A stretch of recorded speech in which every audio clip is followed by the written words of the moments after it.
You guys are killing already. This early in the morning. I don't know how you do it. Welcome to the Garff Esports Spring Celebration here at the John M. Huntsman Center, put on by Success in Education.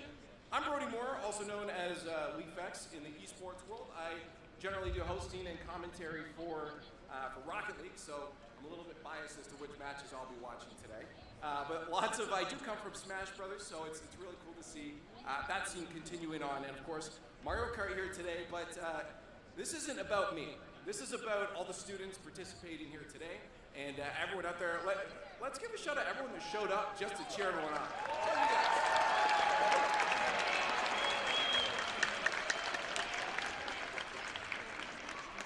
I was going to roll call every school, but there was like over 100 schools participating to get to this point. We've narrowed it down to 12 schools per esport, per game that's going to be shown here today. And I also want to shout out everyone that is watching at home. We are broadcasting live, so make sure you guys keep waving whenever you see a camera pointed at you guys. But I also want to shout out, in particular right now, the teams playing and, of course, the student commentators today. There's a couple commentators per esport. They're going to be getting on the mics. They're going to be feeling nervous, but they've been practicing for months now leading up to this point. So just so they know that they're welcome and you're excited for them, can we give a shout out to the commentators that are going to be commentating our matches today? Let them know you're feeling it.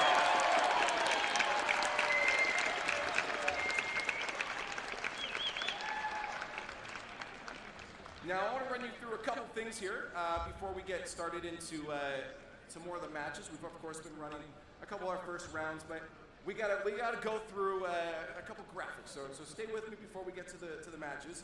Let's start off with the schedule, so you guys know what you guys are up to today. You guys can see it at home, I think. But basically, we got lots going on today. Mario Kart, Smash Bros, and Rocket League will be our matches. We have a couple special presenters. I think you can see if you can see. There it is. And 9 o'clock one. I'm excited for that. That's for sure. But let's talk about these matches. Let's go through the formats that we'll be dealing with here. As it's single elimination. It's very easy to understand. If you guys aren't new, maybe you're just here to celebrate. You're new to esports. You don't know how formats generally work. But across the board, we have single elimination. So if teams lose, they will just be eliminated. There's no second chance. So definitely the teams are going to be focused in, and they'll need your energy when you're. I heard you guys already cheering for your teams coming up here. So starting off with Mario Kart will be our first match. We do have. We don't have the graphic up there. So Mario Kart again, single elimination. That's going to be best of 3, and our commentators for that will be Lincoln and Trevin. And then I want to run through Smash. That's crew battles. If you guys don't know how crew battles work, it's a very interesting, slightly different format. You're not just playing 3 matches and done. You have 16 stocks that you'll be going through. I believe is the. I got some heads nodding here. Yeah, 16 stocks. I come from Melee, so I'm a little old school on that. So, but it's 16 stocks. So they have 16 lives across 4 players. And if a player is doing well, they can keep eliminating their opponent's stocks. You might just have one person play through. If one of you guys pull that off, that'll be. They're going to be doing that? What school is this? Water Canyon? You guys are confident that you can? You already did it. Okay, watch out for Water Canyon. Is there anyone here for Water Canyon? Do you know? Yeah! Keep an eye out for them. But yeah, so that's okay, I guess I'm switching from Rocket League to watching this. And of course, over to Rocket League, that'll be a best of 5. Simple as that. Just like your Mario Kart, you will just have simple matches played. You lose, and then unfortunately, you're going to be out. Did we get the brackets up there yet? We don't have them. Mario Kart bracket. We do got them. All right. If you guys see your team up, your school up there, give me a chair. You see them up there? Are they still in the bracket? I'm switching. Oh, there we go. That's better.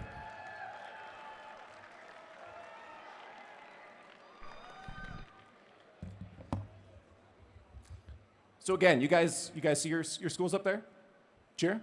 You see your schools? No? None of the schools? But again, best of 3 as we run through that. And let's move on to the Smash bracket. Again, crew battles. Okay. You guys, if you can't tell, I want a lot of energy today. I know it's going to be a long day, but keep it going, because these guys down here will need it. Commentators will need it. Feeling the energy and that support behind them is going to be huge. And Rocket League, your best of fives. You see your teams?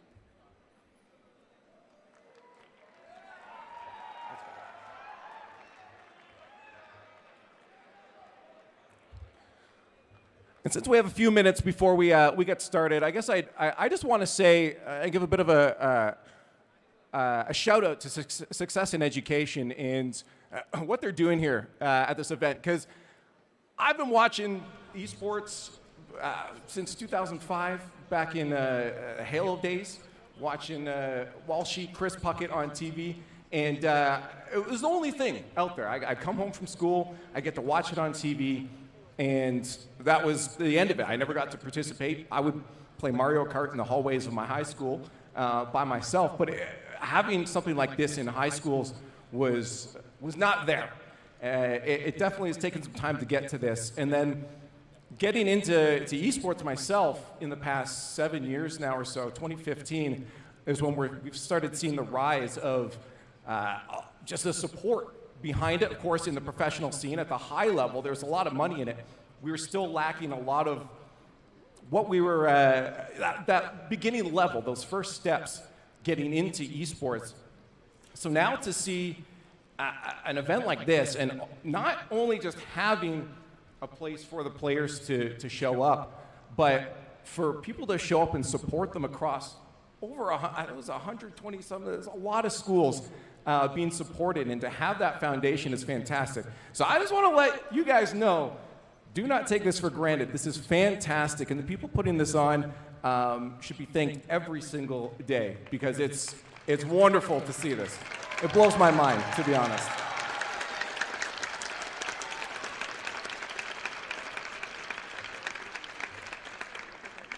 And again, to see a bunch of these student commentators step up and to the plate and try their hand at it. I wish I would have had something like that to get myself a little more warmed up before jumping into the big leagues and being on stages like this. So this is absolutely huge to have the foundation. And again, I'm giving my personal gratitude to Success in Education for having something like this. Now, my stories aside, and my love for how amazing this is, we want to start getting into the good stuff. So, before we do that, have to throw a little safety video up here. So we're going to watch that, and then we're going to get to some speeches and get into the game. So let's throw that safety video up. John M. Huntsman Center, home of the University of Utah Utes. Your safety is our #1 concern. In the event an evacuation of the Huntsman Center becomes necessary, please follow these guidelines to calmly walk out and away from the facility. If you're seated in the upper level, walk down the stairs and out through the portals onto the concourse. Turn left or right and proceed to the nearest unobstructed exit. Continue to walk away from the facility. From the lower level, walk up the stairs and out onto the concourse. Turn left or right and proceed to the nearest unobstructed exit. Continue to walk away from the facility. Those seated on the floor level, proceed up the west ramp and out of the facility. Elevators will not be in service during an evacuation. Security and guest services personnel will be available to guide you and assist you. Thank you for being prepared in advance to evacuate the Huntsman Center in a calm and orderly manner. Enjoy today's event.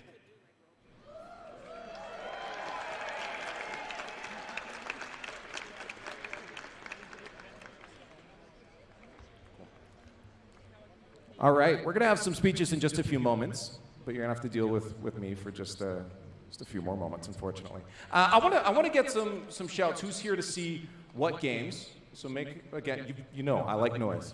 Let's start off with Mario Kart. Who's here to watch some Mario Kart?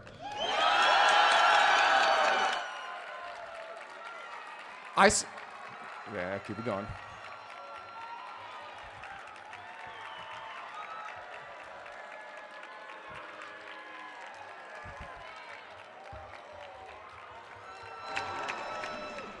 Okay, that's going to be hard to beat.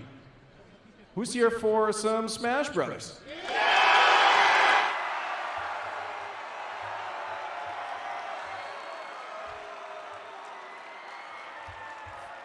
Phoenix has a sign.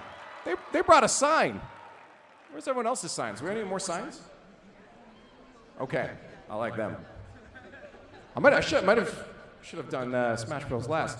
This is my favorite game, so I'll be very disappointed if it's not very loud. Rocket League. Oh, another sign. Here we go.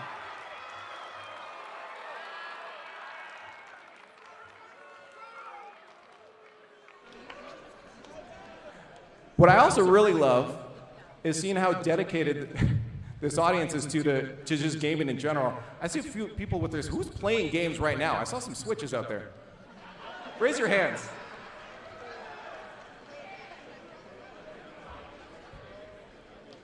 Oh, even the group with the sign up there. Look at that. That's wonderful. Are you guys playing? Are you guys all playing Smash Bros. Right now?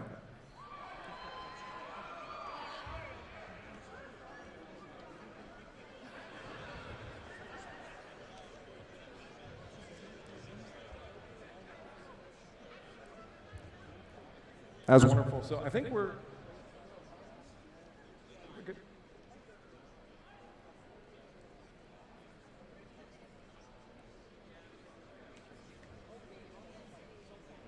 Are we ready for some speeches? Not quite. Oh, they want speeches. They want speeches.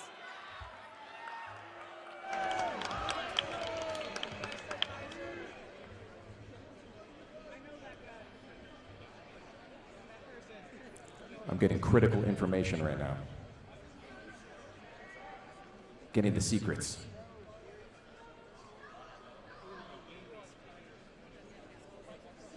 Oh, hey. Okay, we got some time. That's a big list. It's roll call time. More yelling. More yelling. Who's here? Who's here to support Bountiful High?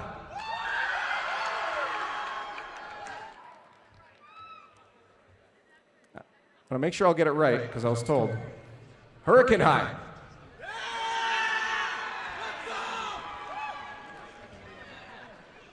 Pleasant Grove High.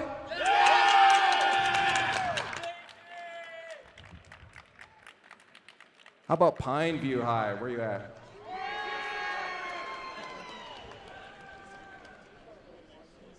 Alta High.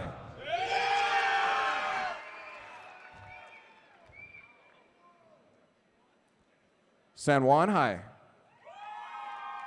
Look at all the ones at the front. Westlake High, where you at?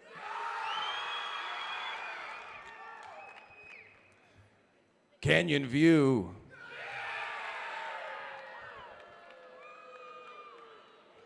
Is there some rivalry?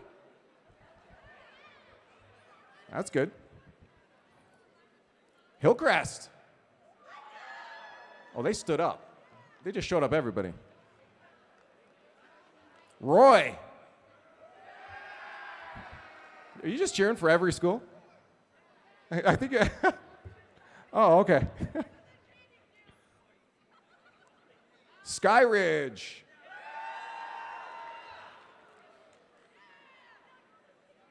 How about Provo?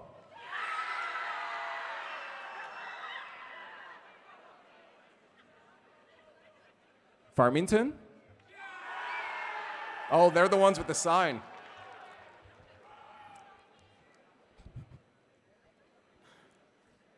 Westlake. Did I do Westlake? I did Westlake already. How about Crimson Cliffs?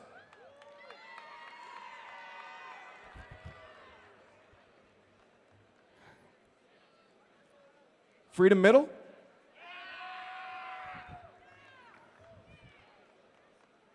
Harriman High? What was that? One more time, Harriman High? Yeah.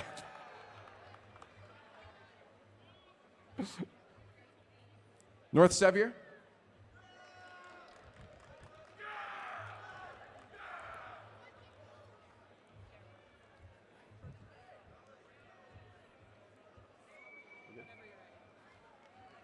Anybody that I missed, just yell now.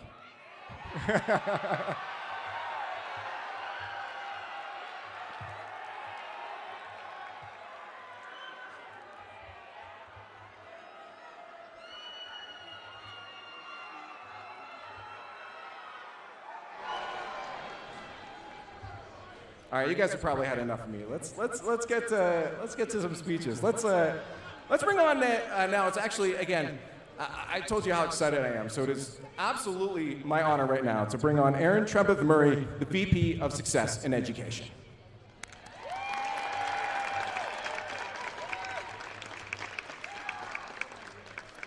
Hello there. The energy in here is amazing. Thank you so much for being here.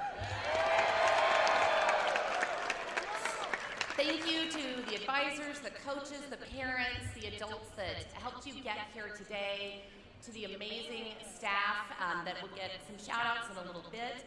We also, of course, would love to thank our sponsors because this event took a lot of work and financial resources. So thank you to the Kart Foundation, Maverick, Mountain American Credit Union, Zions Bank, Ken Garff Auto, BDO, Boeing, Utah Tech University, UDOT, and KSL.com.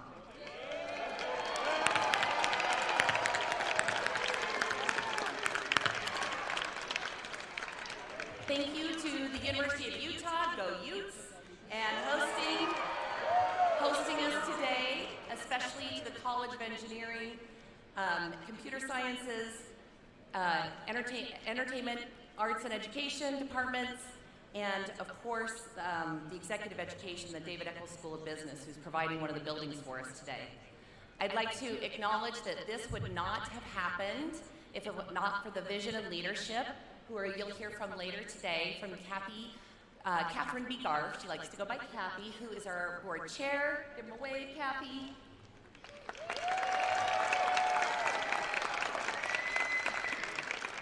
And Rick Fulkerson, the president of the foundation, who makes the money come in so we can make this happen.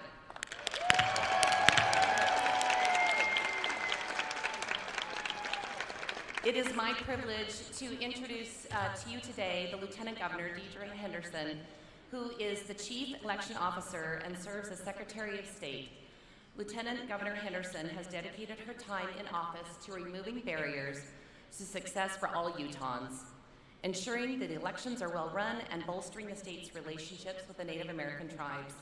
Lieutenant Governor Henderson served 8 years in the Utah Senate, representing South Utah County prior to her being Lieutenant Governor. A mother of 5 children, I bet she's seen a game or two in her household, spent her 20s working, wiping her children's noses and bottoms, and helping put her husband Gabe through school. She dropped out of college during her first year at BYU to raise her family in Spanish Fork. While in office, Lieutenant Governor Henderson created Return Utah, a first-in-the-nation state program for Utahns who have been out of the workforce for an extended period of time. Return Utah helps people gain relevant experience as they re-enter the workforce. While serving as Lieutenant Governor, because that's not busy enough as it is, she returned to college and earned her bachelor's degree in history from Brigham Young University.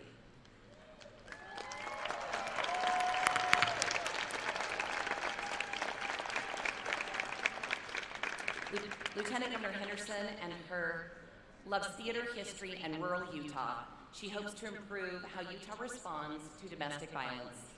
Lieutenant Governor Henderson and her husband Gabe reside in Spanish Fork and spend as much time as possible with their children, 3 sons-in-law, and 2 adorable grandsons. Please help me welcome Lieutenant Henderson, Governor Henderson, to the stage.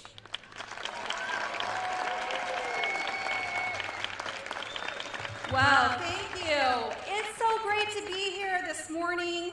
I'm just curious. Anybody here, raise a hand. Anybody here know what a lieutenant governor is? Okay, a couple of you. Is Ryan, or not Ryan, sorry, Jacob Cowley. Jacob Cowley in the audience? Where? Louder, I can't. Hey, okay, Jacob knows what a lieutenant governor is because his dad works for me, and I want to give him a shout out.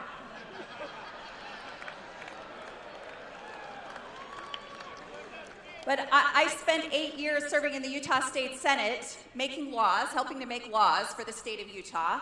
And in 2020, I was asked by then Lieutenant Governor Cox, who was running for governor, he asked me to be his running mate. And so I told my mom, I'm like, Mom, I've been asked to run for lieutenant governor. I'm going to run for lieutenant governor. And she looked at me and she said, what's a lieutenant governor? So she likes to keep me humble. But I'm really happy to be here. I'm happy to be in this role. I'm a little bit intimidated by all of you, if I'm being perfectly honest, because I grew up in the 1980s. So, yeah, go Gen Xers. My entire experience with gaming consists of Pac-Man and Pong.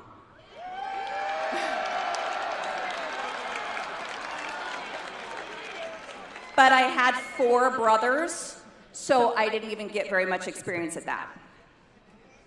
But I love looking here at the faces of all of you. What I see is the face of our future. You're our future innovators, our future experts, future engineers, future cybersecurity experts, our future leaders.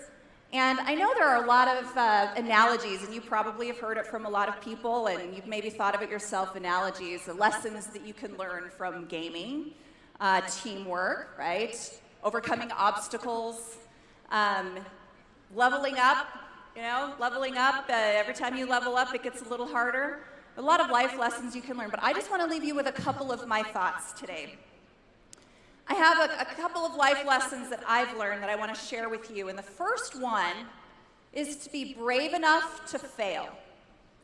Brave enough to fail at something you do. Like I said, I grew up in the 80s, not much of a gamer, but I was a theater geek. And I love theater geeks, they're the best. But I had to be brave enough every time I stepped on a stage to be bad at what I did. Because if I wasn't brave enough to be bad, I wouldn't even try. And so that's one of the things that I've learned. In fact, when I was in 7th grade, I was 12 years old, I was really shy. I was quiet, I wasn't very popular, but I decided somehow that it was a good idea to run for 7th grade secretary. So, yes, all those student government kids out there, good for you. So I decided to run for 7th grade secretary. My mother, who's an artist, she helped me make my campaign signs. And she drew a picture of this fluffy, funny little rabbit on this paper and said, "No bunny would be better. Vote for Deidre, 7th grade secretary." So I put those posters up all over the school, but I was so afraid that someone would tell me they wouldn't vote for me that I didn't ask anybody to vote for me. I didn't campaign at all. In fact, on the day of the assembly where the winners were announced, I was too afraid to go to the assembly, so I hid in the girls' bathroom.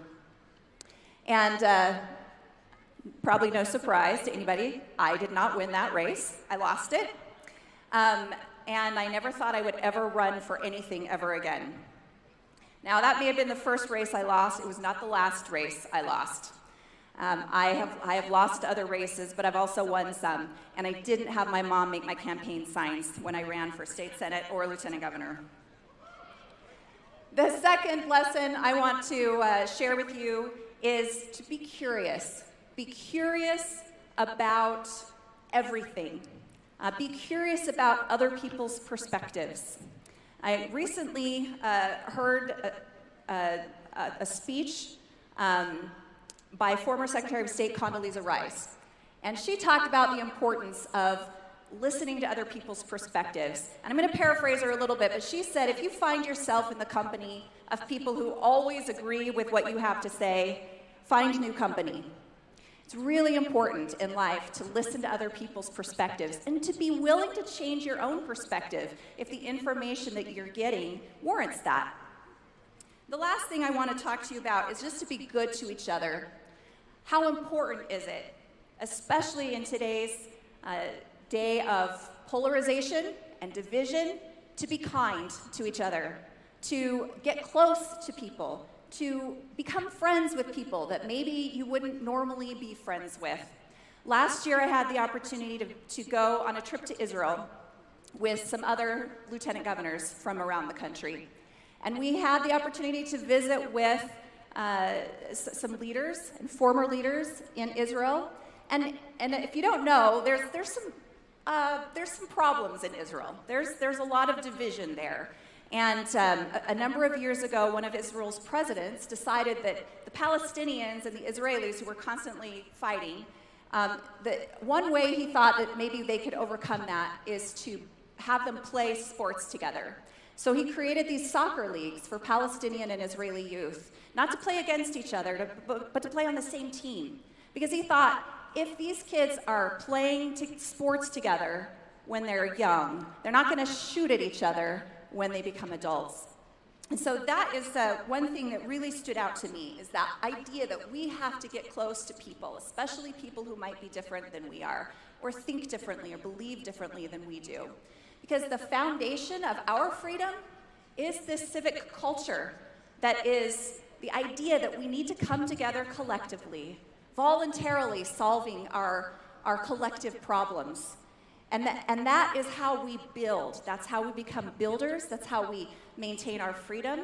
That's how we build society. So I encourage you, as you finish doing what you're doing, so you finish growing up, you become adults, some of you are almost there, to believe that you can make a difference, to be committed to building up our civic society by being good to each other, by bridging divides, by being curious about those who might believe differently than you, and by being brave enough to maybe fail or be bad at the things that you do, and then learn from your mistakes and get up and try again. Thanks so much for taking time to listen to me. It's great to see all of you. Jacob, I'm going to tell your dad hi for you.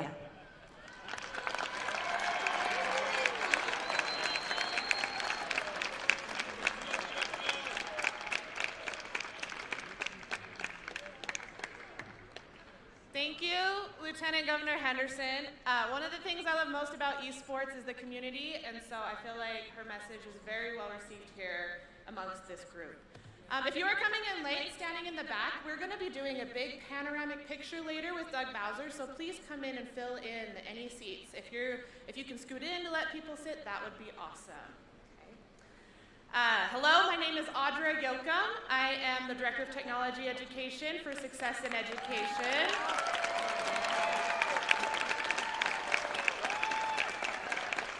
Thank you. It is my pleasure to introduce our next speaker. As President and Board Member of Nintendo of America Incorporated, Doug Bowser.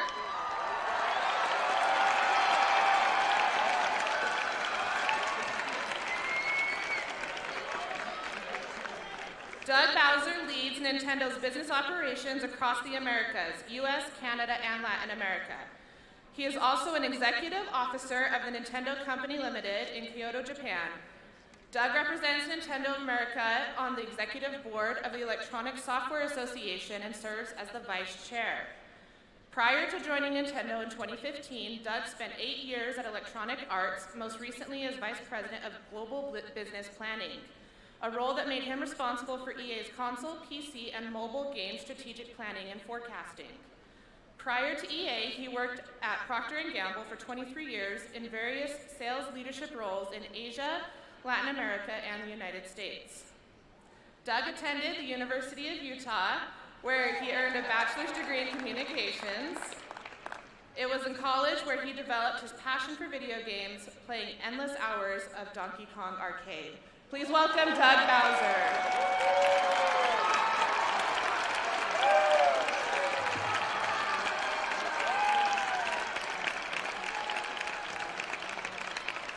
Good morning. How are you all doing?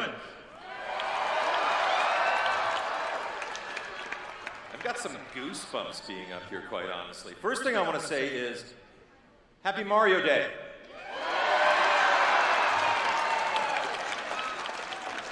I don't know if it was planned or not, but I really do appreciate you having me here on March the 10th, which is officially Mario Day. So, normally when I get prepared for a talk, I get a little nervous. I get some butterflies in my stomach. I just worry if it'll go right or not. I don't have any butterflies because I'm with my people. You guys are the people that we serve. You're the people I love to be with, and I'm so glad that you invited me to be a part of your experience today. So thank you. You can't hear me? Can you hear me? All right. So I think you know my name, you know who I work for, but for those gamers here, my gamer tag.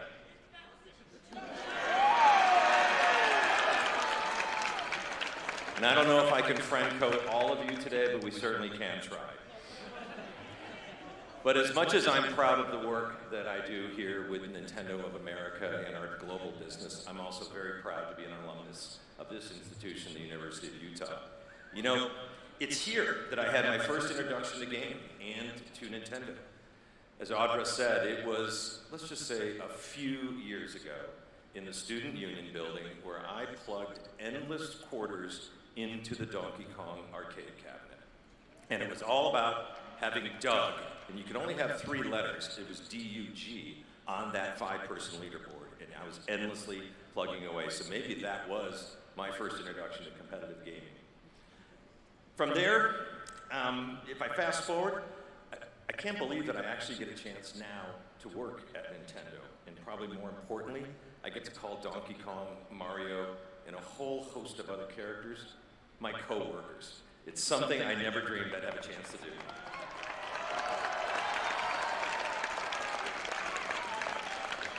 Today I'd like to touch on a few things with you.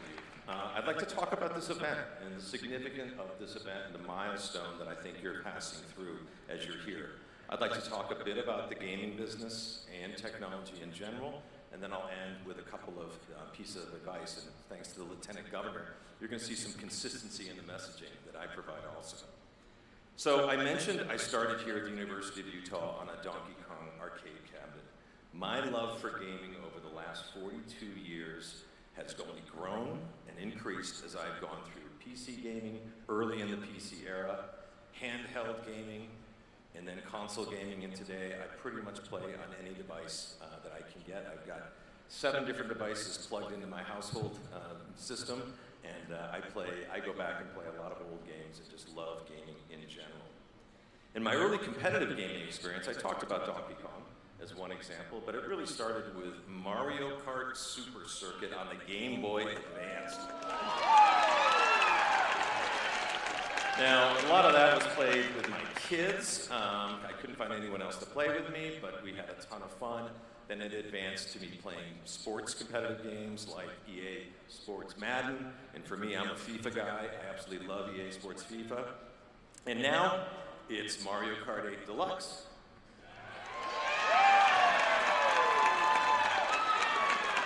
It's, where's my Super Smash Bros. Ultimate gang? Right there. And we're not playing it today, but I play a lot of Splatoon 3 also. And I have mad respect for the Rocket League guys. I do want to say one thing, though, just so we kind of squash this at the beginning. There's no way I can compete on your level. So no friendly drop-ins afterwards. You know, at Nintendo, competitive gaming is a big part of what we do, but we look at competitive gaming in a different way at times. First, for us, it's a spectrum of competitive gaming. On one end of the spectrum, it's just sitting at home on the couch as a family, having a lot of fun and playing games together, or maybe playing with friends. Of course, on the other end of the spectrum is what we're here today to do, which is playing in a much more structured, competitive environment with obviously some serious prizing going on overall. But for us, it's not just about winning or losing. It's hard for me to say that today because there's some really cool trophies here. But it's also about what happens behind the scenes and what you learn. Because for us, competitive gaming is really about thinking strategically, problem solving, making quick decisions, trial and error, the point that the Lieutenant Governor made about learning to fail and learning to learn from that. Being social, collaborative, and communication. And importantly, having a lot of fun along the way as you do that. And that's something I'd like for you to think about today and as you leave this event today. Like any sport, only a fraction of us will ever make it to that elite or professional level. But it's really the incredibly valuable skills you learn along the way that you'll take with you throughout the rest of your lives. I've had a chance now to spend some time with the Ken Garff group and especially with Ken Garff Esports, and I've really, really liked what I've seen in terms of their overall mission and what they truly stand for, and I am going to read it. To enhance and enrich scholastic experiences through and beyond gaming. So for me, it's really not just about the end result. It's about the learning and experience that's gained along the way. And at Nintendo, that's what we believe. As a company, we're all about constantly learning, about trial and error, about trying to continue to improve ourselves, and ultimately creating better and better experiences that our players can enjoy. So let's talk a little bit about gaming and tech. Gaming is growing at a record pace. In fact, fun fact for you, video games is now the largest form of entertainment in the world. It's bigger than over-the-top television. It's bigger than streaming services. It's bigger than movies and box office. It's bigger than music. In fact, this year, if you combine all of those together in global revenues, from a global revenues perspective, gaming is still bigger. And it's growing at a faster rate overall. So you're part of something that is huge and growing and has global reach overall. And as gaming's getting bigger, it's just, by nature, competitive gaming is getting much bigger also along the way. But it's not just younger generations like yourselves that are playing games. There are now 3 generations that are playing video games, and I'm kind of standing living proof of that. I started 43 years ago. I now have a granddaughter who I will soon be introducing to video games, and it's really fun to see how we can all enjoy games together. Now, what I love about gaming, personally, is this fascinating crossover really between entertainment and technology. And I want to talk about the technology component for a second. While the core of this event is truly esports, there are going to be a bunch of technology experiences surrounding us today, here at the center and across other parts of the campus, which I really do hope that you'll engage in.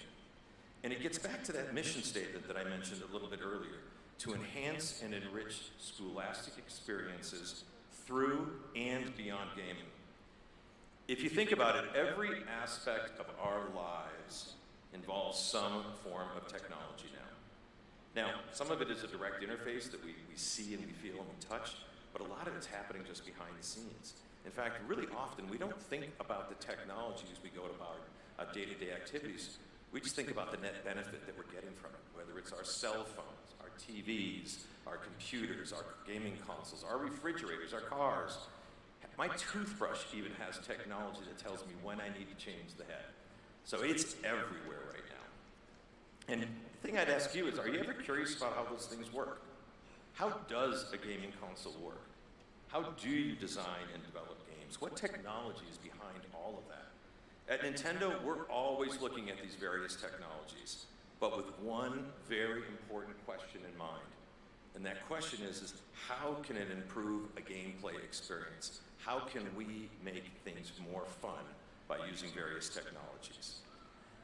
Now, in addition to my role at Nintendo, I also serve on the board of a place called the Pacific Science Center in Seattle, Washington, which is actually the first technology and science center in the U.S., established almost 60 years ago.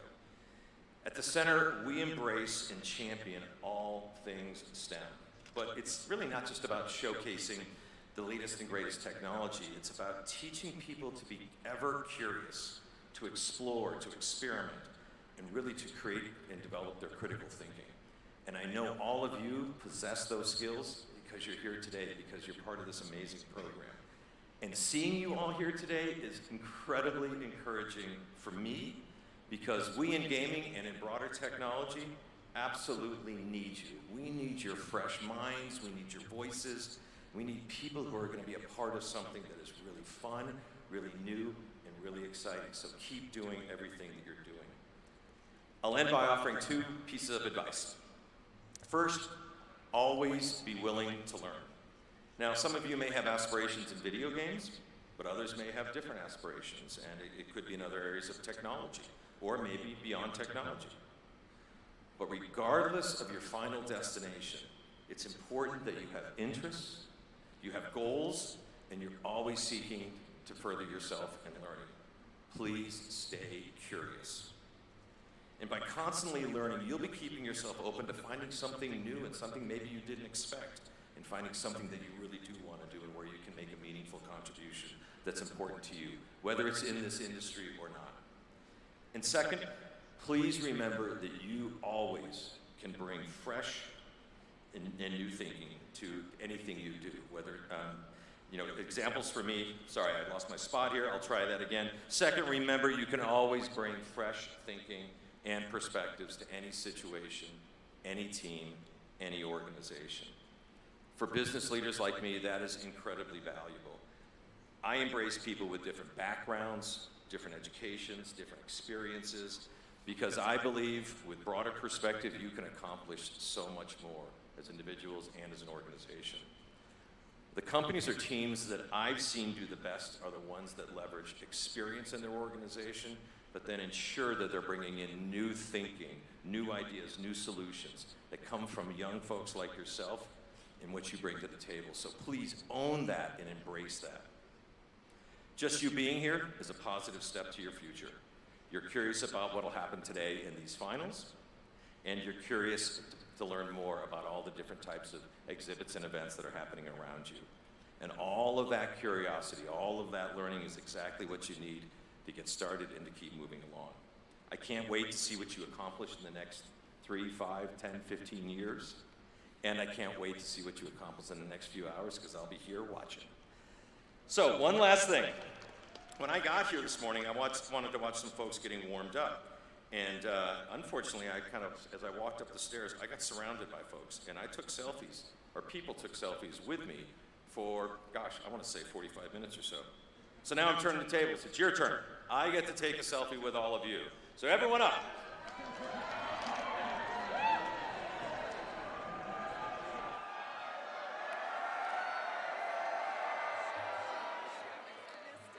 Awesome. Thank you for having me. I really look forward to watching the tournaments today, and I am going to be rooting for anyone who plays as Bowser. Oh, these guys want one more selfie. Hold on a second. Here we go.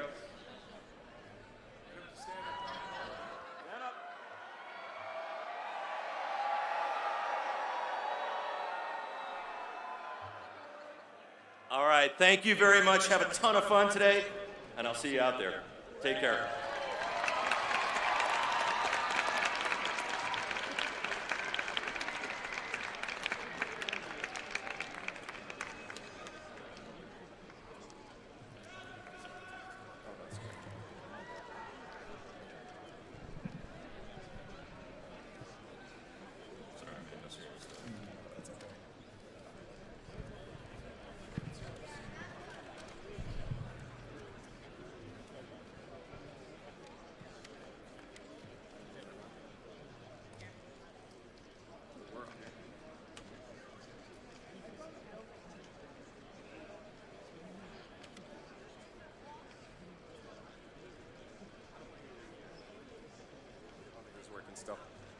I don't want you to leave yet.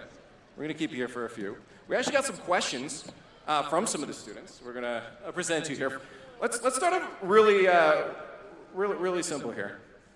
Is Doug Bowser your real name? It's got to be fake. It's too good. So when I applied for the job, my name was Doug Jones. No, it really wasn't. I'm sorry. Yes, it is my name. I'd like to say I had it longer than the character, although we tend to share it, I think, fairly well. But I will tell you that for the first probably 20 years of my life, I got a lot of grief for the name. Now it's fun to kind of embrace it, because I do love the character. So, yes. That was from Jackson at Pleasant Grove High School. Thank you for the question. The next one here is kind of a two-parter, but it's from Ethan at Bonneville High School. What does the average day at work look like for you, and what kind of skills have you acquired through your job experience? That's a great question. think this group wants to get to playing some games, so I'll try to keep this relatively short. But thanks for the question. I guess the simplest answer, it's never the same. It changes every single day. In our role at Nintendo of America, we have a lot of responsibilities. Product development, product testing, localization of our games, marketing, sales, PR, finance. We have a lot of legal issues that we have to deal with from time to time. So I find myself every single day involved in all of those areas, wherever I'm needed and wherever I can provide help and assistance. In terms of the skills I've learned, there's a couple. I mean, first of all, for me, I think as a role in the role of a leader of an organization like this, it's important that we set the direction for the organization so everyone that's in the organization really understands where we're going. And then second, I really try to make sure that everyone's enabled and has the skill sets and the tools and the technology to be able to do those roles successfully. And then as I like to say, I get the heck out of the way and let really good people do amazing work and grow themselves and step in where I'm needed and where I can help. The other skills that I really think are critically important in any business, in any role, in anything you do, the ability to collaborate, work in a team environment, and work with others, and the ability to communicate very effectively. So those are two that if you can continue to embrace those as you go forward, it'll help you.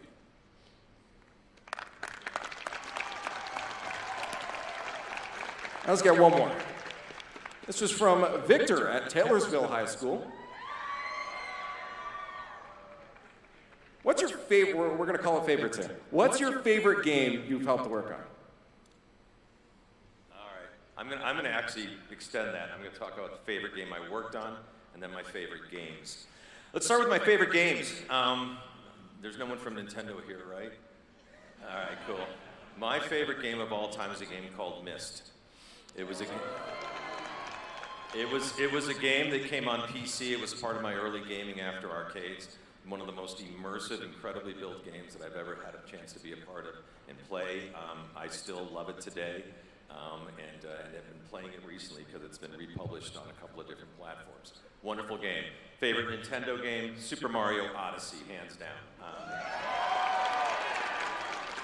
It's got the DNA of every single Super Mario game that ever came before it, and I have 23 more moons to go before I finish it, and I will finish it. And then finally, the favorite game I've ever worked on. Actually, it was a game at EA. It was called Skate. And I go back. I call myself a Gen 2 skateboarder, and loved skateboarding. And in my role, I was working with dev teams on the games they were building and help forecast them and build out the business models. And they let me in really, really early to kind of an alpha stage. And so I played a lot of stick figures on skateboards until they finished it out with artwork. And I still love that game. And there's another one coming this year. So those are my games.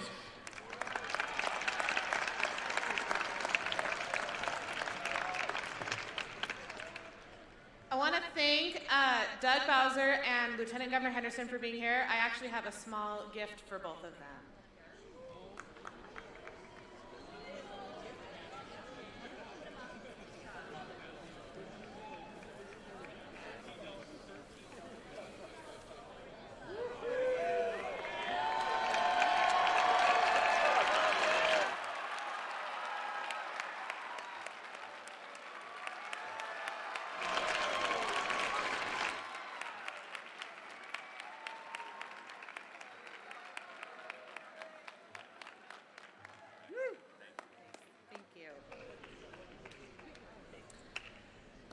All right, before we continue gaming and excuse you for the rest of the day, I do have a couple of things I want to share with you and some reminders for the day.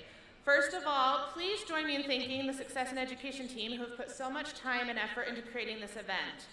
I'd especially like to thank the following who have not only made today possible, but everything that has happened this school year, from the club grants, the week-over-week play, the fall festival, and every detail in between. Please hold your applause until I read all of their names.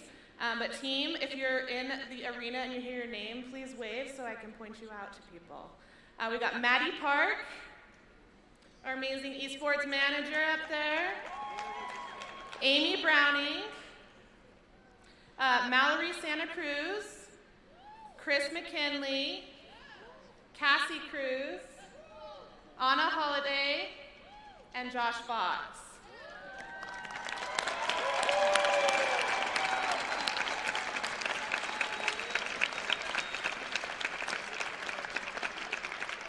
If you see anyone wearing these jerseys and you're having a good time today, please tell them thank you. As well as I hope that you tell your advisors thank you often. Let's give them a round of applause.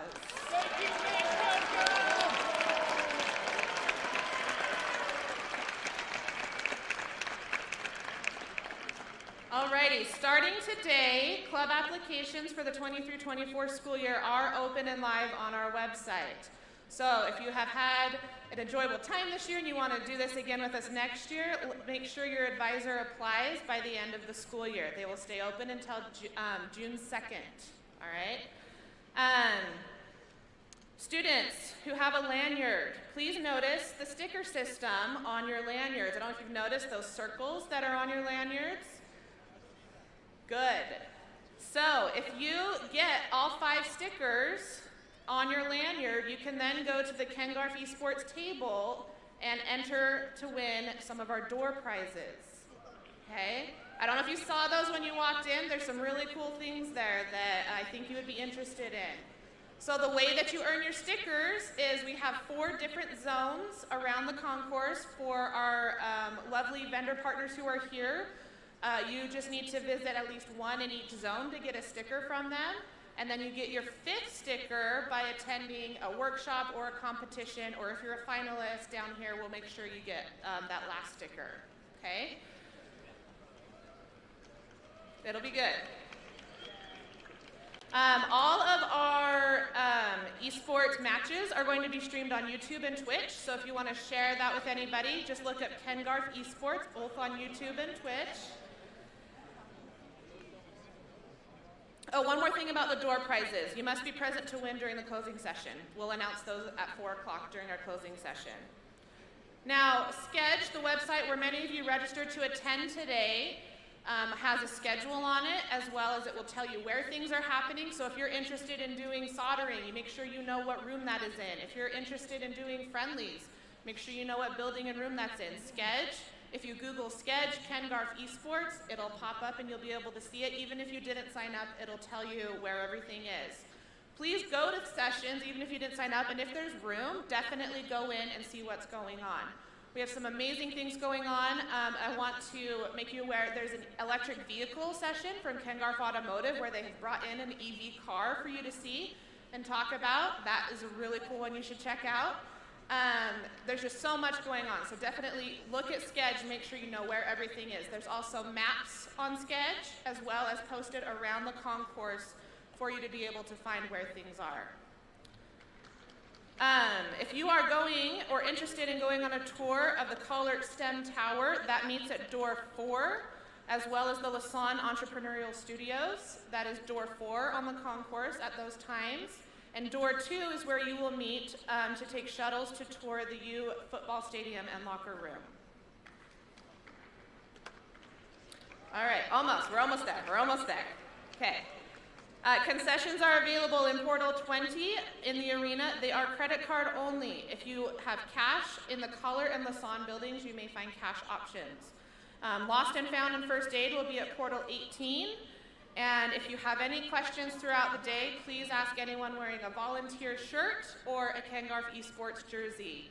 I'm going to turn it back over to Brody to give you some more instructions for our photos that we're going to take here in a second. But good luck, have fun, thank you for being here.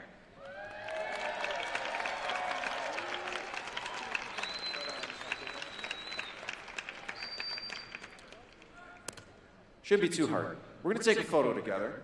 And that means we're going to need to kind of tighten things up a bit. So we're going to get everybody, be careful, don't stampede, to the center so we can get a photo, a panoramic photo. So you guys want to start shuffling over? Let's get centered. Practice your smiles on the way over. Or crazy faces, that's cool too.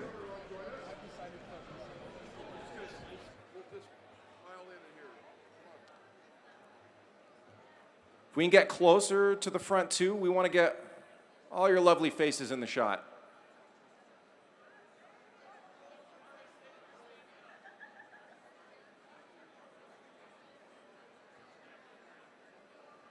Yeah, make sure you have those signs up too.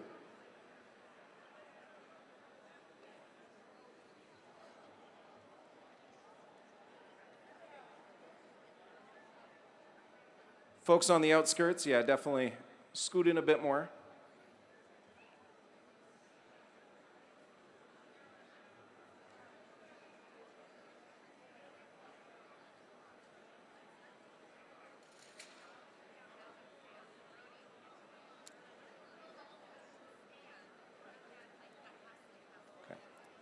And make sure, by the way, so that it's even, everyone stand. Let's make sure everyone's standing.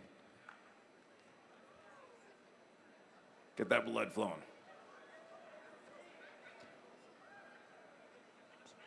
Is that a spam plushie? I like its little feet.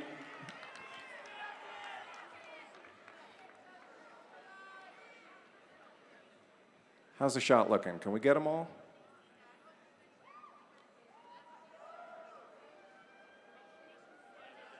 Yeah. Oh, where is Doug? Oh, there he is. Oh. Make sure we can see Doug. Okay.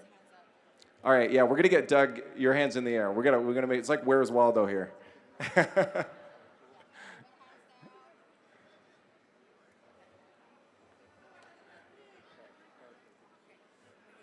This will be. I might have to steal your spot. Yeah. Perfect, good. Also do 1, 2, 3, smile. Okay, everyone, get ready. Okay, 1, 2, 3, smile. Okay, let's do it one more time. Okay, 1, 2, 3, smile. Okay, perfect.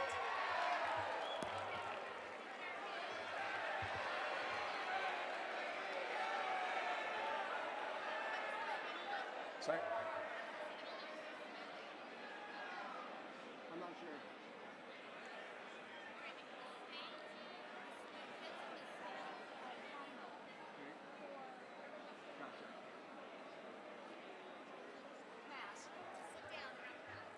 We need the state finalists for Smash to get to the front here with Doug. We're going to take a photo with, get back there, Doug. If we can get the state finalists for Smash at the front here with Doug, take a photo.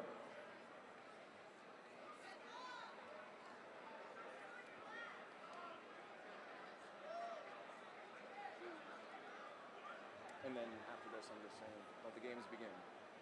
And everybody go to the booth. Smash first, then Mario Kart. Cool. And then I'll say, day begins. Everyone head over to the booth, have fun, watch the games. Whatever we do, make sure it's loud.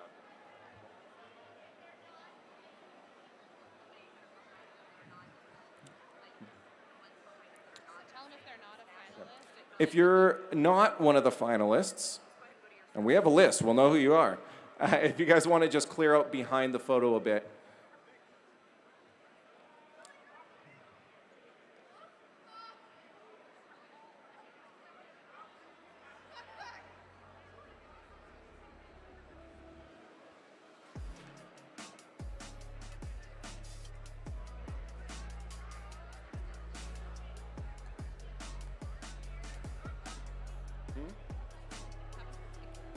It just stopped working. It's very unfortunate. Q&A will off. A lot of winging it. Oh, I think overall the energy is really good, and if there are missteps and stuff in there, no one's going to remember or notice. The energy is really good right now. Mario Kart next?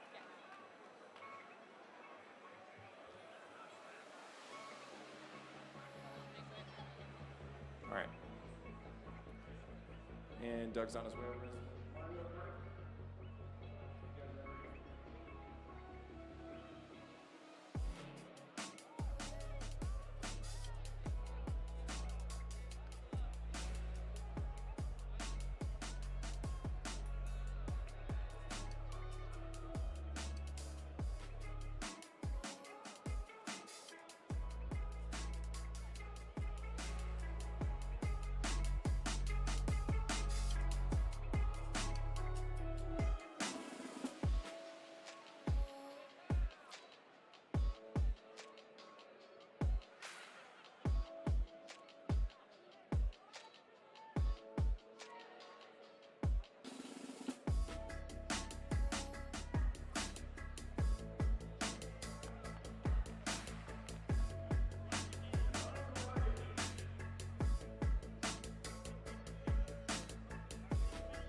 is as important as what you know when job hunting. You know us, and we know Lowe. Lowe knows CEOs. Lowe knows contractors. Lowe knows day spa owners too. Local employers have thousands of jobs listed on KSL Jobs. Use the KSL Classifieds app to see what's available. It's easy to filter jobs according to your needs and your wants. Then submit the application. KSL Jobs. We know Lowe. You know us. Success in Education is a 501(c) nonprofit with a mission to provide a pathway to college or careers.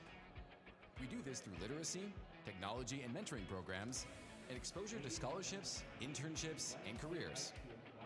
Success in Education serves every school district in the state of Utah with core education-based programs. Garff Esports, Keys to Success, Road to Success, and Women Who Succeed. Garff Esports aims into enhancing and enriching scholastic experiences through and beyond gaming. Keys to Success purpose is to motivate students to unlock their future by connecting them to scholarships, internships, and careers, all through the Keys to Success app that is available to students statewide. Road to Success aims to improve literacy skills of K-5 grade students through incentivized daily reading. The purpose of Women Who Succeed is to provide opportunities for girls and young women to grow confidence in leadership skills by offering workshops, mentoring programs, and scholarships. Your generosity ensures students across Utah have opportunities beyond high school. Thank you.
Oh yeah.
Hello and welcome. We're still here hanging out at the Garff Esports Spring Celebration. I hope you guys have been enjoying all the other festivities that have been going on, wandering around. But now you guys want to enjoy some games. We're going to get some on the big screen. We got some competitors looking like they're ready to start competing. Let's talk about what's coming up here. We're going to be starting off with Mario Kart.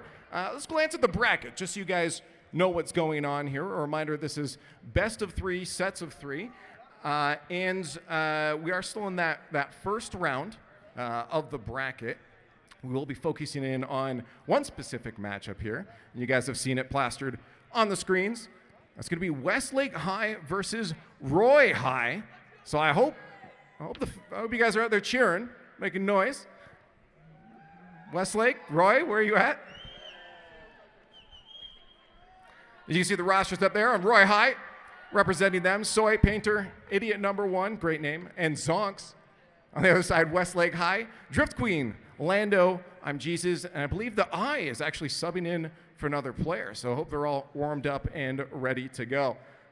But I don't want to delay anymore. I want to get into these matches. So we're going to send it up to our commentators, make some noise for them, get them in the mood. It's Lincoln and Trevin. How's it going, everybody? My name is Trevin. This is Lincoln. I'll let him introduce himself in a second. I'm very excited to be here. It was an incredible opportunity. You don't see it too often to come to a state finals esports, especially as a high schooler. I'm going to let Lincoln introduce himself here too. All right, hey guys, I'm excited for this match to come up. I mean, there's going to be so much happening. First match, I'm excited to see the energy from both teams to just happen, you know, and just all this fun happen. But we're going to get started right now, so. Yeah, we start up the game very soon here. Westlake versus Roy. Can't really see what kind of strategies they pull out, what games they do, what cards they choose, characters, and what maps we get. It's going to be very exciting. Exactly, yeah, this is going to be good to see what plays they can bring out from their team, get good strategies in here, and what we can just see what we can do with this game today. Yeah, and you know, I'm not gonna lie, on a side note, I was very nervous at least, about just like a couple of seconds of talk, and I'm already sinking to my seat, having a good time.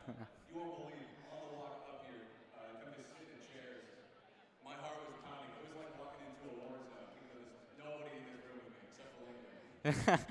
Yeah, man, I mean, it's crazy doing this right now, and we're out here having fun just to play this one game right now today, and we're getting started. All right.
Yeah.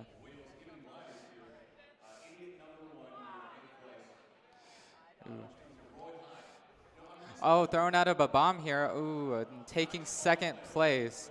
Ooh, coming up on first, and Zoinks comes up on first place right now, taking that good items, playing it safe, I can see.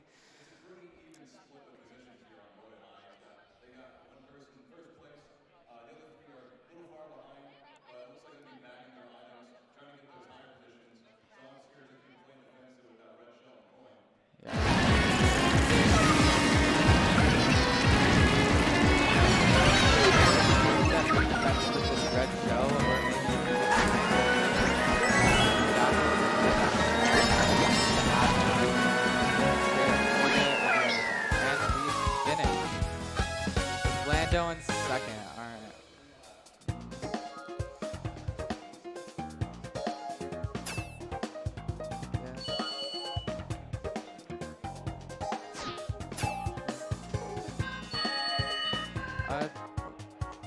Wow, pretty good game there.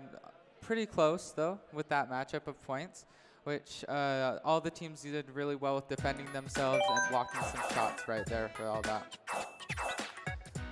Like when that shell came in with that red shell and they did that boomerang, that surprised me. I was like, oh shoot, because that was really cool. Like I like that play from them and that defending of teammates there, which I am thinking that's going to be like the denominator of the game, which when it comes down to that point, it's going to be just the helping of your teammates or just the timing of it all with it. Yeah, it does look like, I believe that, who was that that threw that boomerang? Was it Westlake or? I think it was Westlake maybe. I do believe from looking at that game so far that they're going to be having some defensive plays, just trying to stay in those higher positions, keeping those red shells, green shells, banana five, and make sure that they don't get thrown behind anything Roy has to offer. Yeah. I was expecting just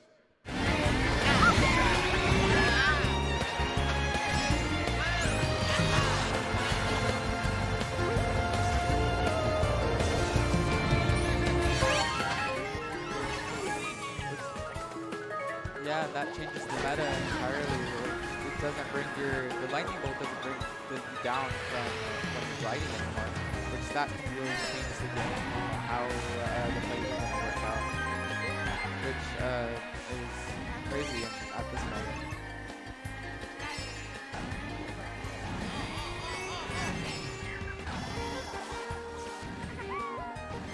Drifter and Queen getting third right here, moving in with the stocking up on some items right now with the green shell, defending herself as we can see, which is a good play by her and Westlake in general. Hopefully.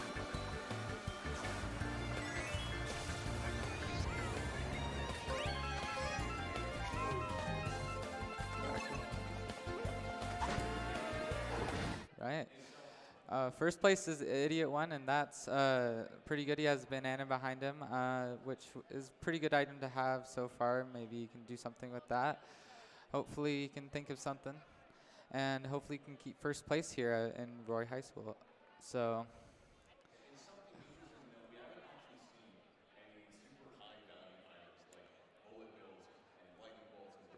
Right, that can be a real game changer when you have those items in stock in the back, because then you all of a sudden pull them out. Oh, blue shell's flying out right here.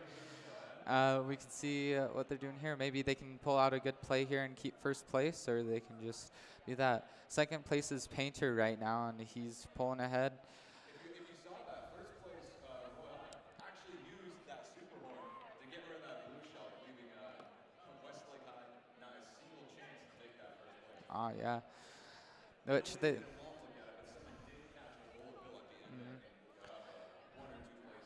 Where I did keep that good team play in there, which they took first and second place to guard each other and have that little type of spacing for first place so they can keep it there, which is really nice. When you have that good teamwork right there, it's like really good. So then everyone can just, you know, keep that placing and not lose any points there and just get the lead. Yeah, it actually does seem like a very even matchup so far. The points, it was, I believe, Roy in the lead for that first race, but now it's Westlake. If I'm getting those points right, I didn't get too long of a look. Yeah. I think this is a really good matchup right now between them. These two teams, they're very competitive in this scoring right now, which I think Westlake has a chance to pull up maybe, and we are going to start the third race now. All right, Buzz in third place right now, and going first, third. All right. Oh, sadly, ooh. Yeah. Yeah.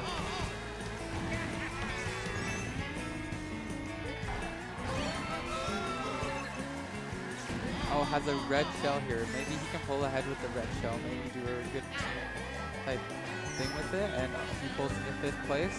And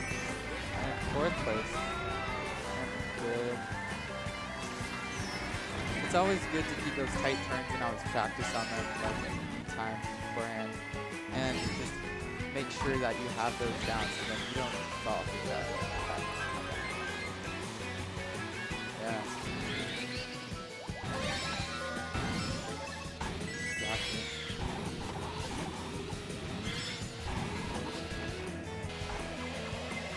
Exactly. Blue shell on track. Ooh, all right.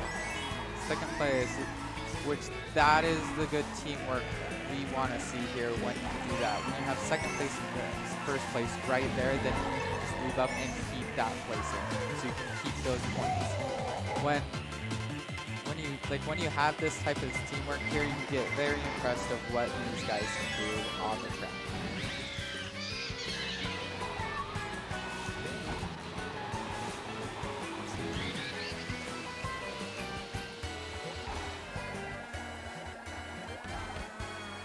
All right, we're on the final lap here. Drift Queen in third, and hopefully maybe Westlake High can pull a last-minute thing here when they do the final lap.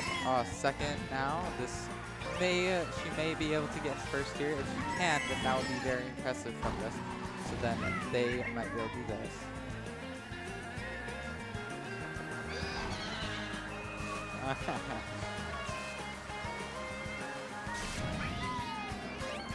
Yes. Oh.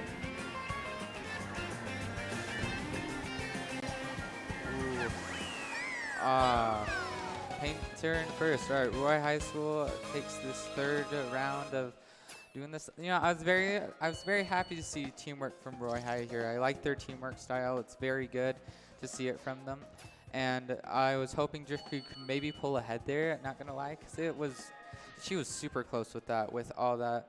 But he had just 2 shells in his back stock right there, which that was that might have been like that game changer there, that defend him right at that point. Yeah. Getting any red shells or anything like that. And looking back, look at the score. I know it passed by already. Yeah. It is still a very even score, and it can't be anyone's game here. Exactly. We still have a couple more races for this matchup. So we just gotta wait and see what they can pull out. Yeah, like I'm hoping that we can see some even better plays next round when they just can do something really good and maybe pull a last minute on them real quick. You know, get some good points from Westlake. That's true. I would like to see a play like that with, lightning bolt and a couple of bullet bills, if possible, they could bag it.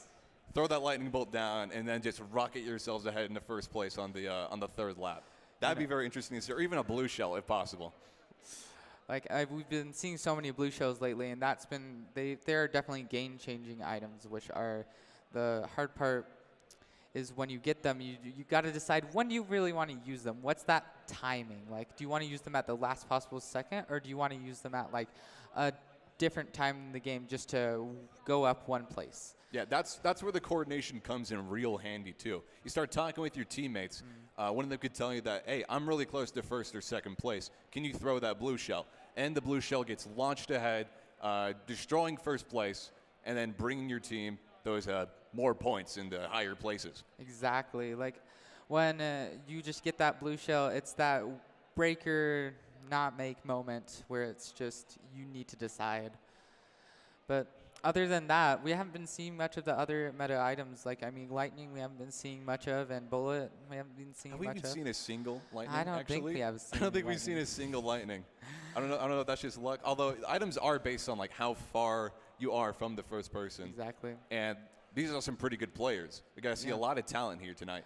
And these players are staying nice and close together. So the distance between first place and all the other players makes it so you have less of a chance to grab those high-value items. Exactly. When you grab those high-value items, you got to just make sure you know what you're doing right then and there. But what's going to make or break this next match is just making it teamwork and everything. Westlake just needs to pull ahead maybe. I'm seeing some good teamwork from them, but just Roy has some better strats right now, which that's just getting me, and that's like really a good type thing. Yeah, you start to learn after those couple of races. We know what to look for now, I guess, in the teams. We got a hand for it. Just as they got a hand to play with each other, they know how each other play now, whether it's with items, carts, just the same as we're seeing them. If that makes sense. I don't know. That's just a jumble of words right there. I'm not going to lie. All right, let's go to the second set of the game. All right, we're going Be watching idiot number 1 here. Personally, I don't think he's an idiot. By the moves he's playing, I don't think he's an idiot. He's been playing really well. He's been keeping first, doing that good tight lines with his drifting, which I have liked very much with him personally. He's had a very good time keeping first, and his teammate, which has been keeping really well. On a side note, I'm just going to make a comment on this map. I'm not a huge fan of this map at all. It starts to fall apart on the second and third lap, and every time I play this game, I cannot control it, especially in 200cc. I know this is 150cc, so it's easier to control, but in 200cc, and even sometimes 150, I'm going to be falling into cracks left and right. And terrible at staying on. This map is very just shifting around a lot, so you got to just make sure you keep on the track very well. Which we got Drift Queen in first, which is really good for her right now. Drift Queen in first, staying with those nice defensive items. Had 2 red shells there on her. Probably going to get a coin here. Yep, thought so. And it is going to be unlucky if she gets booed, especially in first place, being this close to her teammates. Or not teammates, enemy team. And she's playing really good defense with Painter behind her. And if Painter's been really good about kind of getting first place lately, and that's true. Painter's going to be going for these nice green shell snipe. That was incredible. And first place. One more lap left with this, and we can see what Painter can do right now with this last lap in this. Maybe Drift Queen can pull ahead again, but we can see what she might do. But I am very excited to see how this last lap will even turn out. Painter's really just got to play his first place defensive. Oh, red shell incoming and defended. Okay. His other teammates are a little far behind and can't exactly help him too well, although he does have one of his teammates in second place or third place, I believe. I can't exactly see too close on the map. Zonks over here is in 7th. So there is a lot of spread out, and he's got to be careful. If he gets red shelled or blue shelled or anything, he could fall behind, but it ain't going to matter. He takes first place for Roy High. With that finish. Oh, that was such a good round right there. That last freaking You can see his celebration over there. When he hit that snipe with that green shell, I love that. That is such a good play by him, such good timing and aiming right there, which that's really hard to do in general because you can't never judge the player what they're doing because they're unpredictable at that point. That's true. It's all just intuition with a green shell. Exactly. That and a little bit of luck. I can't tell you how many times I've been driving down a track, and all of a sudden a green shell comes from nowhere, bouncing off a wall on its last bounce, and then just domes me on that last stretch towards the end of the race. And then I just lose 5 places and get thrown completely out of the game, just like that. It can destroy your game and make and break it when you just throw a green shell like that. And I loved that play. That was very great. A green shell, it was very nice to see that calculated timing. Yes. All right. Let's head to the next game. Painter in third now, and we're gonna just see how this one takes. I really liked last game, which was really good. Let's see if they can pull a really good game this time. Going to be seeing a lot of turbos and maybe some shortcuts here because there's a lot of off-roading that cuts across into other parts of the track. This little zero gravity section right here can be a little jolting and disarming when someone gets a couple of items, as it's a pretty long stretch.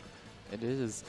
In general, Idiot 1 is in first place right now, which he's been in first place a lot. Oh, and he gets by hit the piranha plant and loses a couple of places. Oh, we got Drift Queen in first place right now, which is really good. Oh, and gets just hit green by a shell. It is just absolute warfare out here right now. Places being swapped left and right. Drift Queen first to 8th. Quite unlucky, I'm not going to lie. That is very unlucky. She does still have plenty of time to bring it back, especially with that mushroom in her hand. Idiot 1's in third place right now, and we have, I think, The was in first place. Losing first place, except sadly. they made that good team play, which Roy High School has been playing lately with that first and second place, which they just made, which was great. Because then they can keep that good point system which they want. Here we are seeing those shortcuts I was talking about, but he did get slowed down just the taddest little bit at the end, so he had to hop out of it. Throwing that green shell, and Westlake did overtake first and second. on the third lap. So Which Roy's got to it's be Lando careful in and first, fast here. which we haven't seen much of Lando this game, but he is in first now. Let's see what he can do with this. He has pretty good items in stock right now at this point, which he's got a nice setup with his items right now. If he gets Exactly. booed, it's going to steal the coin instead of the banana. He's going to have that as a nicely kept defensive item. As you can see, he's not even using the coin, as he's got 10 coins, and he doesn't really care about getting a new item because, as I just said, it'll replace the coin with the banana, and his other slot would get it. And in the end, it doesn't even matter, though. He gets first place. Which that was a very good match between them both. I liked that good team play that Westlake was making this round. This was very good with them. They were keeping first. They were just trying to keep that. They kept good defensive items and attack of in general, which they're in the lead right now by a couple points from Roy High School. Just 2 points. Yeah, it's very close match right now. Very close. That nice couple shell hits with, I believe, was Roy. That got him ahead just for a little bit, but it didn't look like they could keep it in for the entire game. So they lost first place. I'm not sure if they got second, didn't see too well, but that is okay because it's 38-40 right now. And in the next couple races, hopefully either team, not going to root for anybody. But you know who he's rooting for. On a little side note, he's rooting for Westlake. That's his team. That's his team. That's my team, boy. Like home I'm turf. sure to tell him no bias. Can't be biased. I'm guessing he's doing his darnest. We're gonna head into our second match now. So second match, second race. So let's see. Third race, second round. This map's really slippery. Yes, it is. It's very slick. Which last round Roy won. It was different. Okay, let's see what Jesus can do here. He's in 6th place right now. That's very behind in that. He does still have plenty of time, though. He didn't grab any item cubes, so he couldn't grab himself any further places with any items. So he's going to have to try again in the next lap or when he gets into another item Idiot cube. in first here. He's been doing a lot of first place lately. He's been really good with that. Which he's hitting a lot of turbos, which is good for that. I think they have second and third right now, maybe. And with this, that means they can do that same plays they have been doing lately with that by just hitting each other and kind of hitting back and forth between the places just in case the Westlake tries to take in front again. Who are we on right now? What team? Okay, we're Roy. on That's Roy. right. Roy has a lot of high positions right now and a lot of distance between Westlake. We just had Thunder come to play, finally which is the good. Thunder. Not sure if that's going to change too much here, but it definitely did. You could see in the mini-map a lot of people getting overtaken, and finally all the carts getting bunched up back together. Drift Queen finally takes 3rd place here, and they're getting up in their rankings, which is a lot better than they were having, which Lightning did cause a bit of a shift here in the positions, which is very good for Westlake at this point. Still on Drift Queen, she does have a super horn in her pocket, and if she can bag that to first place, she's going to have a really nice defensive item with her. Like, not going to be able to get taken by a blue shell, possible defense for a red shell, and plus, as we saw, she had that mushroom, which is going to give her the speed to take that first place, if at all possible. Right. Lando in 6th place right now. He's doing pretty well on himself, keeping that drift up, trying to take the places. Ooh, unluckily and gets hit by a green shell. That is very unlucky at that point. Also hitting that ice, falling quite far behind. Idiot Roy finishing High. in first, and Roy High just winning again after that. That was a pretty good match between Idiot. He's been doing really well on those, just keeping that first place and that team plays by that, which that was really good between the whole Roy High in general. They had a lot of high places, and as we could see, that really offset the score and ultimately drove them into the first place right now. Right, yes, exactly. Also, every time you say Idiot, you say his name, I'm just thinking of insulting the guy. Why? The poor lad. His name is Idiot.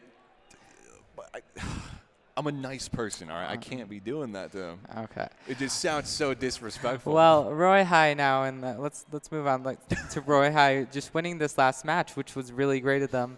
They had very good team plays, which I liked. Westlake was doing pretty well too a bit of times. Sometimes they're having some hardships in it. This map's very slick, so I get how it's like hard to keep that balance there. That lightning bolt about midway through that little match pulled a lot of them closer together as they were quite spread out, both Westlake and Roy. And that pulled them all together, and I believe shot some of their people up ahead a couple of spaces, getting those points. And with Roy with the win here, with this final, the final match here, they just won this, which that's very good for them. And excellent job, Roy High here. We're going to be checking out some of the replays here, some of the highlights of the match. Yeah. Let's see what we got here. If I can remember this. Nice Lando with these sick lines, doing a couple tricks here. Finishing into second. Second place. The one flying around is Luigi. Nice little green shell. Getting bumped off of the ramp. I remember that was a heartbreaking That was a moment. hard match for the one right there. He just did not have it. But Idiot with that good first place kept it. But he got shot down by that blue shell right there. That was same game. Same game. Drift Queen getting that mushroom stolen almost mid-boost. Would have used it probably off that ramp there. Could have gone there to first place if she didn't have that stolen. So quite unfortunate. But the perfect green shell snipe. That was fun to watch. That is a memorable one right there. Panther, he did a really good painter. I want to say painter. Gosh. Anyway, so he did really good right there when he did that. That green shell was very just well timed and very well executed. Drift Queen nearly got green shelled there at the final finish line, which could have been bad if she was just a tad bit slower. Exactly. All these plays, every single one of these got Roy that victory. With Roy did a really well teamwork matchup. right there, which I loved at the end track. That was very good. I liked all the matches we saw so far with them coming together, and that was a very close match with that. Very, very interesting matches. We saw a lot of amazing plays, fast-paced decision-making, incredible snipes with the shells, and just great teamwork altogether. Something I could not do. I'm not very good at Mario Kart at all. We talked about this before the match and how the team plays would come into this and how they could turn a match completely around or just cause some differentiating positions right there. And so now we're going to head into an interview right now with one of the players. So let's go to you.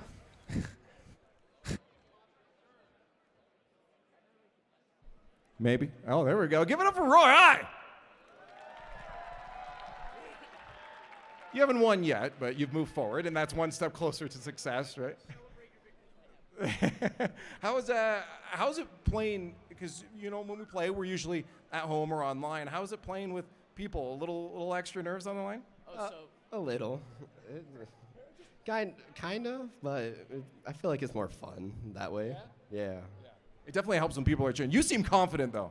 I feel overall we're doing really well. Like we've put in enough practice. I think we can definitely do well enough. And I've been to a couple tournaments before, so like I can handle the nerves. But yeah, these guys are handling it really well. I'm very impressed. It really helps. It looks like you're having fun. I mean, right off the bat, your name is Idiot. Like that. What made you land on that? I landed on that because I chose to be an idiot.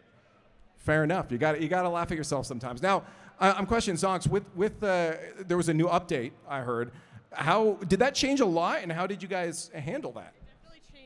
It definitely changed a lot of the how the carts work. Like the old meta was a Waluigi Wiggler. You'd see that everywhere. But now a lot of the other all the other characters and carts are much more balanced. Well, that's one step towards success. I won't keep you any longer. We do have to get on. And after the break, we'll be heading over to some Smash Bros. And you guys have been loud for Smash Bros. So I expect that to continue on. We'll be back for more after the break.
Hey there, cleans every inch of chrome car washer.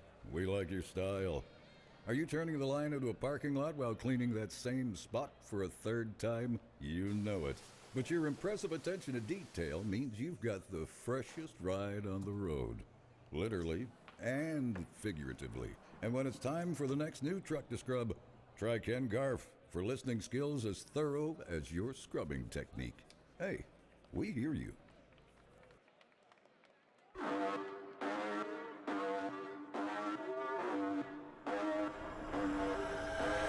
Have a nice day.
Welcome back to the Garff Esports Spring Celebration as we carry on with our competitions. We just saw some Mario Kart. They're going to play some of their matches off to the side now. We got to turn the focus to a different game. This time, we're moving to Smash Bros. And it sounds like there's a lot of people excited for that.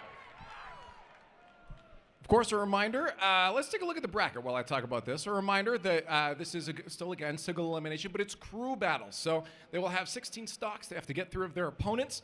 If one player is doing well, they might just stay on the podium here and keep on tearing through our opponents. Hopefully not. Hopefully it's close and some fun competition.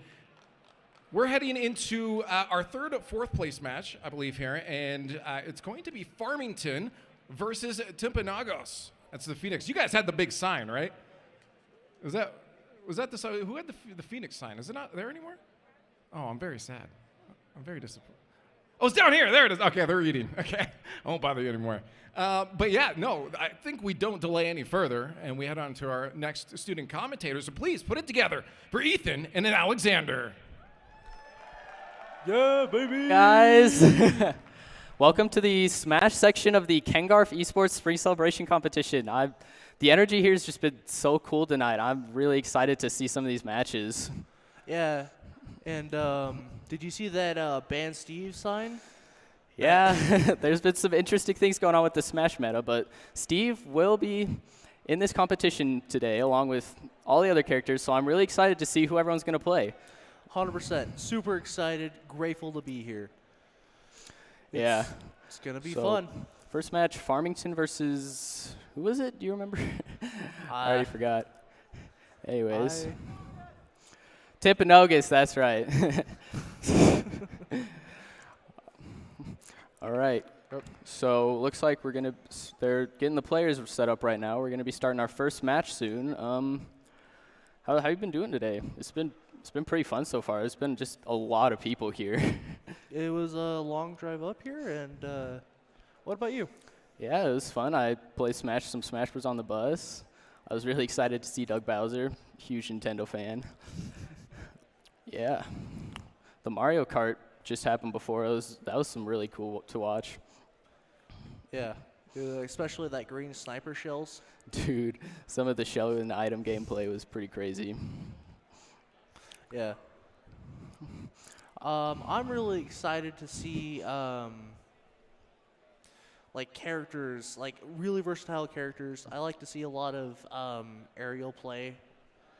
I like, those kind of characters like Ike and versatile characters. I'm really excited to see some of the tech and stuff that some of these players can do. These are competitions from all over the state, so all these people in the high schools have been practicing for probably years, and they've just gotten very, very good at their characters. I really hope to see just a wide variety of characters all around. It's going to be really fun.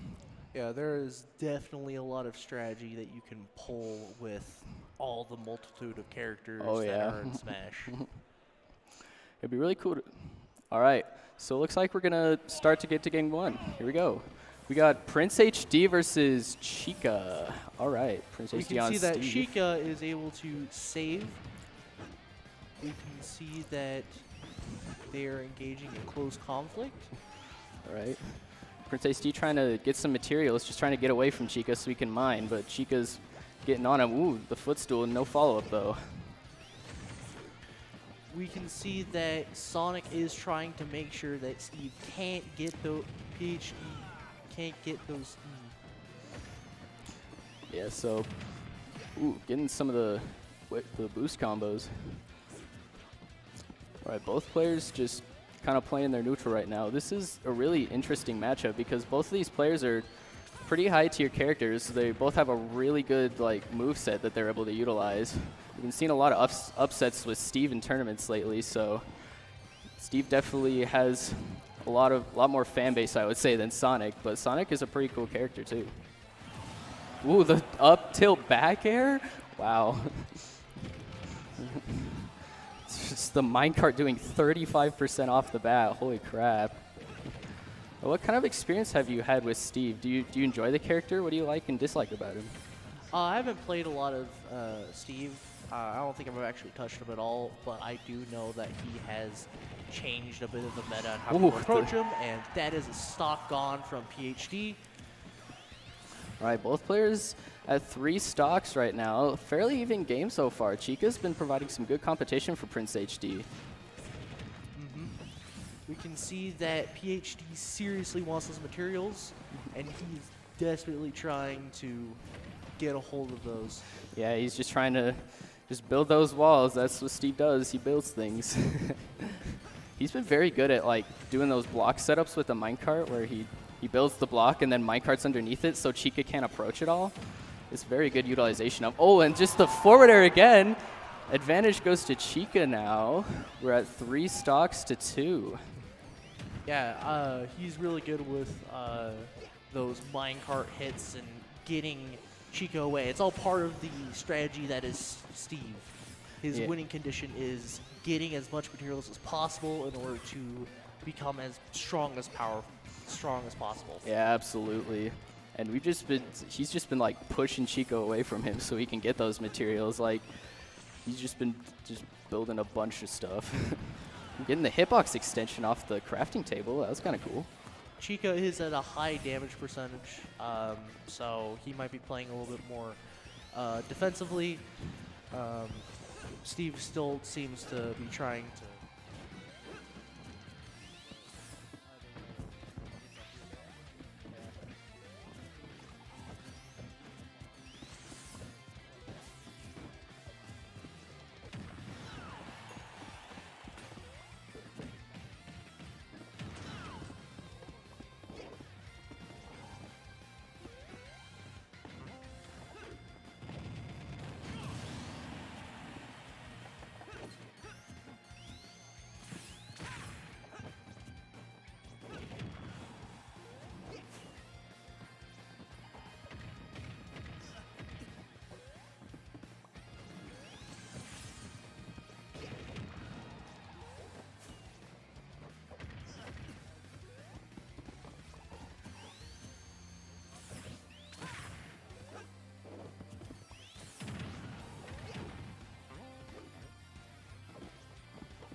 Very good utilization of minecart and the up B right there. Oh, the ledge grab dot.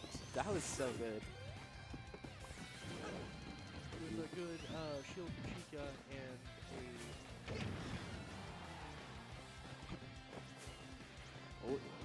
the gliding is very good right there. Oh, he spot dodges the forward smash. Prince HD is not dying right now.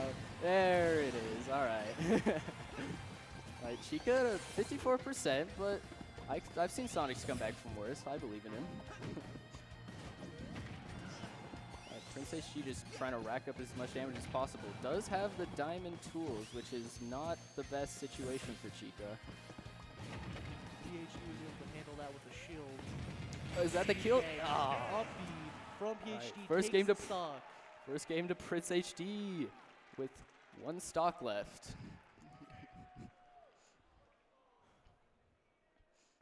That was a pretty good game. Yeah, it was really cool. The versatility of Steve's tool set and the way Prince HD utilized it so well was pretty astounding, honestly. Yeah, I don't think I've seen Steve played that way or played that well, honestly. Yeah. I do know Prince HD just from some local tournaments. Like, I've seen him play in previous matches. He's just really good. He's got all the fundamentals. He knows the advanced tech. He's pretty hard to beat, but Chica did put up quite a good fight in that match. I really love just how offensive and always on top Prince that Chica was. Like, it was really good. Yeah. Despite the few clonks that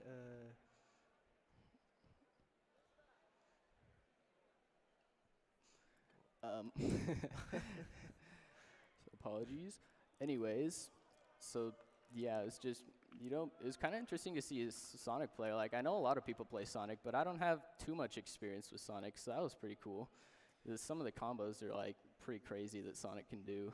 I know Sonic's one of the top Sonic players, has been tearing through a lot of tournaments with Sonic. He's pretty well known. Do you have any experience with Sonic or Steve or these characters? I've played a little bit of Sonic. However, it. All right, looks like we're going to game 2, Prince HD versus Bonnie. Bonnie on the Ness, all right. He's the teabag right there. Some big confidence from Bonnie. You better show it during gameplay. What is going on here? You see, he had to get rid of his stocks because of the way the crew battle works. He was at 1 stock last match, so he has to go to 1 stock this match. So all Bonnie needs to win this match is to just take 1 stock, and then we'll go on to Farmington's next player. Yeah, so we've got Ness versus Steve, with Ness being a good range attacker, with Steve playing defensively. We'll have to see how this turns out. Yeah. This is a fairly good matchup against Steve, though, just because the PK Fire can put you in a lot of hit stun, can burn through the blocks. Ooh, we see the jab reset. Oh, no. That was almost a clip. That was so cool. He was cooking for a sec. That was a really good combo right there. And you can see that Steve is playing that hyper defensive play style.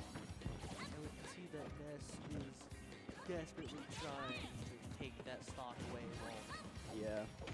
Prince HD does have the diamonds, though, so he's been a bit more on the offensive. Ooh, getting a very high percent, not quite getting the kill, though. It'd be much in Bonnie's favor to be able to kill PhD without losing any stocks. Ooh, the up throw might do it. Yeah.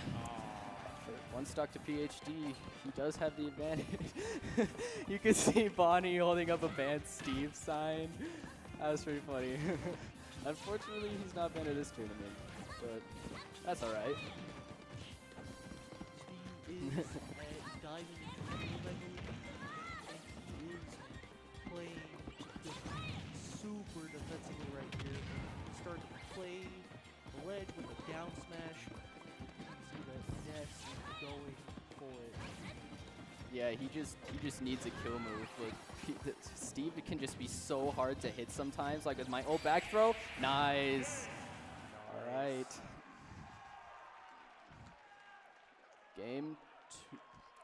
Yes. Bonnie was able to take the stock from Prince HD, but Prince HD did take a stock. That was a pretty exciting match. That was an exciting match, dude. Some of the combo with the side mana and the PK Fire jab lock that Bonnie was able to do, that was pretty insane, honestly. I love seeing when Nesses and other characters do stuff like that. Yeah, and it really messed with Steve because a lot of his process is using crafting on.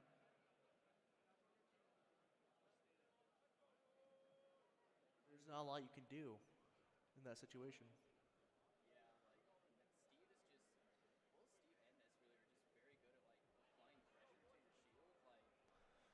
Yeah, 100%.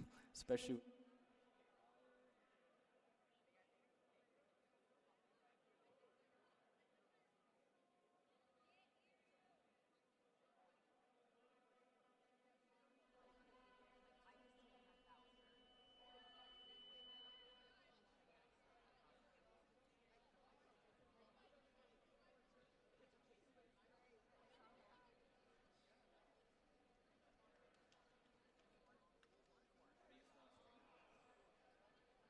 Okay.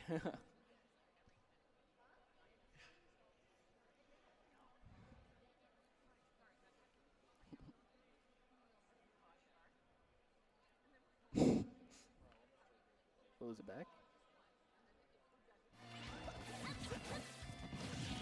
All right, we're back. We had some technical difficulties with the audio, but that's all right.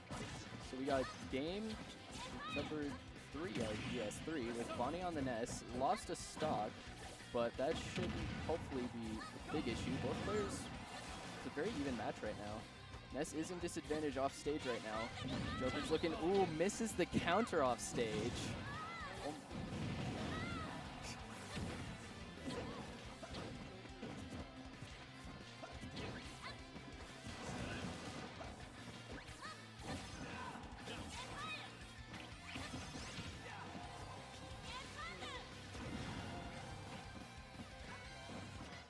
Yeah, who's that gonna, yep, there's a stock.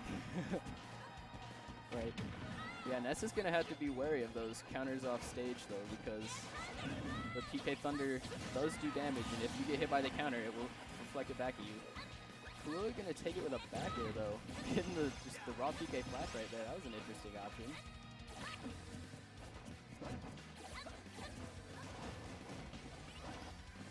Yeah, definitely. Both of these characters love to just come up and pressure your shield. I feel like Joker does have a bit more of an advantage in this match, just because his moves are so fast and he's able to go relatively unpunished for most of his tool set.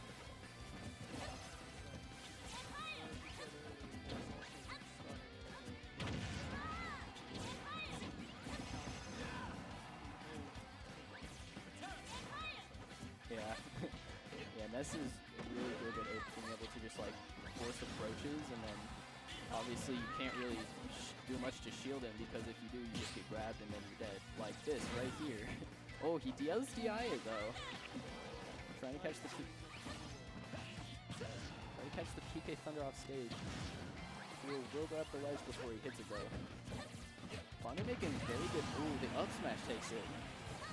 Yeah, but Bonnie making very good utilization of those side magnet combos. Like, it is the raw up smash right there. All right. Kulua does have a full stock advantage right now, which is not great for Bonnie, but we could see that change. Who knows? This game can be quite unpredictable.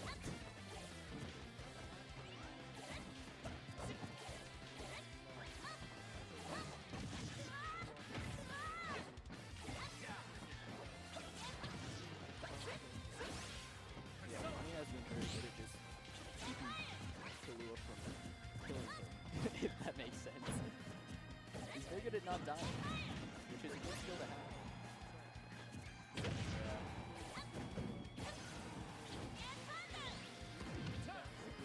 Did just lose our Sen. Trying to catch the down smash off ledge, but not quite getting it. We were getting the invincibility. We were trying to ledge trap him with down smash.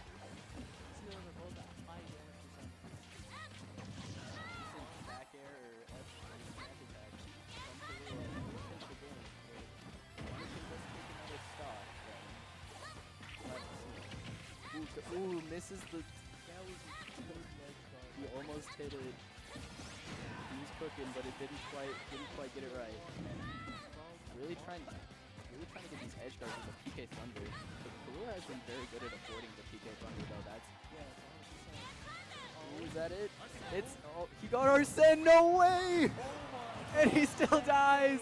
Oh my gosh! The save into the immediate death was just, that was pretty funny. That was a good right back at it. Kulua is going for that stock. But Bonnie Ooh. let it go. Already has Arsene? Oh, Joker back air gonna take it. All right.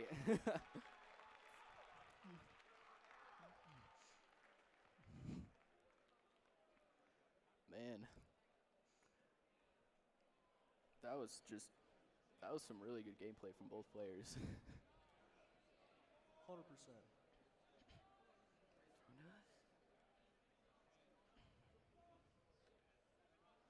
All right, it looks like they're gonna get set up for the next game. That previous game, dude, there was some like, that's kind of that. Some of that stuff was like clips you'd see in a YouTube video, like the Joker being saved by the Arsene.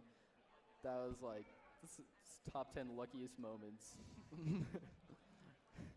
Yeah, Arsene definitely saved Joker right there. But what really impressed me was the fact that Ness was able to hold out for so long. Yeah, he was able to put up quite a fight against him. But just Joker Arsene is just very hard to compete against because, one, it just makes some of your moves bigger. It makes your moves more powerful, some of them faster. Like, Arsene is probably one of the best comeback mechanics in the game. And that's probably the reason why you see so many Jokers, is just because he's just good. He's just too good. He is a great competitive character, 100%. Yeah. All right, we're going to head into the next game. We got Kahlua as Joker and Freddy on the Bowser. You'll love to see the Bowser, especially after we heard Doug Bowser give some speeches today. It's going to be interesting to see how Bowser's going to be able to compete against Joker, because this is definitely not a great matchup for Bowser, as his combo to Joker. Yep, there's the up airs. He's in the blender.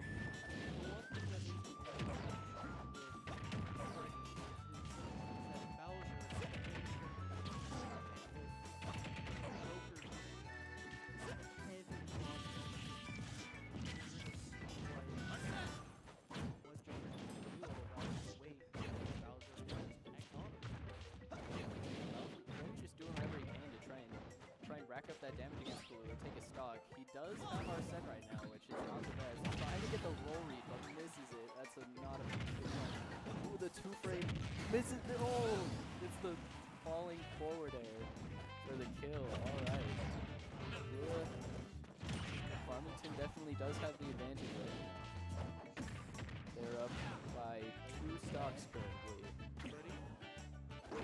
They're down by 2.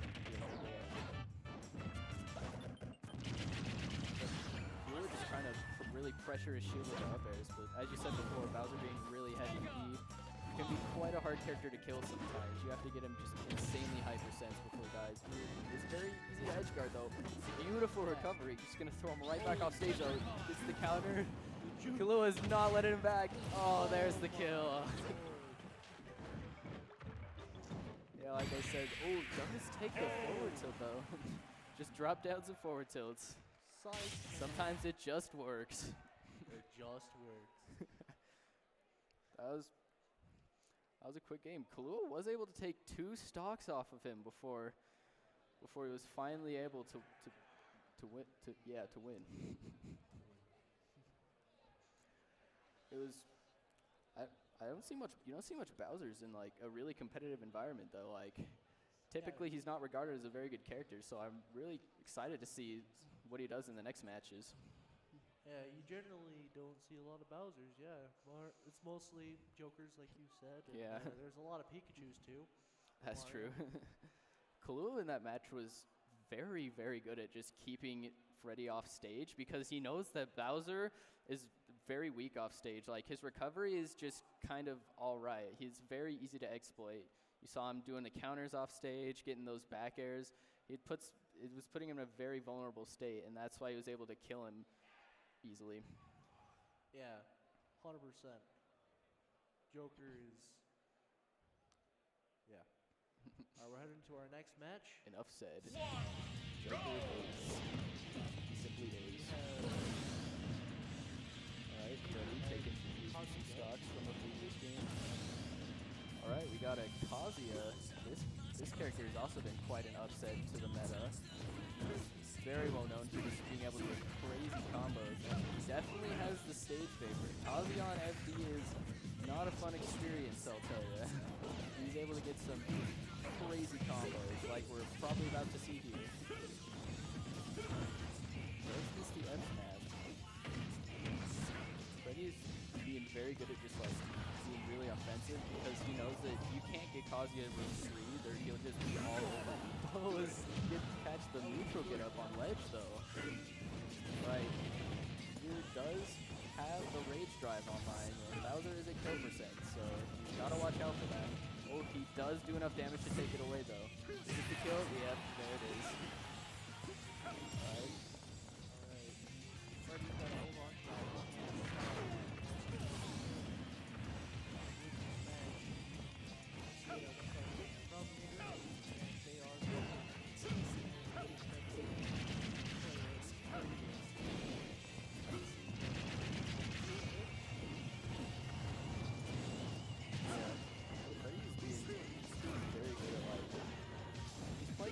offensive and defensive.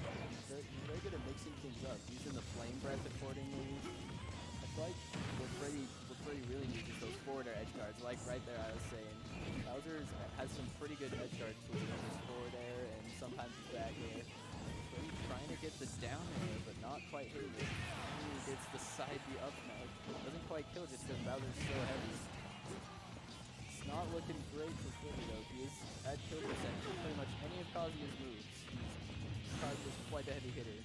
Does have that rage drive online again, and he's off stage. Not a good position to be in. Puts it right back at him though.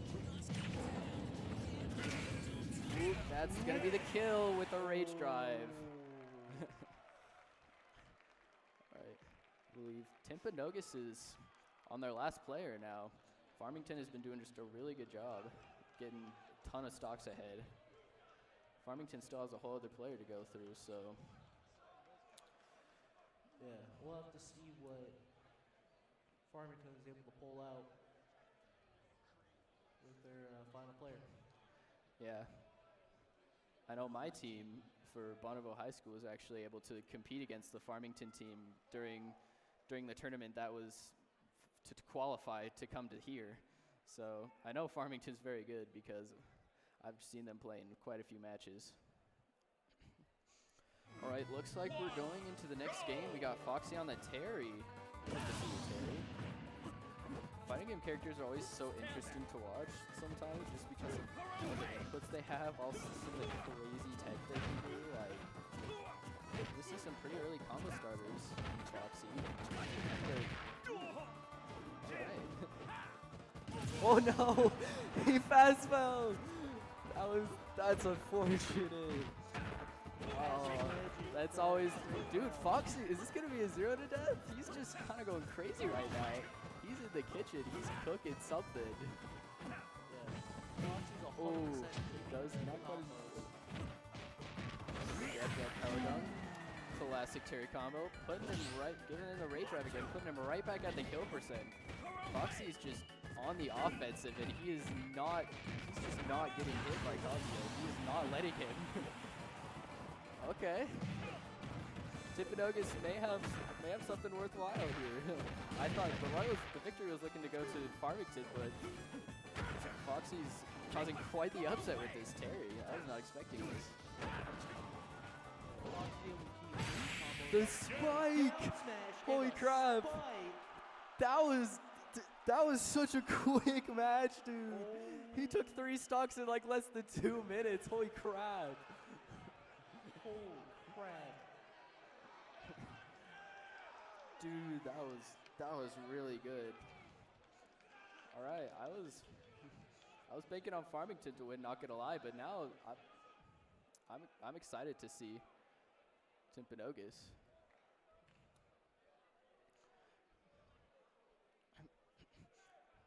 Yeah, all right, they're setting up for the next game.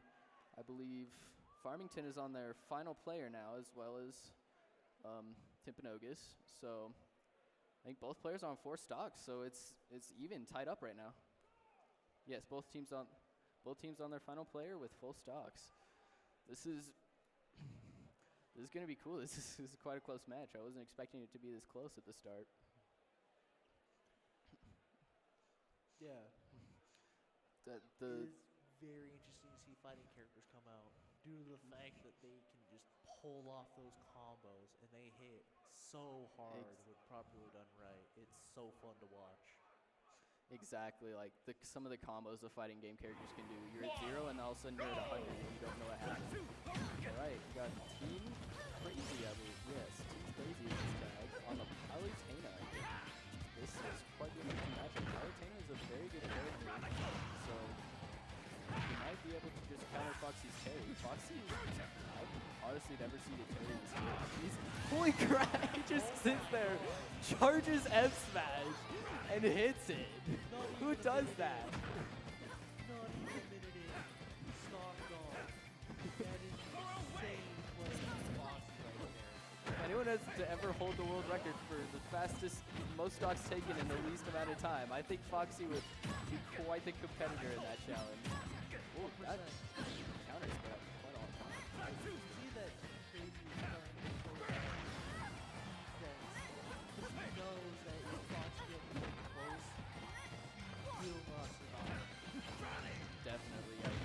wants to be in your face. Like his combos, down tilt, jab, power dunk like we just saw there. And another stock taken.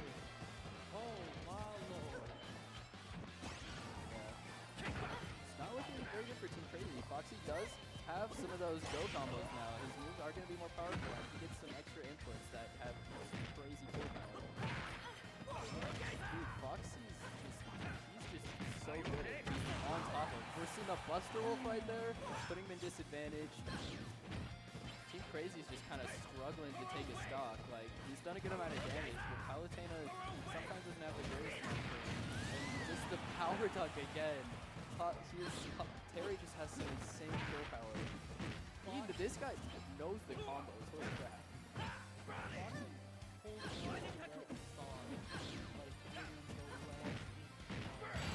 He just does that? Oh my gosh. That game lasted like 2 minutes. Foxy's crazy. Insane combos coming out of Foxy. Just destroying Palutena. I would honestly hate the Team Crazy kind of just got destroyed right there. Like, that must not be a good feeling. Like, I honestly thought that Palutena was probably a pretty good matchup against Terry, but Foxy was just in his face. He would not let him breathe. Yeah. Like, Foxy just has the inputs down. He has the reads down. He was very good at just calling out what the Palutena was doing and just being able to know what she was going to do next and planning accordingly. It was really good. Yeah, and with Palutena and how she's able to move around really quickly, I was kind of surprised on how Foxy was able to just track her and not let her go. Yeah. I was really impressed by some of the aerial combos Foxy was able to produce a whole lot. Like, most of these fine game characters thrive from, like, being on the ground. Just, like, yeah, but, like, the aerial combos that he pulled off were just kind of crazy. Yeah, 100%. Yeah, I was surprised. We didn't really see, like, many, like, kill moves off of Palutena. Like, side B is just, like, one of Palutena's probably best kill moves, but Foxy was just not giving him time to do it because, like, Palutena's kill moves, like, a lot of them are, like, really laggy and hard to and, like, pretty easy to punish, and Foxy would have just been right on top of that. So, all right, we're going into some highlights of the match here. The up to in the back air, dude. I can't believe that killed. That was pretty crazy. Chica was very good with those spin dash into forward airs. Ooh, that was a weird trade. Yep. Minecart and up smash. That killed it like E. With the pop-up. I love the Van Steve guy. Shout-outs to him. Don't get me wrong. I think Steve is a cool character, but he's been a huge upset to the meta. Yeah, see that grab and launch from PhD. He sent him to space. It's funny how they gave a child just like one of the best grabs in the game, like a literal child. And that R-Sensei was... The R-Sensei. That's probably going to be one of like my favorite moments of tonight. Just running up and down and forward tilting there. It's kind of funny. Dude, Kazuya's side B hit stun is pretty crazy. It's kind of fun to see some of the pop-offs from some of the players. Here we go, just run off and spike. Like, no setups, he just went for it. That spike was insane. Dude, it was so funny when he just sat there charging F smash. He knows. He was just so good at calling him out. Yeah. Yeah, definitely. Well, anyways, that's about it for round one. That was Farmington versus Timpanogos High School. All right. It was a very good match, and we're cutting to an interview. Give it up. Give it up. Maybe now. There we go. Give it up. One more time for Timpanogos Timpanogos? I got Timpanogos! It's a crazy word.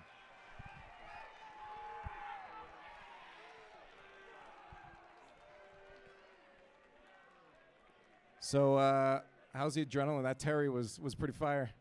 Yeah, no, I'm definitely feeling it right now, but we take those.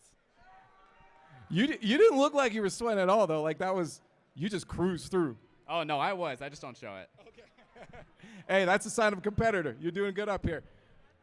Hey, talk to me about the team energy right now, because it looks like you guys are friends outside of Smash too, I'm assuming, because the energy with you guys is crazy. I mean, we met through Smash, but we've just been friends since like middle school. All of us. That's awesome. You've been 6 years. Wow, that's great. Hey, that's good, and it shows on stage. Energy is wild. Talk to me about that one recovery you had on Ness there, because that was. Do you remember that recovery with your Ness? Like, I can't explain it. Sometimes it works, sometimes it don't. I got lucky. God was smiling upon me today. And you got anything to say about Steve? Oh, I can't say that word. Ban him. MLG stupid. No, ban the tech, not the character. Ban the tech, not the character. Yeah, no, both works. We hate Steve in this house. All my homies hate Steve. Okay, one last thing here before I let you guys go. Talk to me about the strategy of the lineup. Was there a thought process going into who should be in what position, who plays first, who plays last? Because it worked, and I'm curious if you thought about it ahead of time. It depends on the team. For this team, we didn't know their lineup, so we didn't really have a plan to start. So we knew that he was going to be the anchor, and it worked. And so we just decided to let me go in first to like get more information on their like lineup and who they're going to send in and stuff. But for the other teams that we fought earlier, we knew their lineup, and so we had like a plan synergized around them. Hey, either way, it worked. One more time for Timpanogos. We got more Smash coming your way after the break, so stay tuned for the grand finals.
Welcome back to the Garff Esports Spring Celebration. We're going to carry on with Smash Bros. Because we're on our way to the grand finals. Let's take a look at that bracket real quick just to get you guys a little bit updated where we're heading. You guys can see it up there. I don't know if you can. Just imagine it in your head. There it is. Look at that. We finally are down to 2 teams. Pine View High versus Alta High. Let's hear, who's here for Alta right now?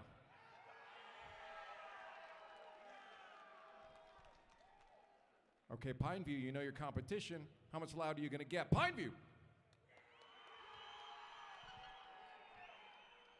Honestly, pretty even, and I'm hoping the competition is going to be exactly the same and that we have a fantastic grand finals. And again, bringing it to you is Ethan and Alexander. Let's get hyped for the Smash Bros. Grand Finals. Yeah, it's the finals. It came quicker than I expected, but I'm really excited to just... We've seen some crazy stuff from some of the teams so far, so it's going to be probably some really good matches coming up. From the Arsene save to the Terry combos and everything in between. Insane plays, great players, great game. Yeah, we've definitely been seeing a lot of the higher tier characters, the characters that are more played, such as Joker, Kazuya, Steve, but I'm excited to see what the roster is for these teams. It'll be cool to see like maybe someone who doesn't get played a lot. All right, sounds like we're gonna get started with game 1. We got Will Afton on Palutena and GW, I guess, on Ivysaur.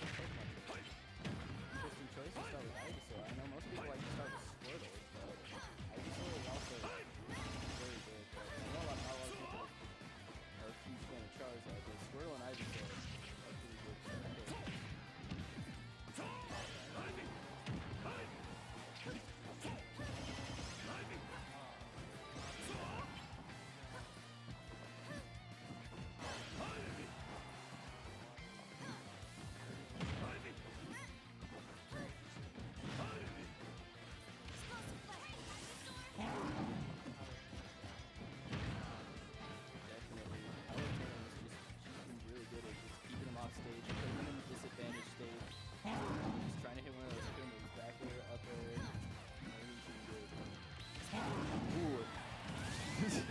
The side B through both the Charizard side B ends up winning, but Palutena gets the back air for a kill.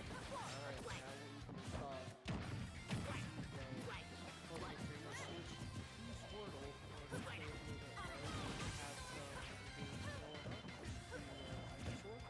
Yeah, interesting choice to switch back to Ivysaur. I know Squirtle has a lot of really good combo game, but I know he doesn't do a lot of damage, so maybe BW is just looking to like really get more damage on this. Like, it is in your favor to take as many stocks as you can, obviously, just because, especially so you can see who the other person is playing if you end up winning, and then you kind of have a chance to counter take a bit. No, yeah. Besides the a little bit of joking as well with Palutena, I do think she may have the start. Ivysaur being killing ranges as of right now. Yeah, Palutena has some really great kill confirmed. Like, her side B does massive knockback. Her back air is really good. She has some really good kill throws. So Palutena is not yet based the back air, like I was talking about. Palutena can be just a really like threatening character to approach, especially. Ooh, BW just evening it out again. The Charizard fair. This is really interesting. It's kind of cool to see him playing Ivysaur and Charizard against a Palutena who you think would just be combo food for Palutena, but he seems to be managing. Does miss the Flare Blitz there. He's been very good at dodging Palutena's projectiles though, just getting out of the side Bs, the neutral Bs. Pretty cool. He's also been doing some really good grabs. BW is relying on that Flare Blitz. It's a very good kill move if you hit it, but probably one of like the most punishable moves in the game. Ooh, that down throw up smash is a very good call out from Will Afton. He's now ahead of stock, almost at 35%, so still fairly low. So BW has quite a bit of catching up to do. You see the switch to Ivysaur, probably to play out some long-range tactics. Yeah, Ivysaur is definitely good at just zoning out your opponent with the side B. He's a very large forward air, and just his attacks are just pretty big in general. Sometimes up B if you use that to attack. Yeah, we can see that Palutena is playing really aggressively right here. She's doing very good at just keeping him off the stage, not letting him get on. Like, if he gets back on, she just grabs him and throws him right back off. Like, very good stage control. Trying to get the shield drop on BW, but not quite. Ooh, misses the forward smash right there. Alright, we're seeing him switch to Charizard. It is very good to switch to Charizard on Pokemon Trainer at Hyper Sets because he is a lot heavier than Ivysaur and Squirtle, so he can lift to much higher percents. The up smash, just gonna take it like that. Very impressive. Alright, Palutena is racking up a lot of damage. All it's gonna take is a good back air or a side B, maybe a back throw. But we'll have to see if BW can hold out. I don't know, it's gonna be close. I've kind of noticed that BW likes to really use his grabs a lot. Immobilize, do a lot of damage, and also push Palutena away from him. But Ooh, it's the not enough. back air. Right. Game 1 is done. Yeah, that was really interesting to see. Like, obviously, I think Palutena does have the better matchup just in that situation because she has some insane frame data and she can just like zone you out and she forces you to approach just because she gives you no other option. It was a very good idea to use the Ivysaur primarily on that though, because Ivysaur is probably the character who is able to approach the best on Pokemon Trainer. Anyways. Yeah, it was very interesting because, you know, as I said, Pokemon Trainer is very versatile because you have Squirtle, which is able to go fast, do less damage. Ivysaur, which hits hard and is able to get up close and does a lot of long range. And then you have Charizard, which is a heavy, close-in fighter. And it's interesting to see how he used the different Pokemon to his advantage in order to fight a mainly long-range fighter, Palutena. Yeah, I really liked on the Charizard how he just utilized the Flare Blitz so well. Like, he was not afraid to use it at all. Yeah, 100%. And we're heading in the game. We have Kazuya versus Palutena. Will Afton on Palutena from Alta High and Jim Pix from Pineview. Playing the gold Kazuya skin. I know that skin's very popular among Kazuya players. It's pretty cool looking. It'll be interesting to see if Jim Pix can get in with Kazuya and get some really good combos down. Yeah, I feel like Palutena definitely has some like the frame data advantage against Kazuya just because her moves are just really fast. Like the Nair, she's able to just trap you inside of that.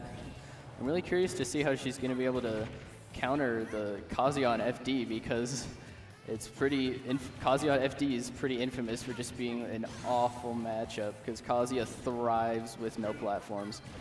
Does get the Rage Drive. She could be looking to kill Palutena at early percents. It's the footstool.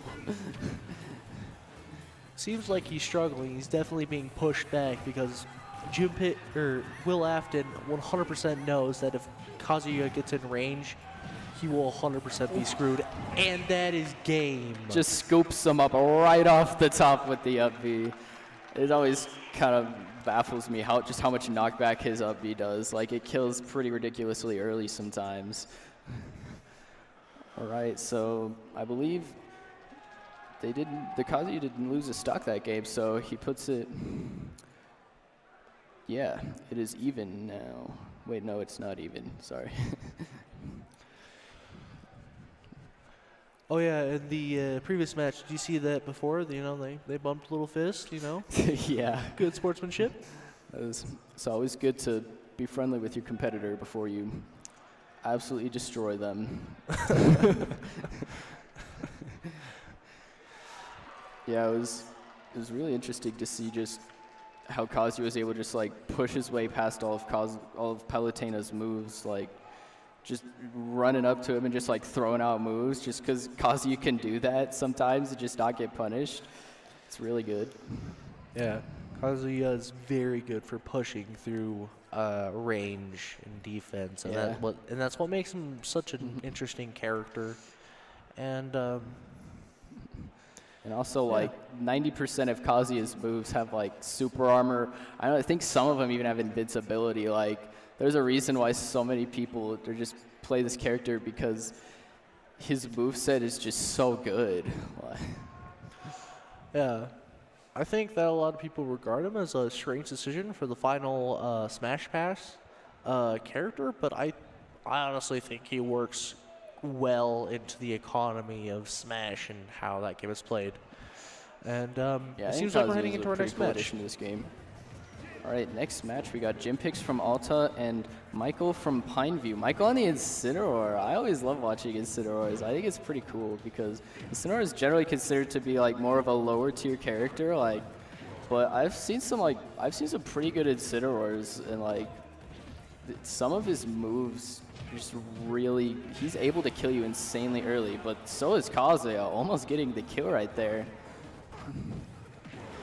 No, yeah, Incineroar is very much, due to the nature of the character, he's very much a wrestling-based character, so there's a lot of grapples, there's a lot of launches and grabs, and so there's not a lot you can do once in the grips of Incineroar, but it'll be interesting because Kazuya gets up, gets close, and it's just a match of close quarters wit and combat. Yeah, this is very much turning Smash Bros. into like a more of a melee fight. None of these characters would have projectiles, except for Kazuya, I guess. Michael is going to get the kill with side B, doing a bit of dash dancing. All right, getting pretty confident. Michael is in the killing range, and so we'll see if he's able to hold on to that stock or squeeze out another stock out of Jim Picks. Yeah, ooh, just going to take it with the up B right there. They're pretty even now. We can see that both of them are playing a bit more of a coy game, surprisingly. It's interesting to see how both these characters are utilizing grabs because both of these characters really thrive off of grabbing you and then just comboing the heck out of you once you're out of the grab. Ooh, misses. I wonder if he purposefully didn't hit that to try and keep him off stage. That was interesting. No, yeah. We can still see they're playing that kind of coy game. But especially Michael, he's in the killing range as of right now, but he's trying to whittle down Jim Picks' health and trying to get that stock. Yeah, Michael doing very good at just keeping Jim Picks in a disadvantaged state right now. Like, he's very good at just maintaining stage control, keeping him off stage, getting those edge guards. He's been hitting all the side Bs too. Like, he's been utilizing his side Bs very good. Jim Picks does have his rage drive, so we'll see if Michael can save. He almost died. Ooh, he's going to take it with the back air. And a launch from Michael. Michael was able to hold on and is holding on. Oh no! Oh. Tried to get the gimp off stage with his Sonora up B, but Jim Picks was able to DI it at that. That is unfortunate. That was very bold of him to go for that, though, because if you miss that, which he did, then you're just dead. You can't make it back from that. Right, I'm surprised I haven't been seeing a lot of down Bs coming out of Michael because it sort of like thrives off of his revenge mechanic, which just like multiplies the damage output of his moves like tenfold. It's pretty crazy. But he seems to be managing pretty fine without it, honestly. Oh yeah, he seems to be kind of ledge guarding, keeping the stage control keep going, and that is a launch. Down throw back air. Very good DI call out from Michael. Besides being the 1 to 2 stock, it seems that Michael is holding on to that second stock. Yeah, dude, it kind of impresses me just how good Michael is at utilizing his side Bs because I don't think he's missed a single side B this game. Maybe like I think it was one, but like right there, he's very good at just hitting those on ledge, and it's surprisingly hard to avoid, honestly. And it does like massive damage if you get hit by it.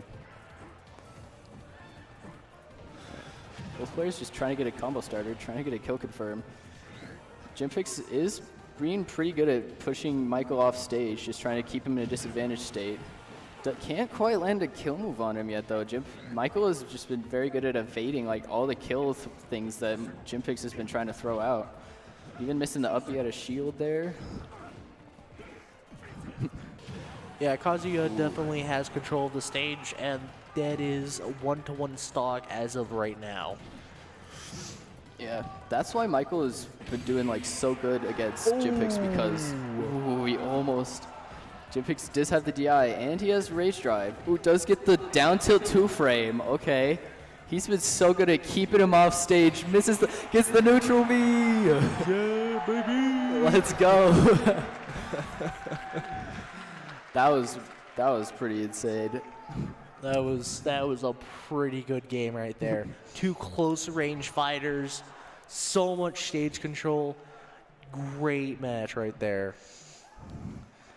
Yeah, just like, I'm honestly surprised that the Incineroar is able to beat the Kazuya, because honestly, I think that's probably not the best matchup for Kazuya, but like, they proved me wrong. They proved that like Incineroar, if played optimally, he can just kill you.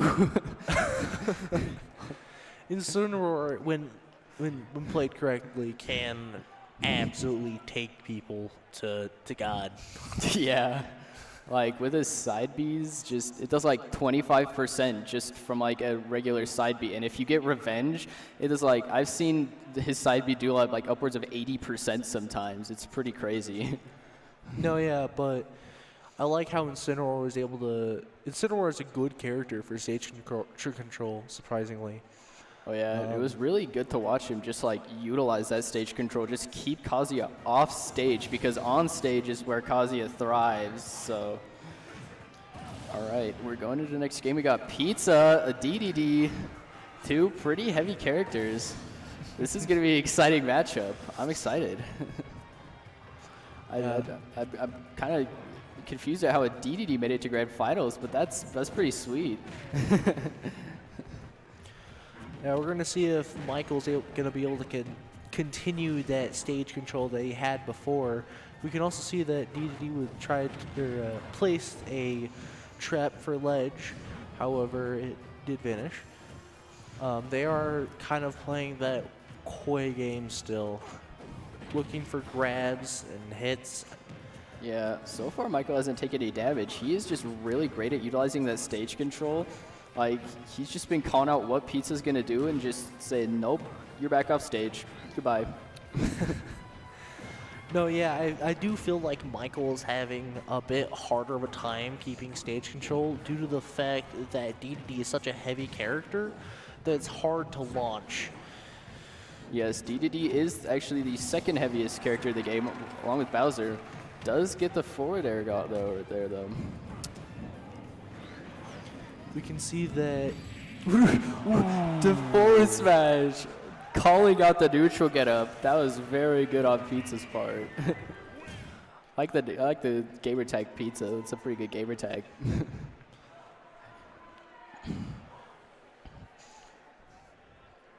Yeah, it was a very interesting match, but unfortunately, he wasn't able to pull through, and DDD took the round. Yeah, Pizza. The Incineroar did take a stock off of Pizza, but Pizza still has 3 stocks left. So if he can utilize them very well in this next game, it could pull his team ahead. We'll have to see. Very good teammates behind him. All right, we're gonna enter our next match. We've got Mern as Zelda. All right. We got Pizza as DDD. I like the taunt. There's been quite a bit of taunting going on. It's kind of cool because like it's mostly just friendly taunting. Like no harm is meant by any of it. Pizza off the bat just getting some really high damage, getting the dash attack 2-frame, just utilizing Gordo very well. He is 100% control of the stage and is keeping Zelda or Mern in a series of combos. However, Mern is able to turn that around and gain control of the stage. Mern has been able to flip the situation on Pizza, putting him in more of a disadvantaged state. utilizing that lightning kick. And Zelda thrives at edge guarding. Like the combination of Phantom getting the spike, that was weird. It almost didn't look like a spike, but it just set him straight down. Ooh, getting the Gordo kill off the top though. Leveling out the playing field, eh? Yeah. And Zelda's probably one of like the best zoning characters in this game, just because Phantom is just kind of broken sometimes. Like it's just a wall of meat that does a ton of damage if it hits you. And then side B just also doing a ton of damage. No, yeah, definitely. Seems like a back and forth as of right now. But it does seem that Mern tried to go for that spike, but failed. And we're seeing... That is something that Zelda can do very well, is just kill early like that. A sweet spot lightning kick does just massive damage. Yeah. We're seeing that Pizza's on the defensive right now.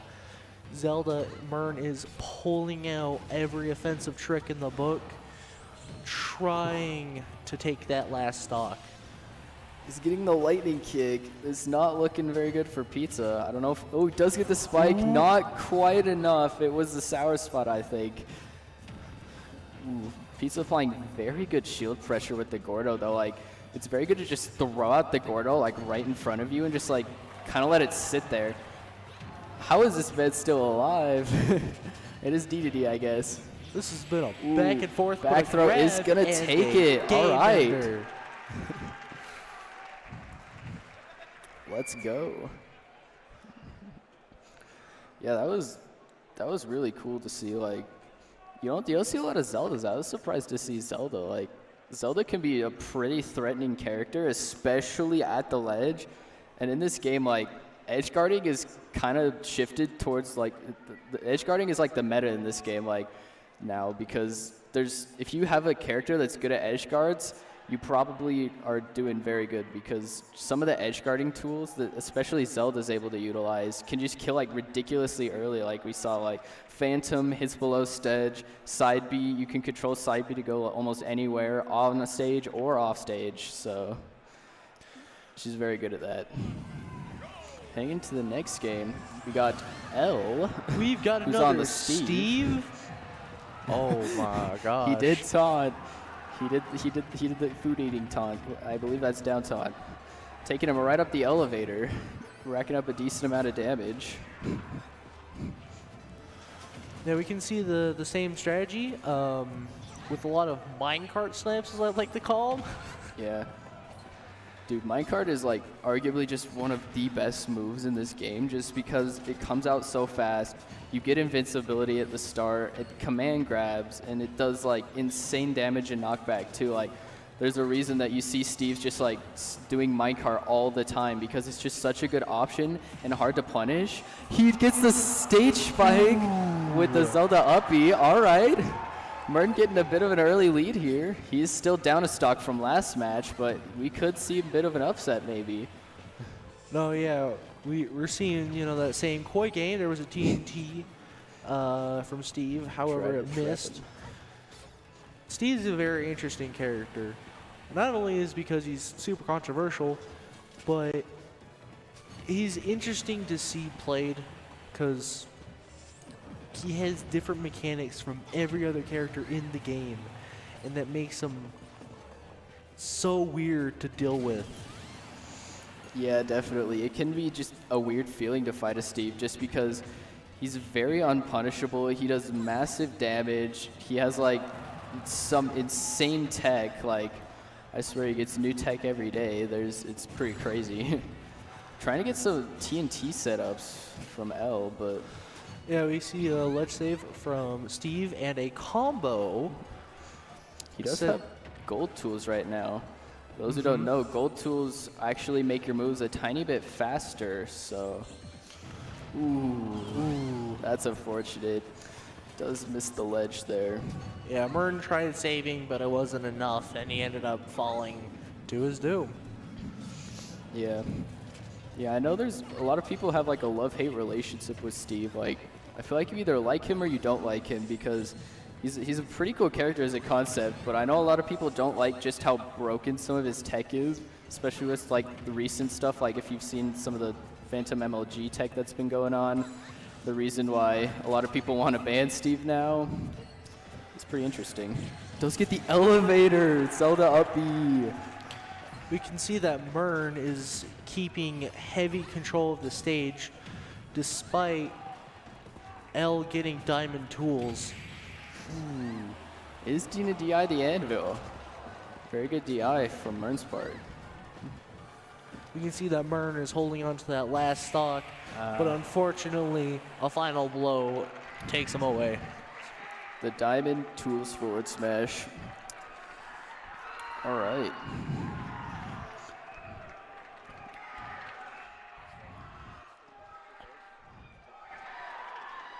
All right, we're on the last player for both teams. So this is going to be the final match for the grand finals to determine the winner of the Super Smash Bros. Section here at the Garff Esports Spring Celebration. So, yeah, it's going to be really interesting. I hope we see some good plays. I hope we, see some good sportsmanship. It's going to be great.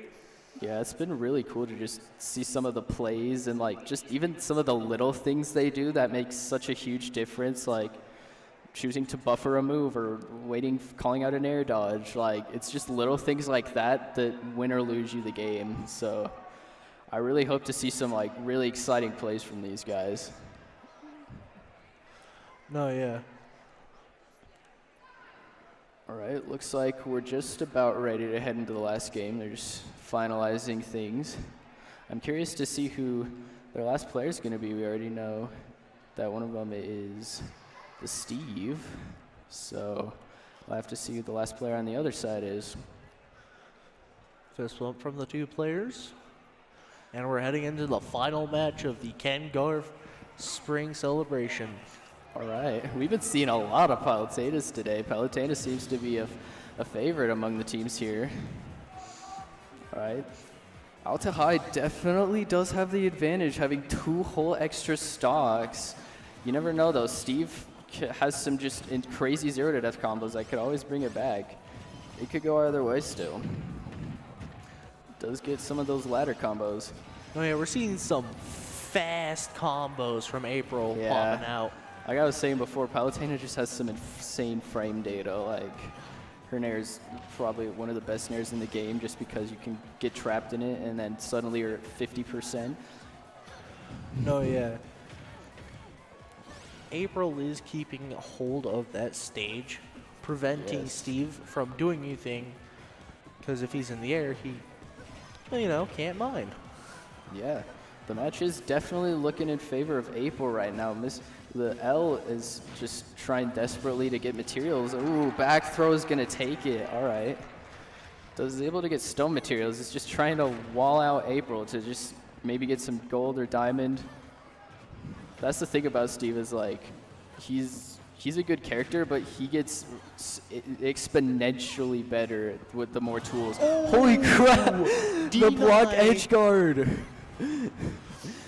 Utilizing the blocks to stop Palutena's teleport. That was kind of wild. That's another one of the reasons why Steve has just been upsetting the meta, just because the edge guarding capabilities with the blocks and all his attacks is just probably one of the best in the game. Like, no, yeah, definitely. April looking to go for some off-stage combos. It was a nice attempt. However, Palutena seems to be in a combo. Yeah. L is just stuck in those jabs. Going on and on. Unrelentless combo. All right. Seen some very good strategies from April. Just really good spacing, especially like the spacing on the nairs and the back airs. Just keeping L away from him. Like, she wants nothing to do with him. You can see here that L is playing that coy game. He's trying to mine, trying to get distance from Palutena, trying to hold on to that last stock. Yeah, but L it does is at kill percent for most of Palutena's moves. It's not looking very good for L. It's looking like possibly a victory for Alta. I don't know. All right. All right, all right. L does take a stock. All right. April does still have 2 whole stocks though. And the back air for the win. Let's go. Nice. Victory for, was it Alta High? Yeah, I believe Alta High was the victor.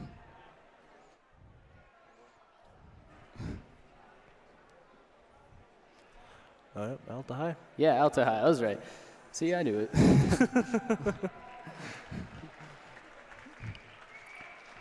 Wow, that was. Those were some good matches right there. That was pretty spicy, not gonna lie. Unfortunately, just Alta did have the advantage at the start just by having 2 stocks, and I'm really curious to see if L had more stocks, how it would have gone. But either way, the victory does go to Alta. That was some really good gameplay from them. That was pretty nice.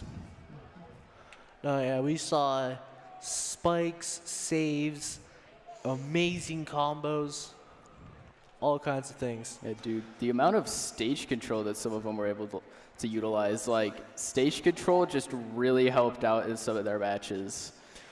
No, yeah, stage control was pivotal to a lot of the plays that characters did, especially encountering Steve. Yeah. All right, we're going to check out some replays here from the finals. One of the first matches, the Palutena versus Pokemon Trainer. The up smash there. It killed pretty early, honestly. I was surprised it killed. Mm-hmm. The Kazuya Palutena fight was very fun to watch. The scoop off the top. I really enjoyed watching this Isidore versus Kazuya. Just both really close range fighters. Just Michael just had some really good call outs. That made me so sad when he missed that. That miss was. He was in the kitchen. But he was getting ready to cook, but he forgot the ingredients. The weak spike right there. That was so weird. You didn't see the spike spark come out, but it still spiked. That was weird. That was very interesting.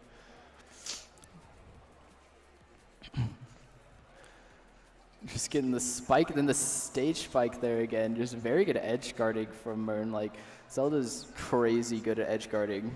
Then the elevator's just probably one of the best up B shield options in this game. It's very broken.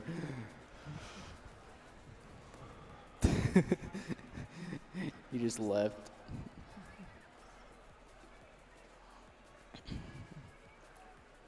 No, yeah, but the one block thing, edge guard here. that ledge guard was good. Yeah.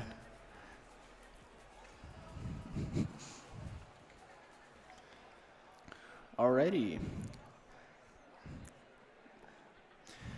All right. Well, that's the grand finale for Super Smash Brothers. There's the grand finals. All right, we're gonna go to Leaf or Brody for some interviews with the players now. Let's get it one more time. State champs, Alta High.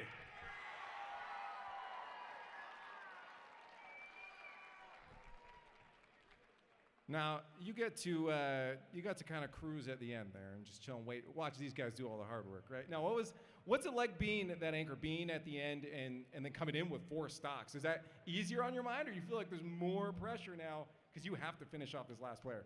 Oh no, it's such a relief to go in with more stocks. That's the biggest advantage you can have in this game. So. And starting things off, what's your goal? Like, do you have a set like? I need to take at least this many stocks to claim a success at the beginning? My goal is usually just take as many stocks as I can. If I get a lead, I'll just try to play passive and just try to extend that lead. And for you, Mr. Incineroar, you had an SD at one point there. No. How do you maintain mentality? Like being like, okay, shake it off. Let's keep going. I mean, there's always a future, so just play on it. Fair, focus, stay in. And playing in the middle there too, and you were on the Zelda, playing in the middle of the pack, obviously you don't have to worry about being that anchor that lasts. You don't have to start things off for your team. What's your focus and goal for the team? Is it just trying to get as much information? Is it really just, I'm going to be that stock tank, take as many as possible here? Where I'm at, what I'm trying to do is, one, beat the person I'm fighting right now. Next, I'm trying to see what the last player is in that case, so I can set up my next opponent and see what my friend can do. Or just try to beat them too, right? Try to beat them too, yeah. Why not? Hey, well, you guys beat them. You won first place, grand finals one more time. State champs, Alta High.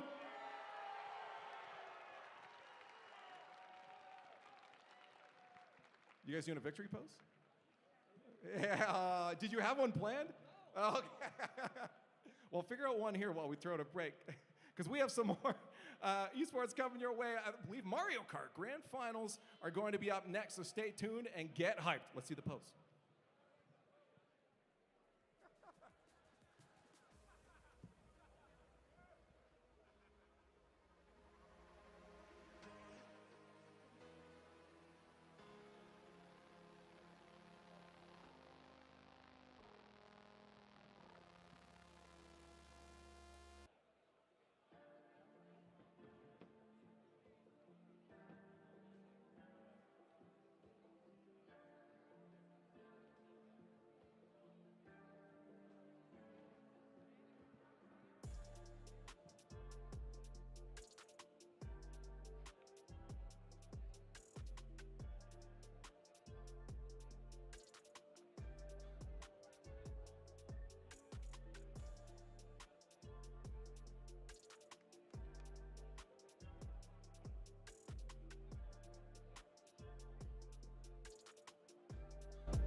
Actually, you don't need vision to do most things in life. Yes, I'm legally blind, and yes, I'm responsible for the user interface. Data visualization. If I can see it and understand it quickly, anyone can. Making complex things clear. That's how I help people thrive. People who know BDO.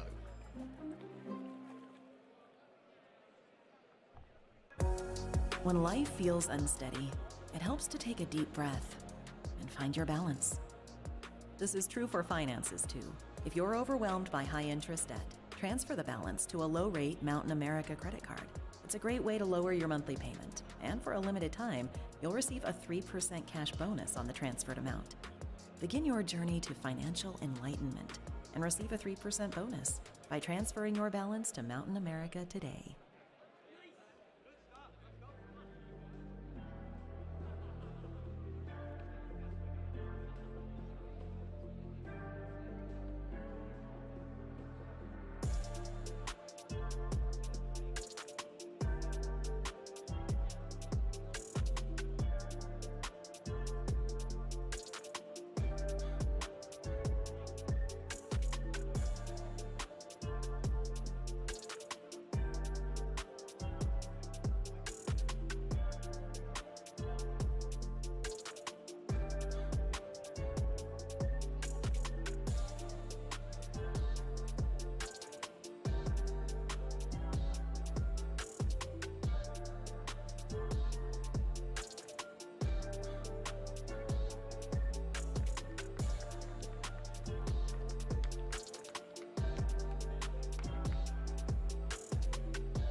We are back with the Garff Esports Spring Celebration as we move onwards and onwards to more victors. Up next is going to be our Mario Kart Grand Finals. Let's give you a bit of taste of what that looked like. Throw the bracket up on the board as, again, we do make a round. One thing to note while looking at this bracket is that in the Grand Finals, we actually had Bountiful High versus Pleasant Grove, but unfortunately, Pleasant Grove did have to forfeit, is what I'm being told. So taking their place is Hurricane High.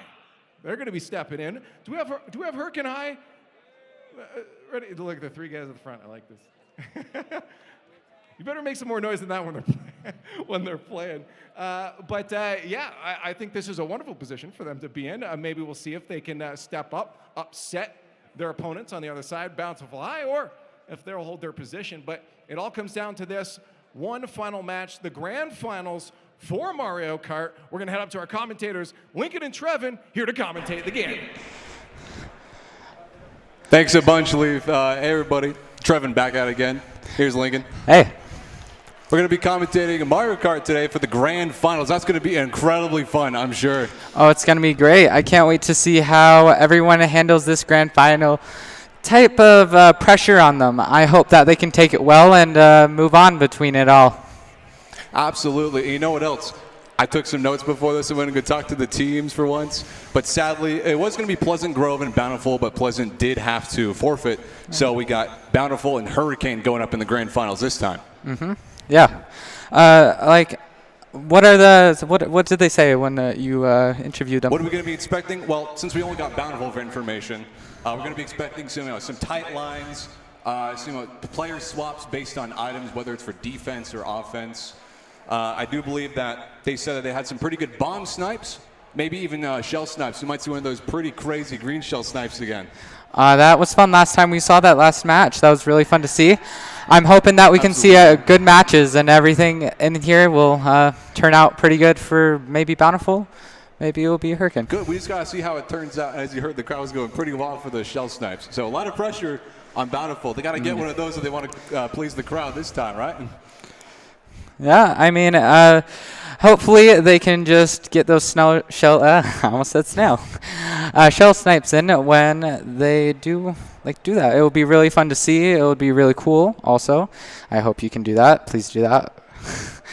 And hopefully they can get some good items in as well, like make sure they play it well and they can get their defense and offense right to that point where they win this. But on the other hand, we do have the opposite team, what was their team again? Hurricane. Hurricane. Which the Hurricane, I did not see them as much, but they might have a good strat for them that they might not see coming. Yeah, sadly, I didn't get to talk to Hurricane much either, or at all. So we're just going to have to watch their first race and see how they play. Mm-hmm. I'm hoping Hurricane can put in the same good strats as Bountiful here. And we're going to see what happens next, I guess. Yeah, we're going to be getting to the games right here, right now. Here we go. Check it out. Waluigi on the Wiggler. The old meta is back. Doesn't even matter that the update was yesterday. We're getting straight into the match. Same as good. On the Biddy Buggy. He's climbing up the ranks real quick here, really fast. You should maybe get some items here so then he can, use them to just climb up more ranks faster and get first place here. Mo Dizzle coming up with the double item cube, getting a mushroom and triple banana. That should help him out gaining those ranks. Blake here is doing pretty well in second place, has the coin. If he could get some more items here, might just take more places here. Absolutely. We got Blake. How are you going to pronounce it? I'm going to say Blake, because every time I say Balakia when something's like this, it always ends up being wrong, and then I end up getting flogged for it. Yeah. But Blake's just in 5th place. Killer Squid, Bountiful High in 1st. I've not been looking at the teams, the names, but classic Waluigi on the Biddy Buggy. He's got a coin in his 1st slot. Hopefully get another item for some defense, but he does have his teammates behind him to give her some assistance. Right. Doing really well with the drifting here, doing really tight, and it's really good on this just to speed up and go farther ahead. Just got ghosted, which is good. But that was just the coin, exactly what that is for. Mm-hmm. And as you were talking about, we were seeing those tight lines, as I said when I was interviewing some of the Bountiful people. They're just going for those tight lines as fast as possible, trying to get through that track and stay in those high ranks. Hurricane High is doing pretty well here. Still behind, but I bet they can catch up sooner or later. Oh, but bomb right there. Missing everybody. So I'm not sure who threw that, but that could have been pretty big if it hit a couple of whoever's team that was faced towards. But we do see Bountiful High here in first, second, and third on the mini-map. So Hurricanes really got to pull themselves together if they want to get some ranks soon, as we are on the third lap this match. They're really, Bountiful's really pulling the team together right here and doing that good team plays where they're making sure they switch off so then they have their attack items and defense items ready to go. They're really communicating with each other here. And on those items, if we're looking at Mo Dizzle here, he's got a bomb and a Super Hornet in first place, but he's not going to get to use those as he finishes his race in first, second, and possibly third on the minimap. Not so sure if Bountiful got that third place. Yes, they did. A lot of points for them on the first match. Well done, Bountiful, so far. Bountiful's doing really good here with the point system and everything they're doing with their placing is good. Their defense and offense is really well timed, and they're really communicating. Oh, I was not prepared for us to go back to us. Well, I guess you're looking at me now. How's it going, everybody? That was a pretty interesting game. Didn't see too many item uses, but just a lot of nice lines and especially fast cars. And Bountiful High was in first through third for quite a lot of that. Bountiful did a lot of good moves there. I like their teamwork. They had really well timed placement of their switching off between their attack items and defense items. They threw pretty good bombs. They did get that good stuff in. And I think we're going to head to our second game now. Here we are. I didn't actually catch that too much. I should have been paying more attention. They probably did swap players a couple of times, right, based on their shells. QD right here is really doing a lot drifting here, apparently. Yeah, a couple of drifting here off the ramp, just trying to get those, get into first place. Here we go with that nice ramp speed. Look at this nice tight line, maybe even getting an ultra turbo. Couldn't get it, but that's okay. Still staying as high ranks. Oh, hit the grass. Oh, maybe we can get a good shell snipe here, but I think he's going for defense at the minute. Most likely. Here we see Hurricane High here pulling themselves into those higher ranks instead of Bountiful this time. Staying pretty close, barely missing that red shell. Oh, no, they're teammates. Never mind. Not gonna matter. It was close anyway. Oh my gosh, total mayhem right there next to the finish line. Mr. Squiddo being able to dodge that complete just insanity. Right, like right here is just being an insane kind of fight right now with them just taking places and just not really knowing who's going to come out. Far. Right now, everyone is bunched together. Right. Very tightly and extremely close. It's going to be a pretty difficult game for either side right now. They definitely got to get some good items, no matter what it is. It's not going to be anything too good as everyone's pretty close to first, but any items right now can make a huge difference. Hurricane High is in first here, and they're doing really well. Captain Jackman's doing really well in his drifting, and he's grabbing some more items here, which will be good in the back so then he can defend with what he's got. Yeah, off topic, just really quickly, I have not played this map before. Do you recognize this map? Yes. Not really. I think it was, I can't remember. I think it's part of the DLC pack. I think. That's probably why. I don't have the DLC pack. But I guess we're just going to see how Veggie Kale plays it. I did hear that this was the guy that was pretty good at his shell snipes. Nice shell snipe right there, going front through the finish line. Hit the ball. Pretty even matchup on the points here. We see a Bountiful first and second. Bountiful's doing really good on their placement here. They're getting high points now with since they're ranked, and they're just keeping it going when they need to and switching off with their attack items still, which I like. I think that Hurricane can do better on their attack right now. They need to be a bit more offensive. Hurricane definitely could be more offensive here, as Bountiful has got their offense on lockdown. And even defense, they're getting a lot of nice items that are guarding them from red shells, bananas, whatnot. I see a lot of super horns out there in first place being used. I saw that in Bountiful at least. Right. I think Hurricane may need to do some more right here, but in our next game, let's see what they can do. We'll have to see what they do exactly.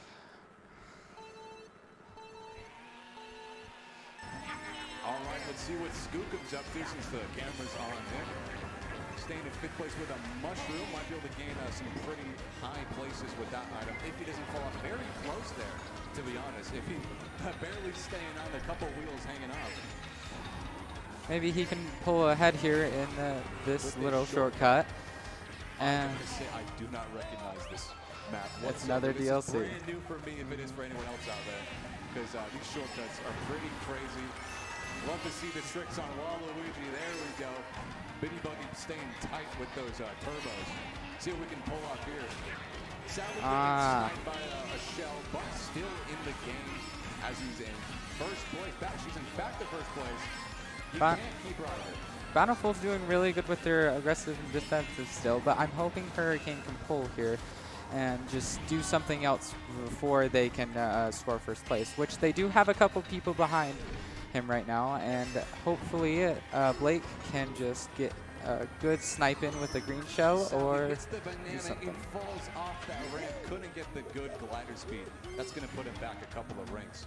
And as you were saying, Hurricane does have some members pretty far behind, which gives them good chances to grab some good items, like a bullet bill, and get ahead of the match.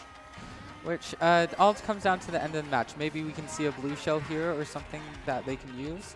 But and they fell off the map. Not a very good thing for them. You don't like to see that, but Killer Squid still standing in Red first shell. place. Oh. That red shell. Maybe they can pull ahead here. Maybe. Maybe We'll see. she is being tightly followed by some other member Hurricane here. Yeah, you can see them swapping first and second for just a mere moment.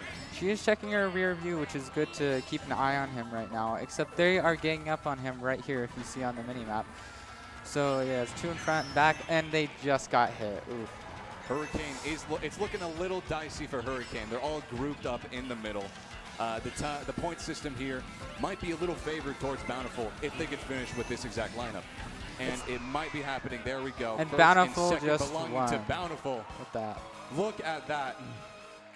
Bountiful's doing really well with their first place placement here, and everything with that. They're doing. They're keeping it. They're just hardening their victory here. I don't think we got to see it on the camera, but poor Thunder there. He was in the middle ranks. He got pretty messed up over at the end there. He got sent straight back to 8th place. I'm not so sure what happened, but poor guy, you gotta say. Their victory is getting higher and higher chances here, but hopefully Hurricane can maybe pull through and be the underdog here. You do like to see an underdog, especially. They are quite far behind on points, but a couple of first places and second places will drive them ahead just as well. You're never out of the fight until the maybe last race and you're down 50 points.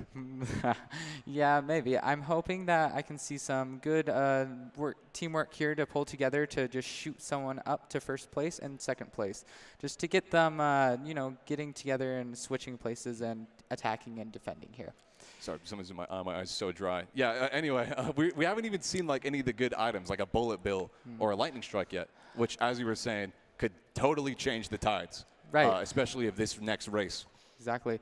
A lightning strike could definitely change the race here and just give Hurricane the benefit of zooming ahead of them and creating a whole different point and getting them ahead. You know, on side note, the new meta that just happened like yesterday, I forgot who exactly the characters were in new carts were that were for meta. Do you remember that exactly? I don't remember that exactly right now. I don't exactly remember, but I think it was one of the baby characters in a different car. It's no longer just like the nice and tight bitty buggy drifting and whatnot for those mini turbos. It's a completely new meta. Right, it can be a new meta, except the old meta is still untouched, I'm pretty sure. And so let's see in this next match what we can see in this. Yeah, we'll see what we can pull out. Everyone still is using bitty buggies and rollers, though. So I'm not so sure if, like, the actual new update meta has been informed for all the players. After all, these people are probably used to these carts and stuff. Right, now anyway, right? It just got put in yesterday, except this. Let's see what happens in this match right now. Yeah. This is a very chaotic map. This map is a bit of a special map, that's right. It's got these nice, really short shortcuts right here. Wow. And it's got 7 laps. And it's a huge map for bagging on. So some people will hang back and get some really powerful weapon like a lightning strike or a bullet bill and be shot place after place ahead until they're in first. But Veggie Kale here is just keeping that first place on lockdown with these nice and tight shortcuts, going over the plants again and again. Do you see that? Yes, I see this. This is very good for him. If he keeps this up, then he will stay in first place. I'm hoping that maybe Hurricane, which they're behind a bit, can just do something about this right now. Maybe they can pull out some big item, just like you said. But first place here is looking very nice with a red shell and a mushroom. Not going to be the most eventful match so far. It's just these incredibly tight lines and useful shortcuts. But we do see Donkey Kong coming up with a star. Can he get to first or second place? It doesn't look like it. Bountiful High keep it first and second for themselves. Excellent job. Bountiful's really tightening their grip here. Maybe we can see something from Hurricane still. I'm hoping. We almost did see something there. That star could have been huge if it was just used maybe a little sooner, or we had just a little more place ahead in the ranks. He could have gotten a lot of points for his team there. Exactly. I mean, when we see that his tight turns there, those were precise right there. He must have played that map a lot before. Veggie especially. Veggie really did really good on that map, keeping first. He kept all of his defensive items, and once he got first, he stood there and just did not move. Totally looked like he practiced that map. Didn't tell me that before, that he'd performed that well. But that was some pretty crazy lines right there. Anyway, going on to the second race. Let's see what we can do. Veggie Kale staying in first as he was in first last time. Starting off with a nice little speed boost right there. Last time we saw this map, Westlake fell off the end. Hopefully they cannot make the same mistake as Westlake did right there. And as we see, Hurricane High has been taking first place here, and this is really good for them. If they can keep this first place type thing going, or at least their teamwork up, then they can maybe take this. If I can make a quick judgment on how the last races have been, they do seem to have been pretty decent at playing defensively. So yeah, maybe if they can get those high ranks nice and early in the match, maybe they can keep them for the rest of the game. We'll just have to wait and see how that hands out, though. But Veggie Kale in first has a super horn, a great defensive and attacking item as he attacks that. Poor Isabel with it, taking first place for himself. Veggie Kale being in first a lot this game, right? Yes, Veggie Kale's made a lot of first place this game. He's kept it. He's been really on that solid grind to just keep that place. With Hurricane High Sweden, he's coming up behind with that second place here. At least maybe if he gets a good item here, he can just pull ahead. Does throw that red shell at Bountiful. Didn't miss that one, getting him that second place, but gets boomerang by me. Nice job of me. Gets boomerang by me and sadly dropped back down to third. He doesn't have any items on him right now, so he's going to be stuck in that third place for a bit. Veggie Kale is making a really good defense here. He's making tight turns and everything that's just going right for him. And again, you got to take a look at his items. A green shell and a super horn. That's going to be a red shell defense and even a blue shell defense if it would come to it. But we haven't even seen one yet.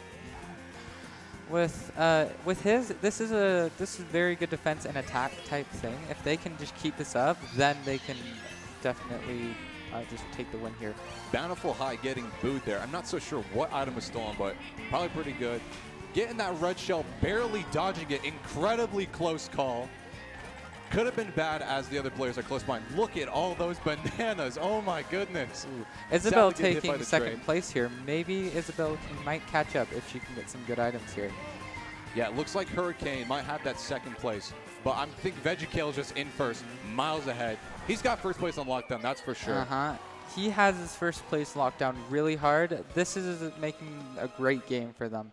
He's a pretty good player to just keep in front and always defend with. And as we can see by these ranks right here, Hurricane High did lose that second place, however. And they couldn't get a lot of points that. But it's only 10 under the other points, so that's perfectly fine. Yeah. I liked how they played it there with Hurricane. Hurricane's fallen behind a bit, but Bountiful's really doing well right here. They're doing great defense and offense. They keep putting the right shells in the right place and defending the hell of it. Hurricanes finally got their feet off the control and using their hands for once, am I right? About time. We're going to see some crazy plays, I guarantee it, after that. We saw them in first and second place, at least trying to fight for it. Sadly, did lose second at the end there, but it'll be okay. They were really close. Hurricane was close to getting first place there. They were fighting for it. But hopefully in this next match, we can see some good plays from them. Is this another DLC map? I think so. Oh my goodness. You see, I trained for weeks memorizing maps, and then I get thrown an absolute curveball with these new maps. Skookum falling off the ledge pretty early on, 8th place. Not too big of a deal, as all it takes is a couple of good items and a decent play styling, and you can get ahead pretty quickly. They're doing really well timed jumps there to hit those boosts.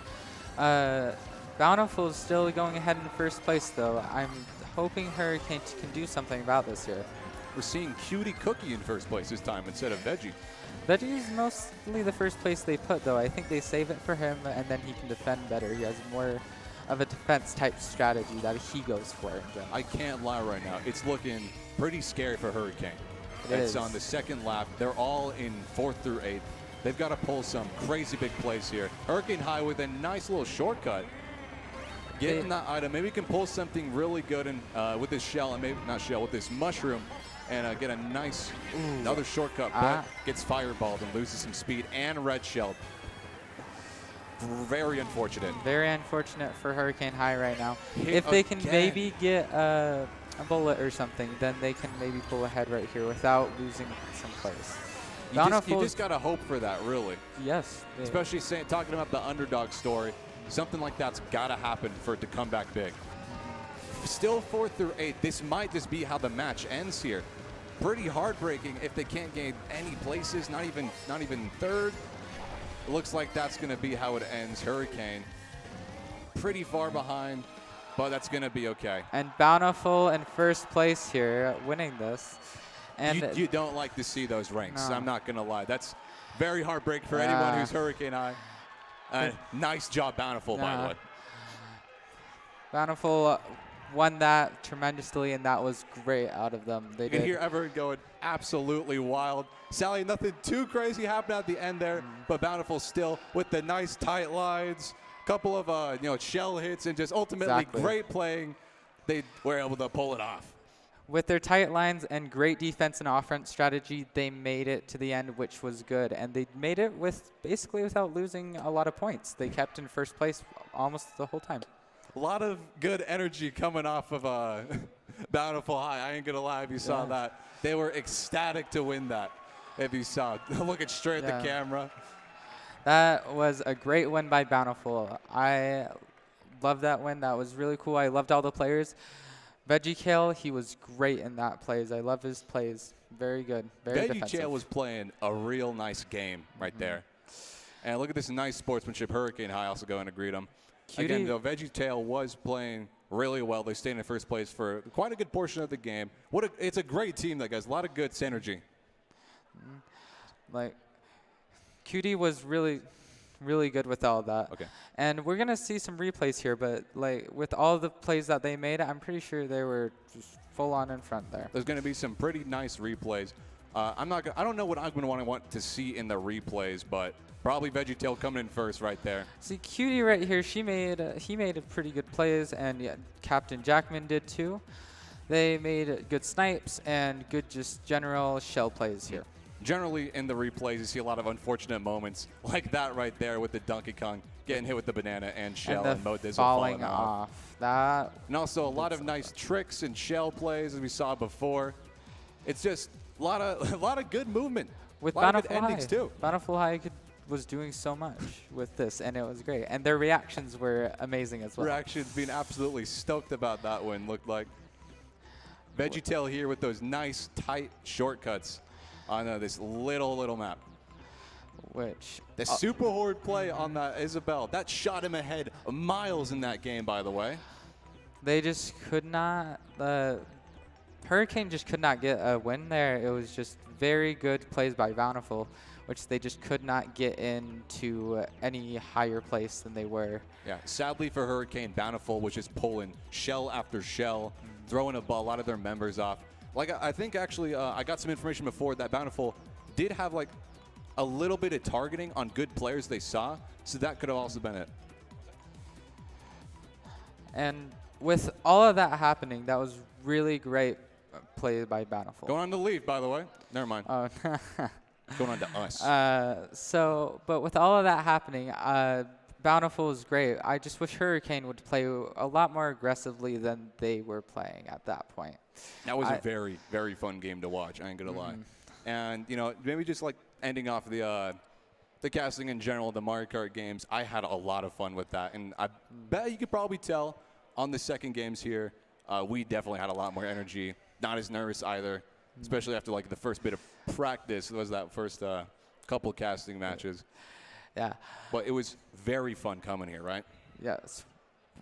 With all of this was really great, and all of the matches we had were amazing. And I think we're going to head to Leaf now. Yep, we're going to throw it off the Leaf, man. Tell you, take it up. There we are, Bountiful High, your state champs from Mario Kart.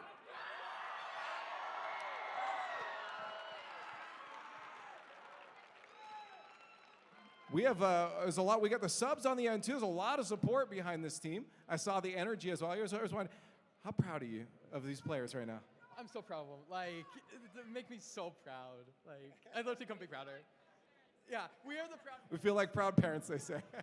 Well, I want to ask you a question here about with your opponents. Obviously, there's a switch up there. Did that boost the confidence coming into this matchup? Being like, oh, this is going to be a cruise, because it looked like it was a cruise for you guys. A little. We hadn't seen Pleasant Grove play for a while, or the first one. We hadn't seen Pleasant Grove play for a while, so we were a little worried, but we were a little bit more confident with Hurricane because we were watching some of the previous matches, and we felt confident. And was that it was Veggie was on the bike, right? Yeah. Most people are on carts. What does he like about the bike? Because you were in first quite often. I don't know. I kind of just like the way that it feels and the way that it handles. It just feels like, I don't know, it just feels comfortable for me, I guess, and that's just why I go for it, you know. Yeah, I ride a motorcycle, so I approve of it. It's way cooler. Everyone should switch to the bike. Now, I want to question just the strategy going into this. Is there a lot of different switch-ups in pole position that you guys like to do depending on items? And can you give a little more insight on, like, maybe how you guys communicate that? So how we do it is it depends on our placing, and if we don't have items, people are going to do wider turns. Then the people that don't have items are going to be higher ranking, so then we can not hit, and it's just going to be a play. All right, you get to the other side here. Proud mama over here. Yeah. I liked your energy, so I'm saving her for last here. But also, yeah, the hype behind this, like I feel like that really helps the team, and you were just so excited. I'm gonna give you the same chance. How proud are you of the team? Yeah, we feel like cheerleaders, and like I said, proud parents. I'd also have to say, we're also there. I feel that we helped a lot. Is we're like, hey, take a deep breath. You got this. And it was kind of a stabilizer, and I'm really happy that we're here to support them. And I would definitely do it again if I could.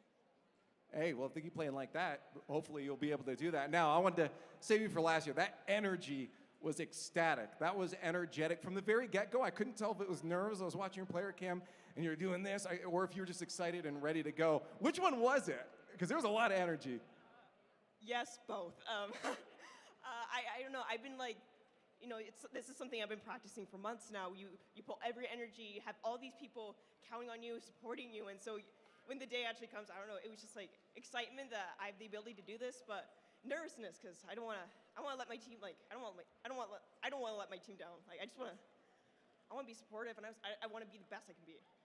Well, you were. You're state champs. One more time. Bountiful High. We'll celebrate again in a bit for the award ceremony. I'll let you guys go communicate, celebrate with your friends and family right now. But we are going to go to a break. After this, we have Rocket League on its way.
Success in Education is a 501(c) nonprofit with a mission to provide a pathway to college or careers. We do this through literacy, technology and mentoring programs, and exposure to scholarships, internships, and careers. Success in Education serves every school district in the state of Utah with core education-based programs. Garff Esports, Keys to Success, Road to Success, and Women Who Succeed. Garff Esports aims into enhancing and enriching scholastic experiences through and beyond gaming. Keys to Success purpose is to motivate students to unlock their future by connecting them to scholarships, internships, and careers, all through the Keys to Success app that is available to students statewide. Road to Success aims to improve literacy skills of K-5 grade students through incentivized daily reading. The purpose of Women Who Succeed is to provide opportunities for girls and young women to grow confidence in leadership skills by offering workshops, mentoring programs, and scholarships. Your generosity ensures students across Utah have opportunities beyond high school. Thank you.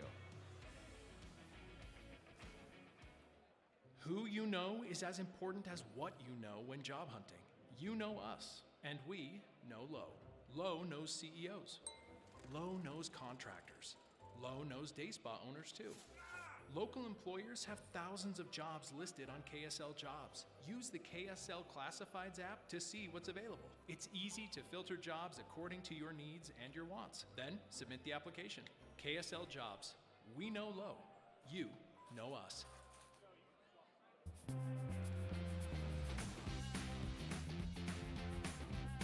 You're unique.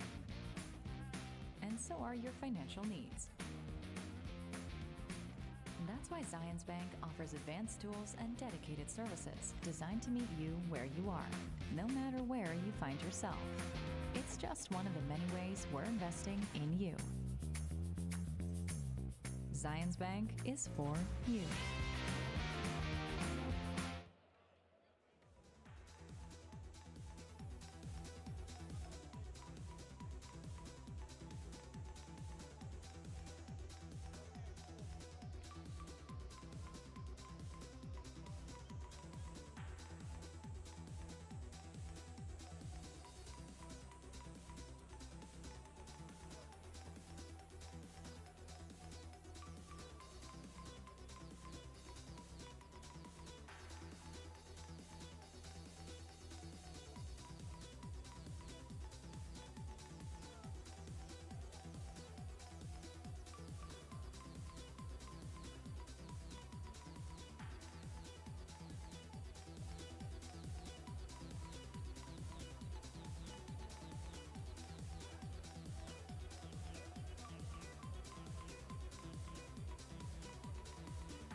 We are now down to our final game at the Garff Esports Spring Celebration. We're heading into our third, fourth match, grand finals after that. Rocket League is the next matchup here. Let's, I saw some Rocket League fans out there. Someone was, yeah?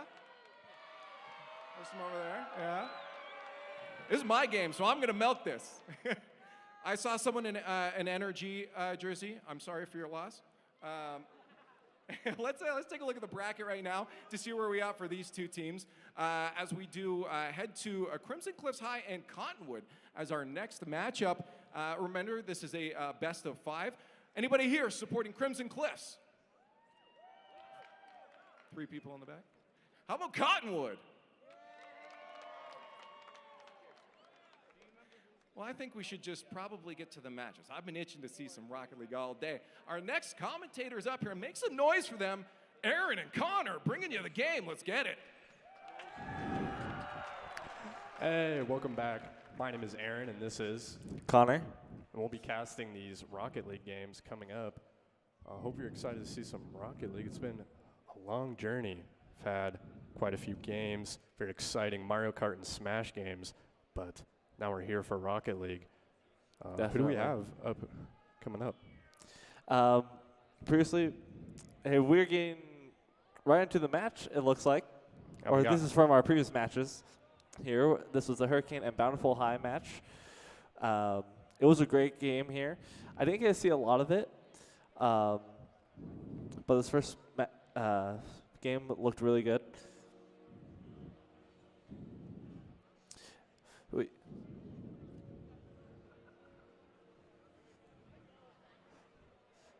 Here we see Charter going up for that.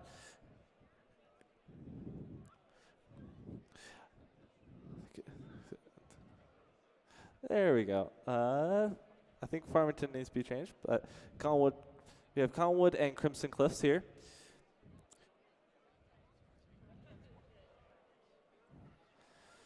We have Matthew going for a backboard shot here. Not able to do a lot there. TV was there to catch it. Giving away possession to Orange as Hydro goes for it. Pushing that into Blue's corner as Carter tries to take control. Darren not letting him keep it for very long. Yeah, it looks like we got Crimson Cliffs scrambling for the ball, trying to get it out of their territory. But, a shot on goal, but Cottonwood or Crimson Cliffs with the block there. But they'll get the ball back over to the midfield, seeing if they can make a play there. And we've got some exciting gameplay coming up right now. Oh my gosh, that was very intense. What did you think about that match? Definitely really good there. I don't think I've ever seen a match end in 0-0 before. That was very interesting. Normally they go into an overtime or something. So definitely great plays there. Orange was, Cottonwood was keeping the pressure on Crimson Cliffs for a while there. Crimson Cliffs getting as many saves as they could. And Carter just scored for Crimson Cliffs, I just heard. Don't know what happened there. But it seems like Crimson will take the lead and give Cottonwood a bit of catching up to do. Yeah, I guess we're doing this live. Don't know what happened to our footage, but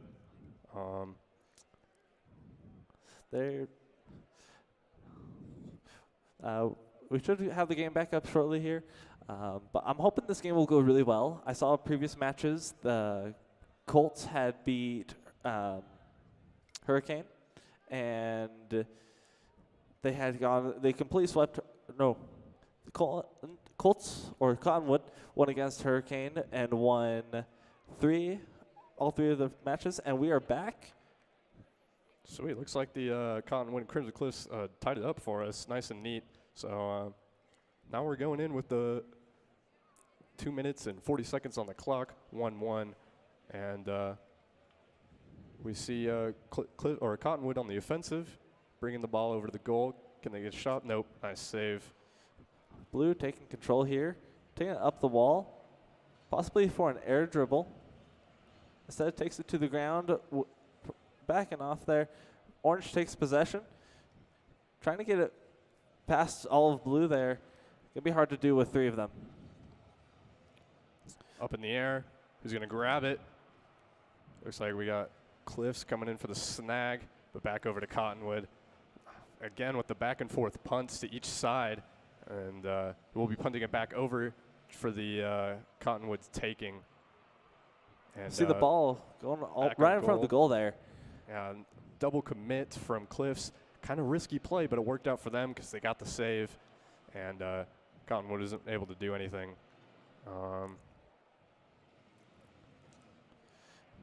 You see Blue taking possession here on Blue's or Orange's corner. But Cottonwood is quick to take it out, trying to keep it out of their side for as long as possible and keep the pressure on Crimson Cliffs. Cottonwood not letting it get on their side at all some of these times. Okay, back over to Crimson Cliffs sides. And taking it back over. Ball back up in the air. Can we see a play here off the wall? Could be a setup, but no. Hydro in from the save. But Cliffs keeping up the offensive, not letting Cottonwood have a chance. And there's a score. Goal there for Cottonwood. Left open. Saw there Idarkin trying to hit that into a blue corner. We saw David not able to get to that ball in time and found that nice spot where there was no goalie and put it in. Yeah, this game is really all about finding those openings and getting the ball through when the opportunity prevents itself. And if you let the opportunity slip, the goal is gone and it's over. But Cottonwood now leading. Not much time left in the match, but still anything can happen from here. Oh, a nice save from Hydro. Again, seen a lot of saves from Hydro, but now he's bringing the ball up and over. Contested in the air by Cliffs. They will not get that goal in. The Hydro coming back again with the contest in the air by David. But, a demolition. That'll stall the opposition. And there's another close shot there as well. Yeah, right now it's just 5 seconds for Cottonwood to not get scored on, and it's their game. A scuffle over the goal, but the goal is in the air, still in play. Off the wall. Could see some action here. Both teams chasing for it quickly. Cottonwood wants the ball to hit the ground immediately. They're going for a shot. Oh, no. Robbed from that. They wanted that goal. They wanted to finish it with 3-1. But they just barely couldn't get that in. Unfortunately, hit the ground too soon. But that was a really good way to end that first matchup. They kept that ball up for a really long time. Longer than I've seen most games keep it up as well. Although if the Colts kept that up for too long, then the Crimson Cliffs would have if the Crimson Cliffs got another goal, then it would have gone to overtime. And that can be fun and exciting, but it's not something that Cottonwood wanted. Yeah, could really see how evenly matched the teams are here. This is the third and fourth place match, deciding who gets third and who gets fourth. As you can see, it is we got the top talent here. This is best in Utah, and we'll see who can wrap up game 2, and we're off. Cottonwood is quick to put that on the Crimson Cliff side, and Crimson Cliffs is quick to take possession, and Cottonwood is also quick to take it back, just hitting it back and forth so far. Cottonwood trying to keep possession for as long as possible, not letting it stay on their side of the field for very long. Keeping up their aerial attacks. Oh, dribble off the top, but that will get contested. Seeing a lot of aerial clashes here where both teams are going up all the way to the roof to try and get a touch on the ball and get a challenge for their team. Cottonwood trying to get the ball in front of the goal. And now we have Crimson Cliffs with a shot, Hydro with a save, and Crimson Cliffs are trying to keep that pressure off of them as long as they can and keep it on Cottonwood. We see here again, they're hitting it back over on the Cottonwood side. David keeping it on. Getting in front of the net. No one is able to finish it, though. It was a little bit of a sticky situation there with Cottonwood right on David's tail as he was dribbling the ball up for a pass. But now we got Hydro on the offensive. Double tap off the goal, but will be blocked cleanly from our Cliffs player here.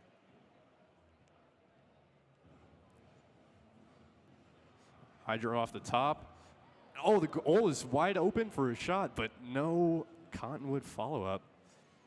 Kind of unfortunate they committed everyone to getting that ball into position, but didn't really have the extra manpower to finish it off.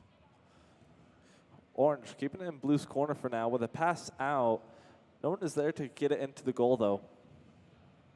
A demolition for Cottonwood. Can they use this opportunity to get through? But fortunately, they just use that time to get the ball over to their side. Now's their chance for a play, but it will be knocked back into midfield. See Blue or Crimson Cliffs taking it back onto Cottonwood's side. And once again, Cottonwood will not let it stay on their side for very long. And we're seeing a lot of it just kind of hitting back and forth as well. And Crimson Cliffs can probably do better with keeping their possession for a little bit longer instead of just banging the ball away. And banging the ball away can be better if you notice all the other team is pushed up. And there's a shot by Darkin. Wow, that was unexpected, I got to say. We had a little bit of a scuffle here at the front of the goal and barely taps it in as Carter just misses the save just narrowly. But Cottonwood, they saw their opportunity, they took it, and they get the goal. That's how you win this game.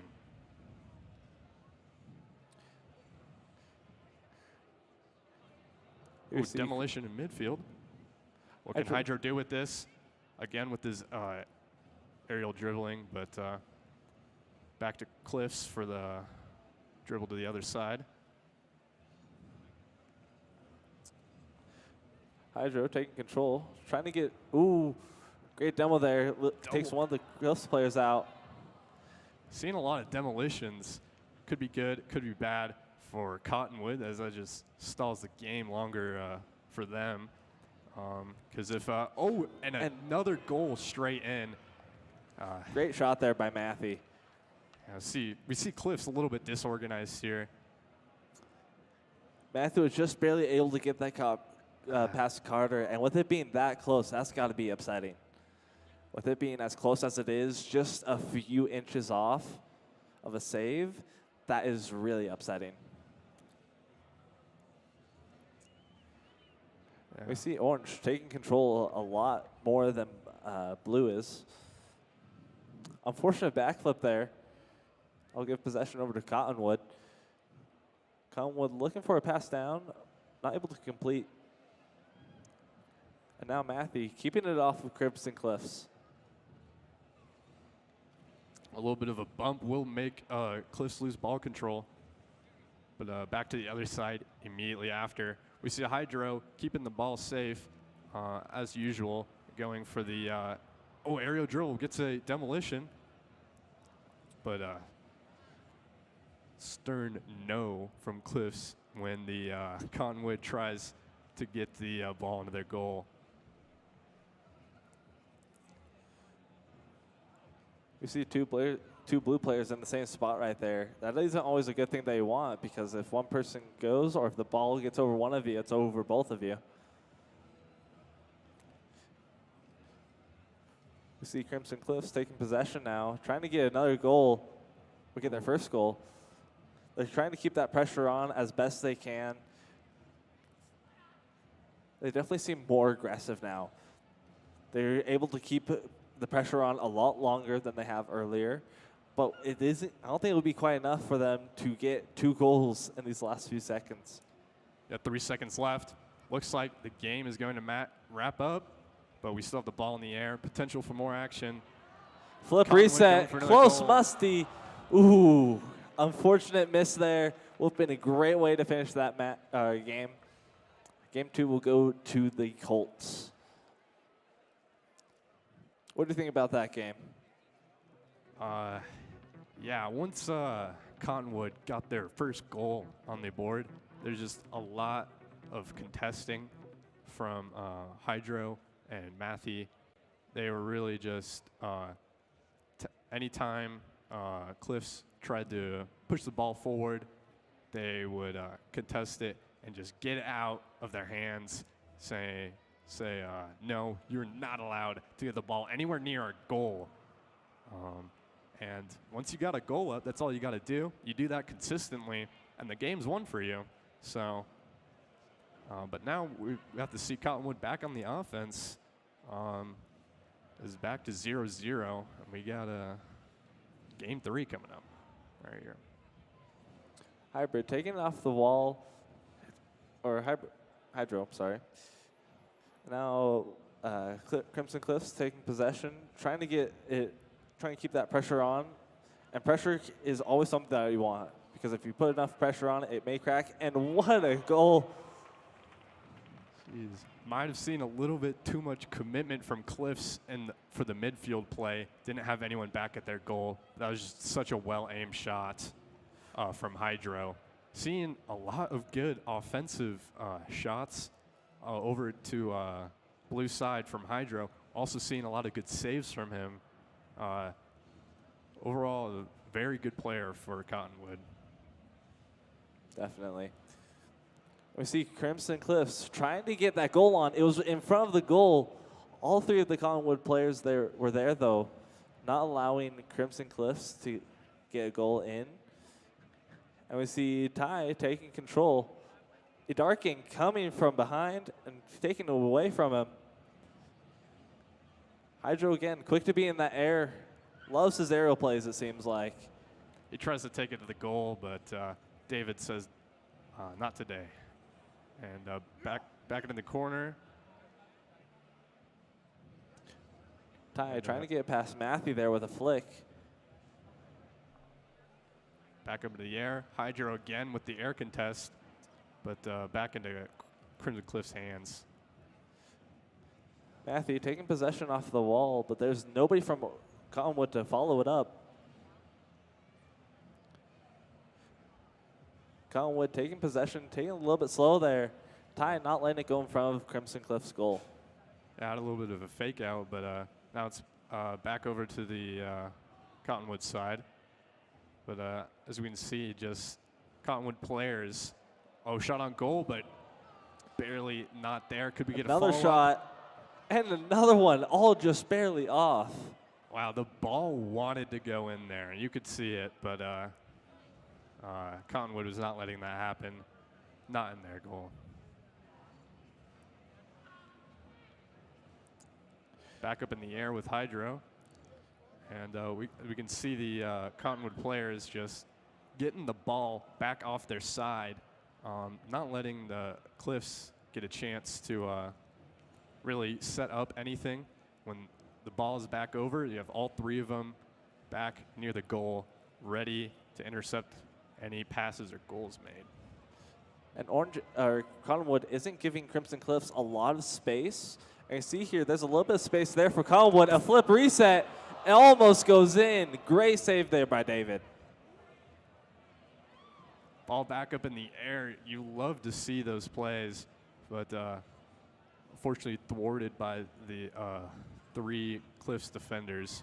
But we'll see if we can see some more action coming out from Cottonwood. If Cliffs are going to want to stay and keep their position in 3rd place, they're going to need to make a goal soon. Even with just a 1 goal difference, that can still give Crimson Cliffs a chance to win, even with just 30 seconds left. There's still 30 seconds for Crimson Cliffs to even score. Even though we're a minute and a half in, Cottonwood needs to get another goal if they want to solidify this win. Amazing save from David. Climbs up and just taps the ball out. Getting out of there. Hydro with the air dribble, but gets it challenged. Matthew again getting the ball back over to Cliff's side. Hydro passing that out to Idarkin, and a great save there by Ty. Knocked it up and out, and we'll go for the follow-up pass. And back into Cottonwood's hands. The goal could be open. Oh, one-on-one there. But Cliffs successfully defends. Defender gets what a demo play there. Great demo play there. The coordination was unmatched right there. Right as the ball goes in, defender is out of there. Nothing they can do about that. Here we go with David and Hydro on kickoff there. Currently on Collinwood's side. They're trying to take possession out as far as they can. David with a shot. Hydro quick to save that. Hydro now taking possession up into the air. Definitely favors his air plays. Great save there by Carter. See Darkin trying to go for a flip reset there. Ooh. Just barely missed by a Hydro. We have 7 seconds left. Cliffs are going to need a score. Really step up their game. And a goal. Cottonwood playing around a little bit in front of their goal. Really left them exposed there. But they have points to spare. They do, and this is why you need those points to spare. If Collinwood hadn't got that second goal, then it'd be tied right now. Maybe a clean kickoff goal or a clean play, ball up in the air. You know Cottonwood will try and get another goal bagged before the game ends. Ball is still up. There goes Cottonwood. Unfortunate. Touches the ground. Close game there. Definitely great ending there as Crimson Cliffs had tried to put that in during those last seconds. Close double tap. Unfortunately, wasn't able to get it in, and Cottonwood will take the game. Good job, Cottonwood High. That was a very, very fun match to watch. Definitely. I enjoyed commentating that. That was a great match. Definitely not a lot of goals, but still great contesting. Teams were taking their space when they could. Yeah, you can tell we have the best in Utah here. And that was only third place, fourth place match. But we'll be going to the grand finals soon. And let's take a look at some of the replays here from that match. Or you see here, Hydro, with that first goal of the game of the matchup, he had that power, and so did Edark. And we see a lot of these have really great power from Cottonwood. On that one as well, had enough power to get past all of Crimson Cliffs. And as well there, great save by Ty, even with Hydro's power. And that demo play. Great demo there by Edarkin. Hydro and Edarkin definitely had that communication going. And they knew when to go for the demo. Here's what to expect. Communication is definitely really important in those plays. Yeah, we definitely saw Hydro with a lot of saves and a lot of goals for Cottonwood there. But important part of being on the team is also communication. We saw a lot of good of that from Hydro. And speaking of, we'll take it down to the players with Leaf and interview with our winners. Give it to your third place finalist, Cottonwood High.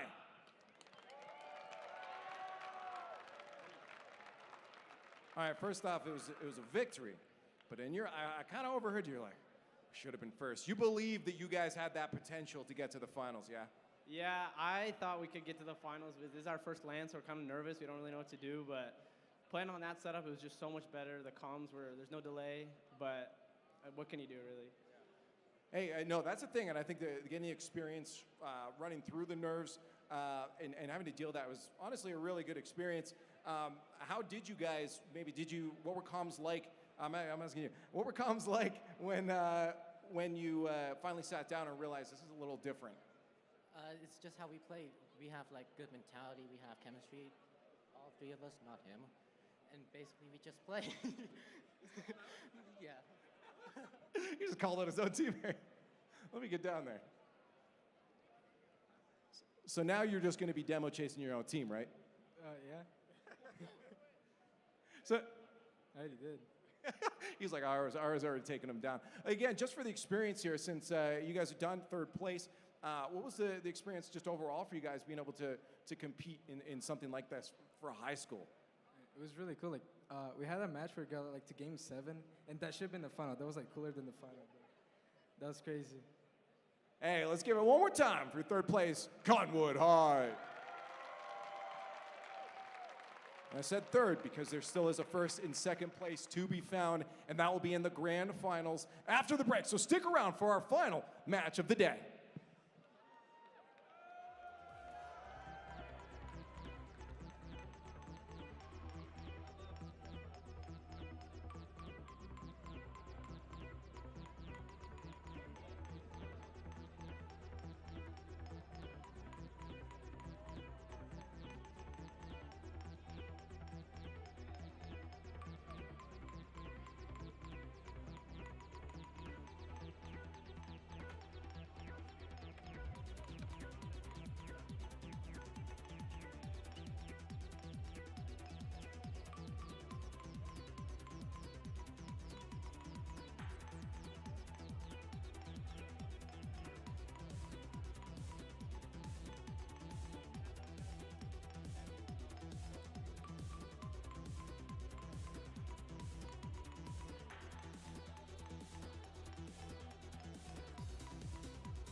I do want to quickly call out if McKay Wright and Vander Eschverig, if you're in the house, to please head to Portal 18.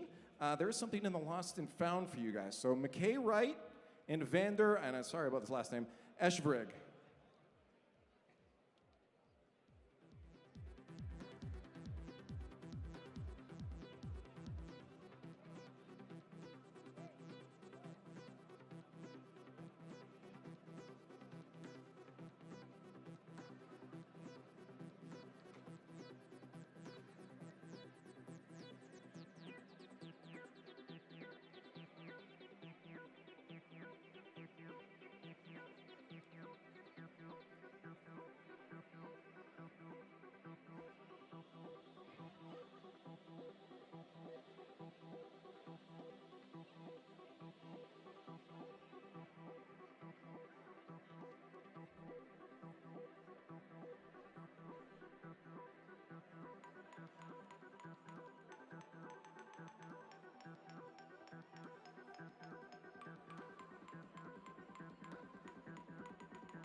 Road to Success is a program of the Success in Education Foundation, designed to improve literacy skills of K-5 grade students through incentivized daily reading. To date, more than 123,000 Utah students in over 12,000 classrooms have read 200 million minutes using Road to Success. Road to Success continues to offer logged reading, data and reporting, prizes, rewards, and incentives, $1,000 scholarships, and an annual bike giveaway for one lucky student at each school. Road to Success is excited to offer new features through our partnership with Beanstack and their innovative platform like badges and streaks, reading challenges, integrated single sign-on, user-friendly web and mobile app, and easy import reading logs. Beanstack has been featured on Shark Tank, the New York Times, the Washington Times, and TechCrunch, along with over 10,000 schools and libraries around the world. Register your classroom or school today for Road to Success. Simply visit rtsutah.org and select Enroll Your School.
Hey there, can I get Xander Diaz from Grantsville to head to Portal 10?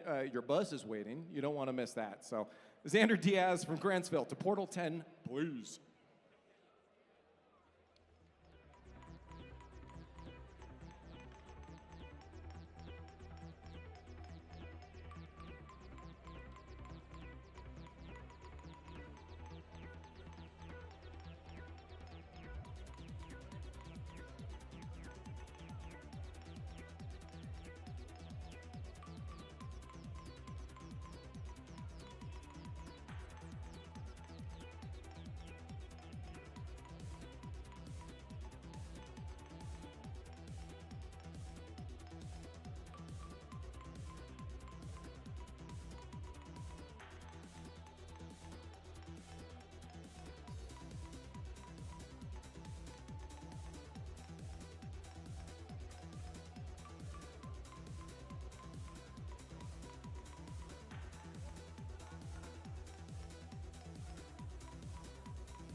That one's on me.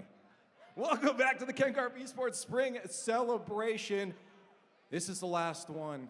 We're finally here, a long day of competition, a long day of watching and cheering. We finally get to our final, grand final, and it's for Rocket League. If you guys have any extra energy left, now's the time to expend. Well, I'll save a little for the award ceremony, but get most of it out right now. We got to the final grand finals, and on it, Provo High.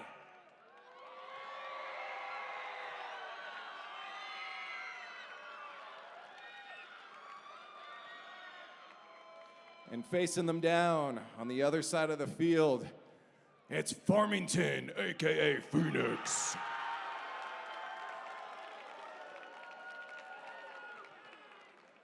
One more best of 5 to go through, and we have our state champions for Rocket League. So let's not delay any further. Let's head it up to our commentators, Aaron and Connor, for one final match. Hey, welcome back. Let's get ready to rumble. Yeah! Who's excited? Come on. I want to hear a little bit more. There we go. Now I can hear it. All right, let's keep that energy up during the whole match. That's what I like to hear. Definitely.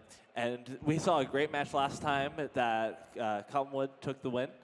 Great game played by both teams, Crimson Cliffs and Cottonwood.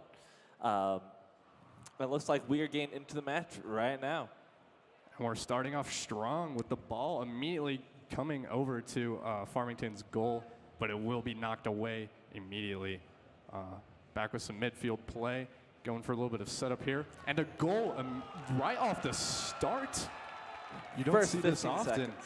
Provo High, they were sweeping the matches before this, and we're 15 seconds in, and Farmington is not letting the pressure get to them, that's for sure, because score is now 1-0 for Farmington. Oh, sorry, 1-0 for Provo High. There we go. We see Farmington taking control, trying to put the pressure on Provo here as much as they can. I'm expecting to see a lot of high-tier plays here. Provo and Farmington have been playing really well on these matches. We see here Silly Sniper going for an air. Yeah, back in during bracket, Farmington and Provo High were menaces, taking people out left and right. Now we have the clash of titans here. The two best teams in Utah, but only one can be the best of all time. And whoever wins will be the state champion. Provo with a close shot there from Moon. Ball's back up in the air, and we'll get denied. Here we go again. We see Moon trying to get out in front of the net, but Lion Jack not letting it happen. We That see shot's on goal, but they will get it out. Off the wall for a pass, but we'll get denied. Not having any of that over in Provo territory. We see Provo taking possession, taking it to Farmington's corner. And the corner can be sometimes the safest place if it's on your side. The corner allows very little chances to shoot from, and you can also push into the corner challenge. That demolition on Rico right off the bat. Will we see a play coming off that? A shot on goal, oh, narrowly misses. And over the top of that defender. And great shot there by Seth. Seth will take that goal for free. Unfortunate double commit there, but the goal will still be scored on Provo High. Neutral kickoff here.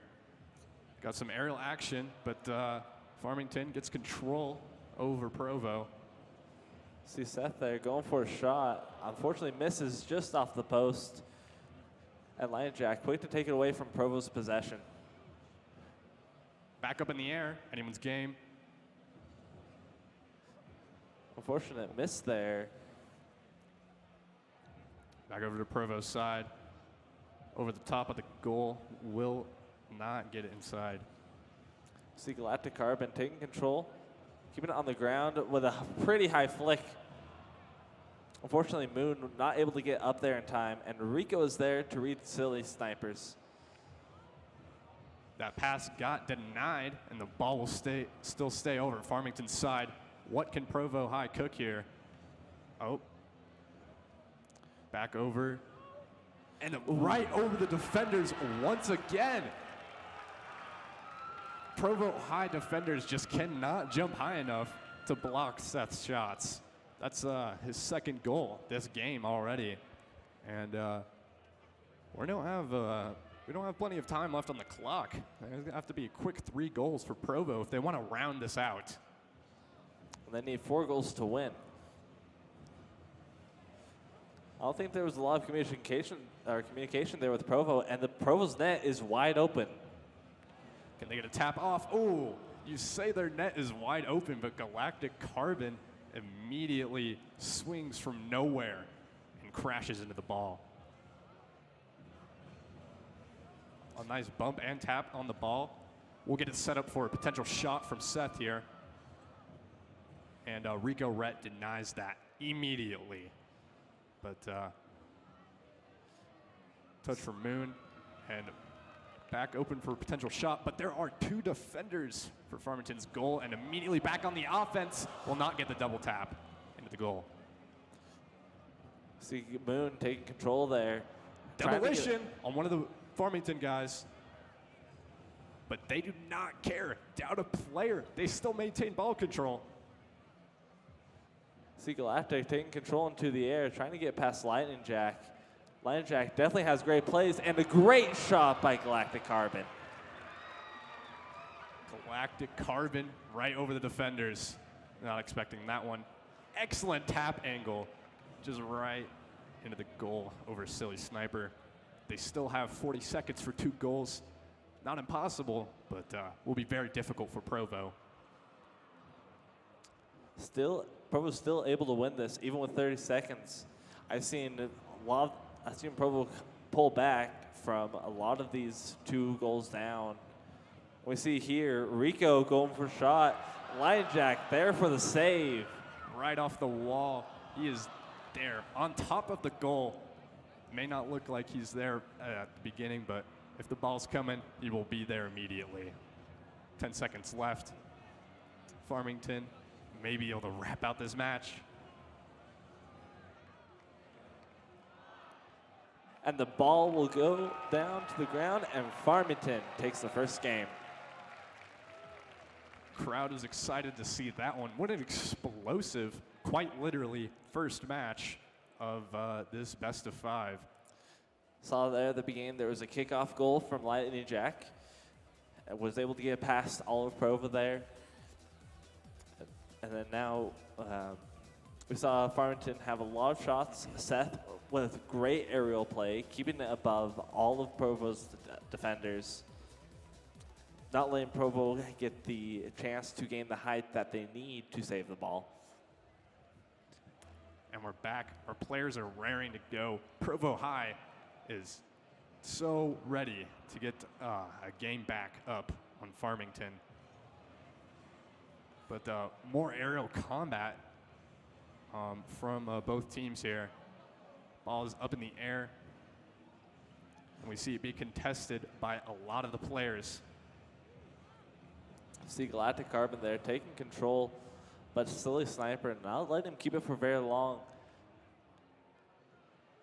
Unfortunate throwaway there. Rico Wet could have probably taken possession there and not allowed Farmington to take it. We see a lot of pressure right now on Provo. Farmington not letting Provo relieve the pressure as much and not letting Provo keep the pressure on Farmington when they have the chance. Oh, ball flicked back off goal shot. Lightning Jack up in the air. Will he get the flip reset and flicks it in? Oh, and a Farmington player gets demolitioned. That will slow their offense. And Provo gets ball control after that insane play from Lightning Jack. Lightning Jack taking a lot of initiative here, trying to keep control as much as he can, doing a lot of aerial plays, not letting Provo get the space that they need to get it into Farmington's goal. We're a minute 30 seconds in, and no goals have been scored. And ooh, that one was right about to go in, but just barely missed. Moon with a close shot as well. Unfortunately, just barely over. And Seth with an unfortunate miss. I can hear the crowd getting excited every time the ball gets close to a goal, but no goal has been scored yet. See if the players can get the crowd hyped. Galactic Carbon taking control of it and getting it past Lion Jack now having possession. And Moon is quick to take it away. Just kind of going back and forth there. Rico now having control. Can't get past Silly Sniper. And Moon and Lightning Jack both up. Lightning Jack with that insane aerial movement. Close demo. Very proficient in that area. Ball back up on the wall. What can Rico Rhett do with this? Oh, he stops their offense with a bump. Bunch of bumps. Ooh. Almost gets that goal in, even with 2 defenders right on top of the goal. Now it's up in the air, and we'll go back to Farmington. Now here's their chance to get a goal going. Great 50 there by Moon and Lightning Jack. And we see Silly Sniper, close aerial play. Lightning Jack going for another shot. Galactic and Rico were both there to save it. And now Moon passing to Galactic. Ball's way up in the air. Lightning Jack coming to get it off course. Silly Sniper will begin dribbling it back to the other side, contested by Galactic Carbon. Lightning Jack back immediately to stop that advance. Lightning Jack is definitely being really aggressive, not letting Provo High keep the ball for very long or let them do as many aerial plays. The goal's open, but Seth will save it. Clean shot from Provo, but denied instantly. Oh, and the defense misses the ball. Great goal there by Provo. Great goal. Shot after shot from Provo High. If you take enough shots, eventually one's going to hit. And that worked for Provo. But now we got 1 minute left. Provo, if they keep doing what they're doing, they're looking to round out this game too. Ball back over to Provo's side. Great catch by Galactic Carbon there. Not able to get past Seth, unfortunately, for Provo. Ooh. Great challenge. Moon with the defense on 2 shots. Ooh, ball was going in there, but didn't fully make it. Moon with the intercept, and now it's up to Provo for another goal here. Defended by Lightning Jack. Back up in the air where he thrives. Ooh, Seth with the backward save. Great pinch there by Lightning Jack. Unfortunately, over the goal. Up in the air to Provo. Oh! Double commit from Provo High up in the air. But Rico Rhett was there to save the ball when his teammates didn't successfully make it. 10 seconds left. Ball looks like it could go in front of Provo's net. Moon there for the save. There are 3 seconds left. We'll see last second still play. A chance. 0 seconds. They're going to try and keep it up. Ball's back up in the air. Farmington keeping it up here. It's Farmington's chance to get a play going. What a save by Galactic. Oh, what a save. Provo trying to get that ball down as quick as possible so that Farmington didn't have a chance to score. Farmington also doing their best to keep the ball in the air and not letting it touch the ground so they had a chance to score. Great ending there. Lots of keeping the ball up, lots of speed as well in that game. Definitely a great game to watch and commentate. Yeah, seeing a little bit of aerial diff with Lightning Jack, but that isn't everything in order to win a match. And here we go. Provo winning kickoff, but Lightning Jack will be quick to push that onto Provo's side. And Galactic Carbon quick to respond and put it on Farmington's side. Keeping it there as well. It's in front of the net, and no one is there to put the shot in. See Lightning. Ooh, Seth with a bump. Keeping Galactic out of that. Galactic with a close shot. Ooh. Another demo. Will they see the follow-up on the Farmington, who are players down? But no, they will come back and they will come out on the offense. Takes out one of the defenders, but no following up from Farmington yet. See Moon here. Looks like Rico Red going up to challenge Seth. Seth able to get it around him. Galactic and Silly Sniper both up for that. Great defense there played by Moon. Now Seth has possession, and Galactic is quick to take it away. Galactic again trying to take possession away from them, not letting them keep it for long. Farmington with the pressure on the ball. Every time Provo gets a touch, they get one touch back over to their goal. And shot barely missed the goal right over the top. And there's no defenders. Immediately after Provo goes for a goal, then they're taking it back just as fast. And what a nice little redirect from Lightning there. Kept it right out of Galactic's reach, so Galactic couldn't save that. Yeah, very close, but that shot that Lightning threw stayed on target. Rico contesting that aerial shot. Galactic quick to try and put that in front. Lion Jack and Silly Sniper not letting it go in front of the net for very long. Lion Jack contesting it with Moon. Galactic in the air.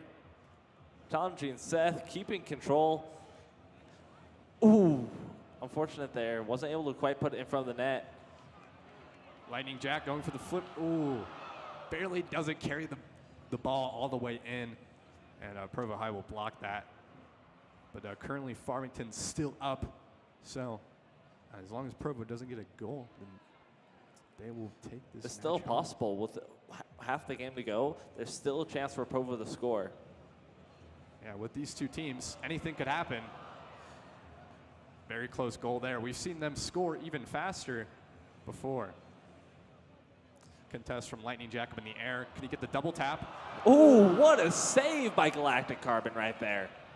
You see all three Provo High members at the net there because they know what a menace Lightning Jack can be on the offense. Drilling the ball around Sean goal, but will get deflected at the last second.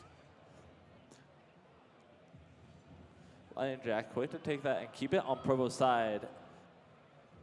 No one there to follow up Moon's touch.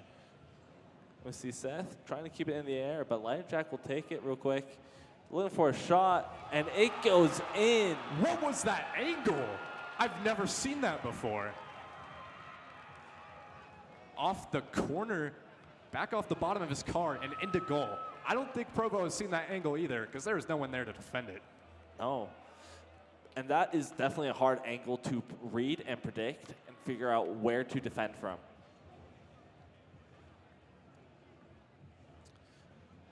Galactic Carbon taking control, and Rico quick to follow that up onto the backboard. Moon as well for the shot. Lightning Jack there for the save. I was on the edge of my seat for that one. But now it's Provo High's chance. Ball still on Farmington's side. Provo's chance for a goal here in front of the goal, but doesn't get anything. Ooh, demo on Ricoret. That'll slow down their offense, that's for sure, and turn it into an offense for Farmington. Ooh, the ball barely didn't go in, but Seth will finish the job that his teammates set up for him. See Silly with the great pass back into Seth after the Provo double commits for the save. And after that happens, it's a free goal for Seth. Rico taking possession there. I see Silly Sniper taking possession away and keeping it from Galactic Carbon. Rico is quick to push that in front. Galactic Carbon, but Seth won't let Galactic Carbon take control. Ball back over to Farmington's side. They're up 3 goals. Can Provo get 3 more goals in 30 seconds? We'll have to see. They'll have to pull a miracle for something like that to happen. It's definitely going to be really tough. And we see Rico quick on that shot. as I was saying, Provo trying to prove me wrong.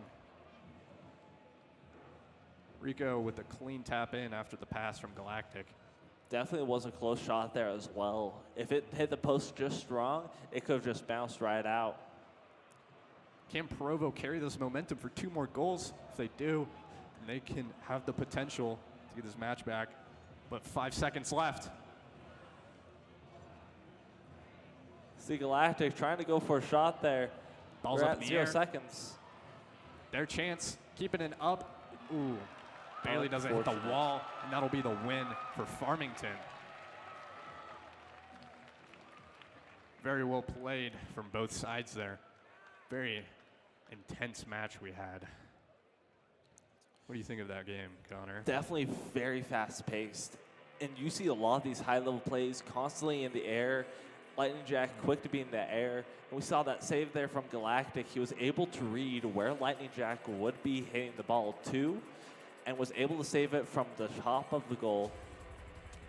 And we see on that play just right there, there was an unfortunate miss by Moon.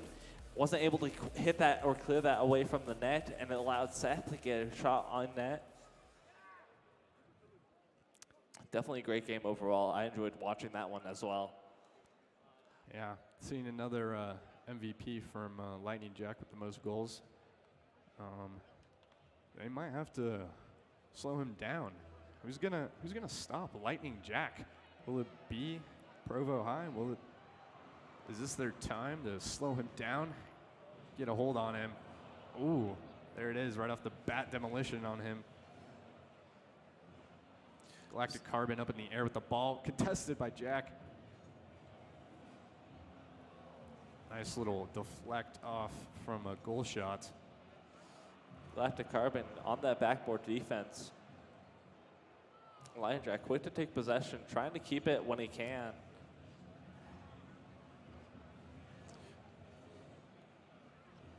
Moon quick to get that behind Silly Sniper and getting past him again. Rico and Lightning Jack up. Galactic trying to follow. Great save there by Seth. Instantly on top of that. I think the goal's open for 1 second, but immediately after, you got 2 defenders coming to save that ball.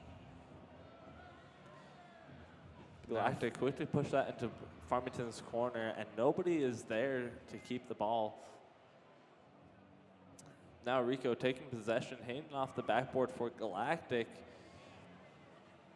All 3 Provo Highs in the same area. That can be bad.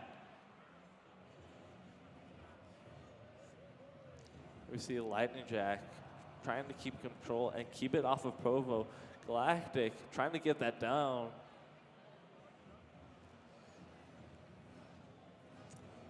A lot of back and forth here.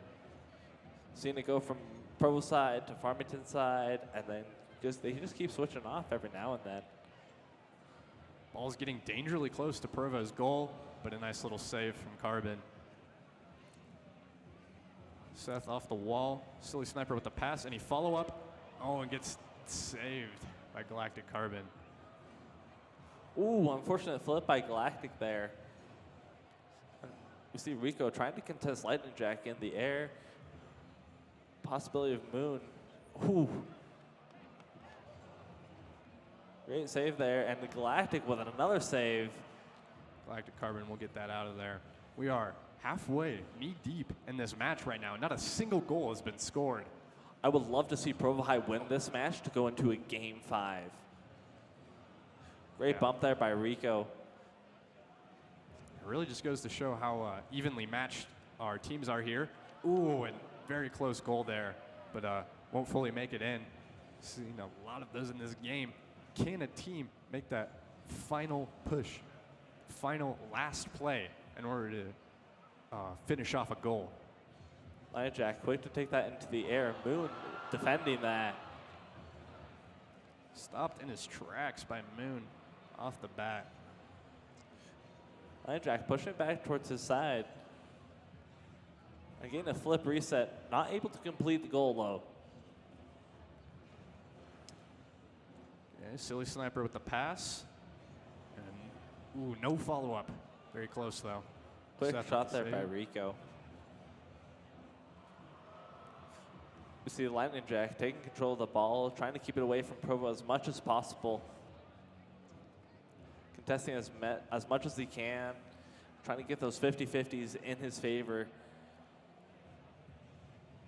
Lightning Jack just got full boost. What can he make with this? Ball back over. Still staying on Farmington's side. There was a pass there by Moon. Rico wasn't able to finish it. Great save there by Galactic.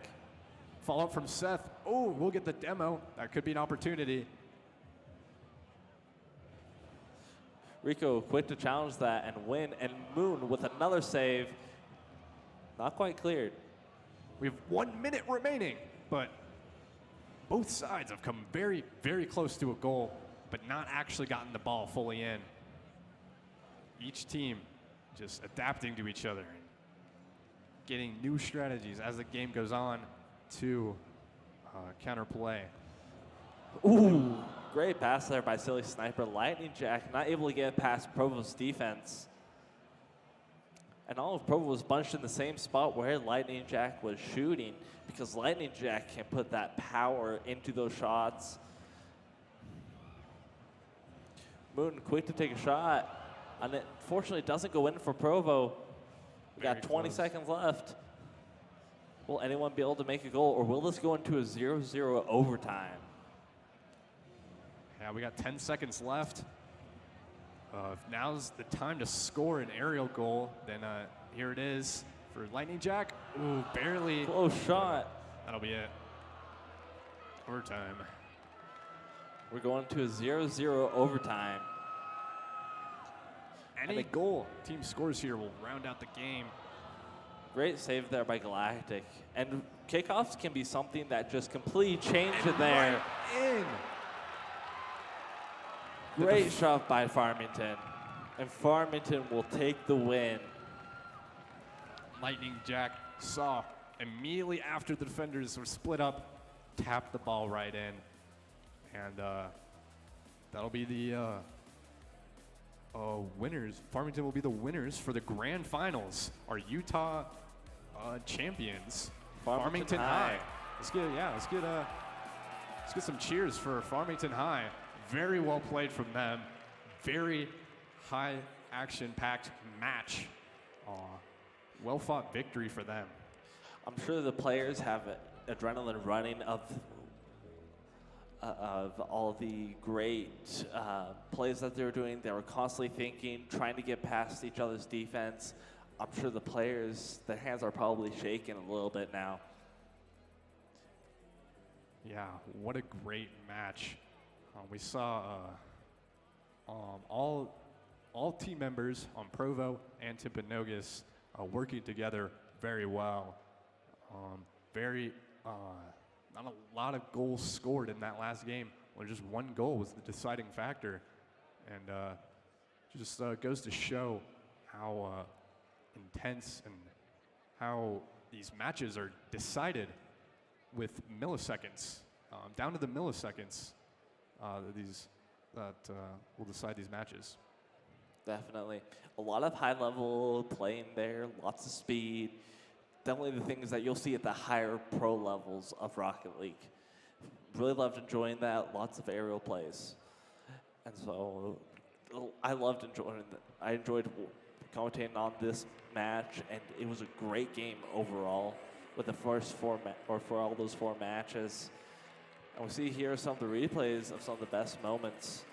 We see Seth keeping those shots above the defenders of Provo, not giving them a chance to get up in the air, like I had said before, just keeping that ball where Provo just couldn't quite reach it.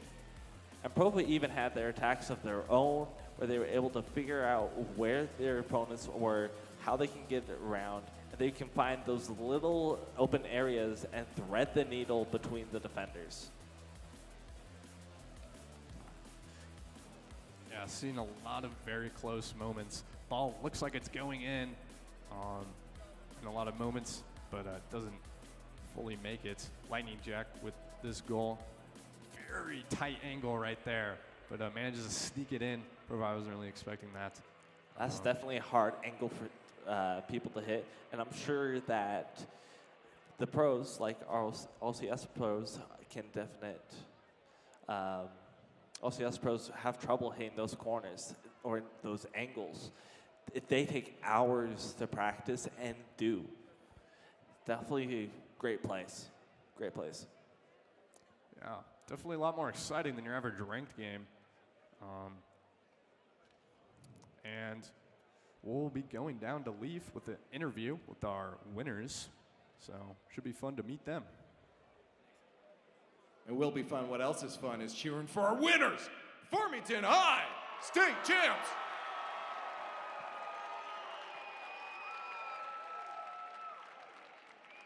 Can I just point out they were the loudest today for Rocket League, so you picked the best game to play.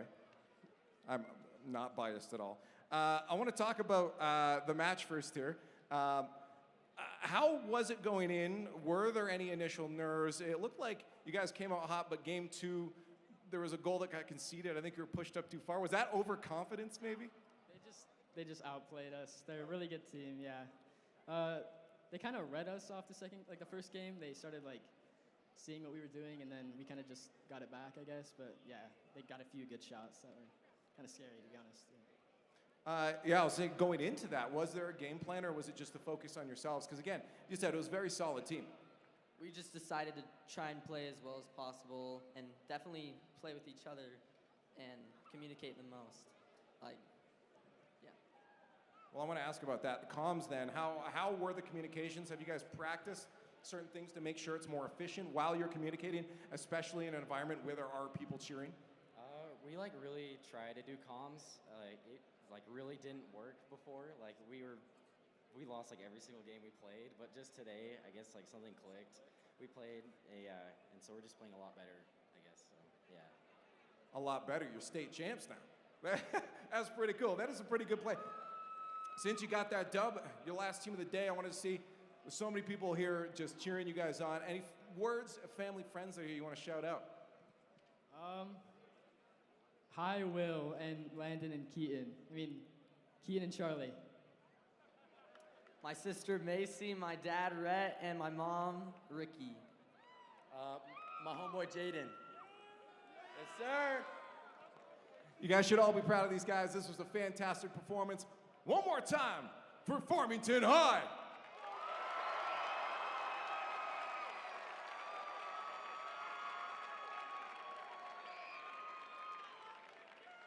One more small bit of business before we go to break here. Once again, I'd like Vander Echeverria to head to Portal 18 for a lost item.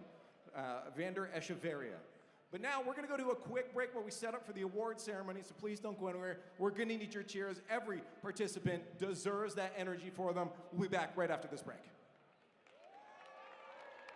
Live from Salt Lake City, it's the Keys to Success Film Festival Red Carpet Special. Welcome everyone. I'm your host, Christopher, and we have all the Keys to Success stars out tonight.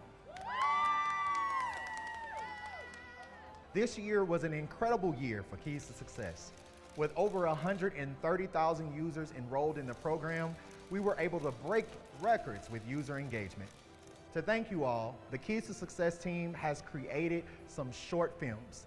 Let's kick off this festival with a peek at the Gary Copper and the Career Emporium.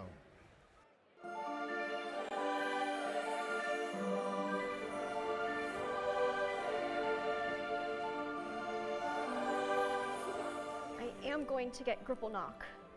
No way, you're more like Couple Fluff. I don't care what I get, as long as it's not Slipper Snout. Gary Copper.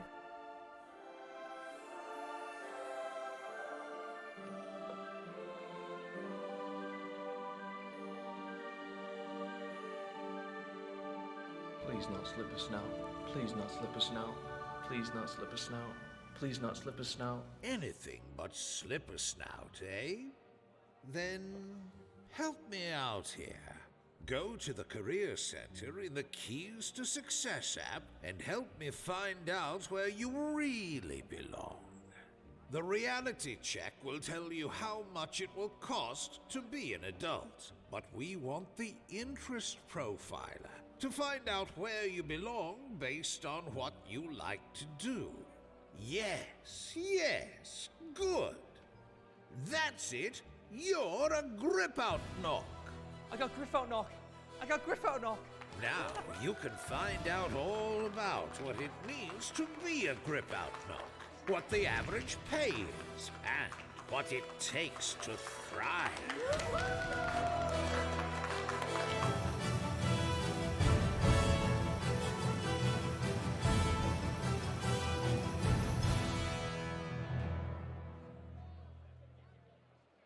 How magical.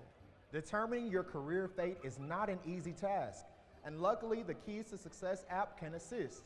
But before we show our next short film debut, we have a great friend and incredible sponsor with us, Dana from Ken Garff. Dana, welcome. Thank you, glad to be here. What are you wearing? Okay, I am wearing an exclusive Keys to Success car giveaway t-shirt. Wow, is that custom made? It absolutely is. Only me and 20 other lucky Utah high school students will get to have one of these.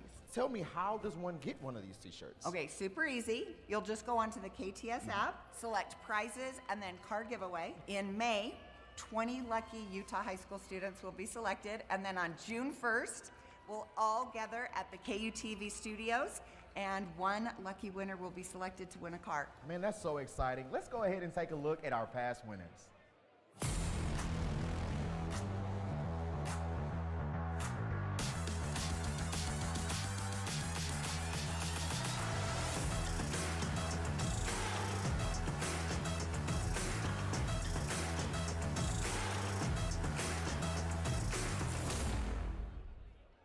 We can't wait to be at the red carpet special for the car giveaway. You can tune in on June 1st at KUTV. But up next, here's another preview of our next exclusive film.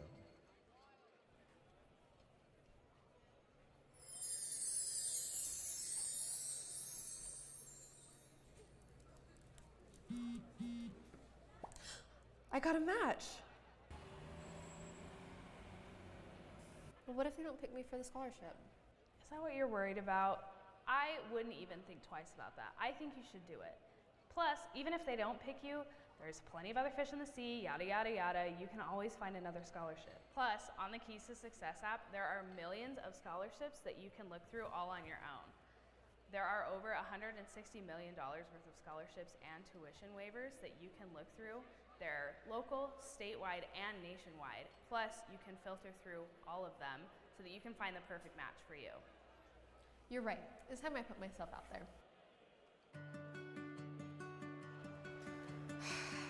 Hey, that's a cute one. Hey, check this out. Hey.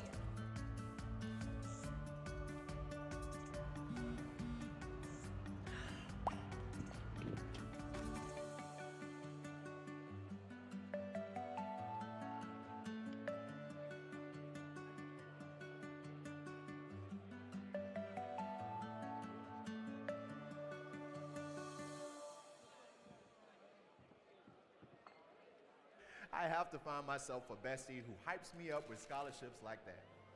To speak more on the film's background and what it means to them is one of the biggest stars of the night, Brittany from Mountain America Credit Union. Hey there. Hey, thank you for coming out tonight. Of course. Man, you look great. Can you tell us a little bit more about what being able to provide scholarships means to you? Yeah, so Mountain America is really proud to help support Keys to Success in providing scholarship opportunities to the incredible students in the state. And we're so happy to be a part of it. Is finding scholarships on the Keys to Success app as easy as the film makes it seem? It is, and it's even easier to find our Mountain America scholarships. So you can find all of the scholarships by visiting the Scholarships tab, but to find our Mountain America scholarships, you just search Mountain America, or you can go and find one of the filters and find easy application, and you can apply every day within seconds. Wow. And finally, the Keys to Success app has a blockbuster hit that moves seniors across the state. Let's take a look. How are we doing over here? Not so good. I don't know what I'm doing after high school. I don't even know if I want to go to college. Well, have you checked out the college application checklist on the Keys to Success app? No, what is that?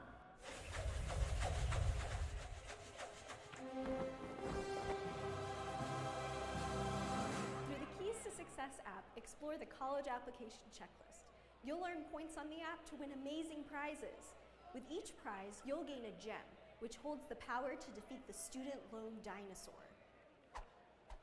I sense the dastardly dino nearby. We must intervene. Quick, hold on. There it is.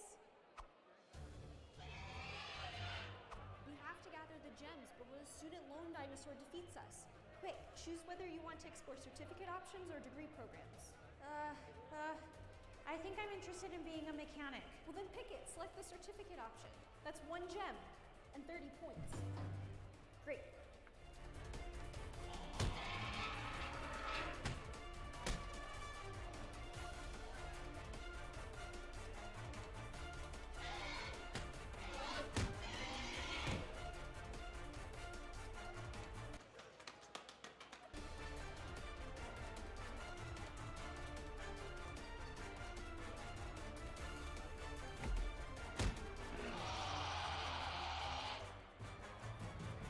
Super Keys, I did it. I got the rest of the remaining gems. Well done, successful student. You have all the gems power from the college application checklist. I have taught you all you need to know. Take this. Now it's your time to defeat the student loan dinosaur.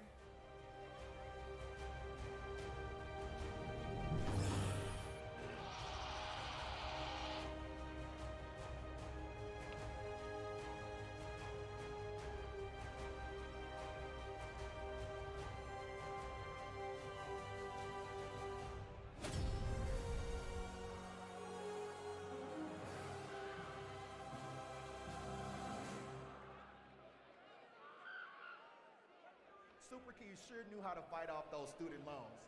And before we wrap up here at the red carpet, they're about to announce the award for Best Late Night Show Host. Let's head to the main stage.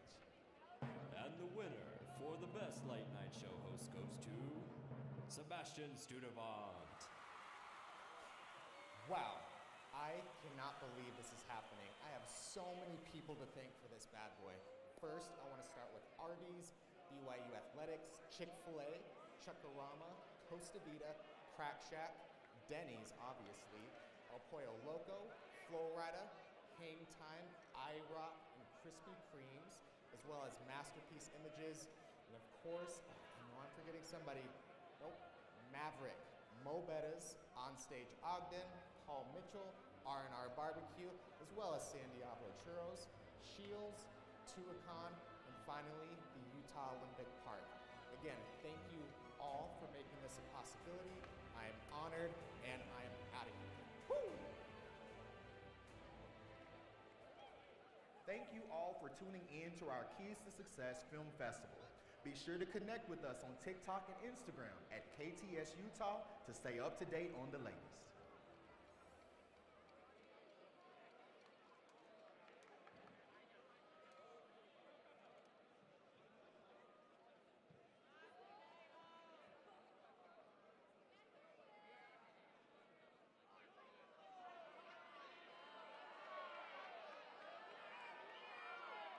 They do. They're working on it.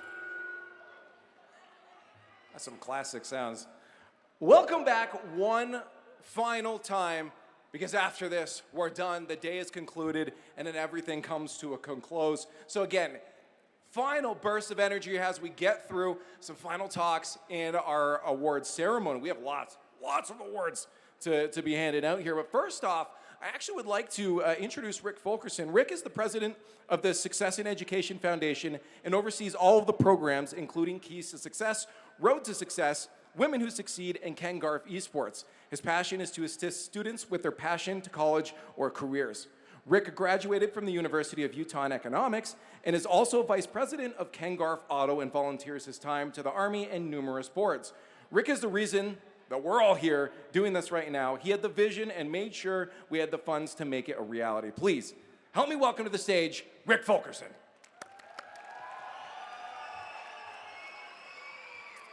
Thank you. It's sure been fun to see all of you out and about in the different things, and we're grateful to our sponsors. We're grateful for everyone that's been here to support this amazing and wonderful event. I just would like to focus on just one thing for each one of you. And I think it's relevant and important. It's the why we're here. I think gaming is really exciting and fun, but it's about education. And we're hoping that you'll take the vision of what you saw today and the breakout sessions and the things that were provided here to further your education. The Keys to Success app is a really amazing and affordable tool for each one of you to pay for college, to help you access college, and to help you figure out your pathways through education. We invite you to take advantage of that. I've seen some amazing, bright, articulate, and talented students that I've interfaced with today. And we hope that you'll use this platform and this opportunity to identify careers, identify technology pathways, and find your vision, your future, and your opportunities. Thank you for being here today. Thank you for taking time to come. We're excited that this is the first of hopefully many opportunities, and we'll invite you back next year. Thank you for being here. So with that, I get the opportunity to introduce Catherine Garff. So Kathy Garff is the chair of the Ken Garff Enterprises and Automotive Group, filling positions long held by her late husband, Robert Garff. She's also the board chair of the Success in Education Foundation. Previously, she served as the chair of the Utah State Board of Education and as a board member for the Utah Board of Regents. Kathy is passionate about education and has dedicated many years of her life to education. And most importantly, I get to work with her every day around the Success in Education Foundation. So with that, please help me welcome Catherine Garff.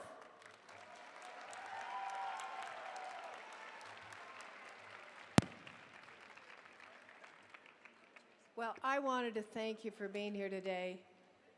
I do want to mention one thing. I'm involved with a pretty large corporation.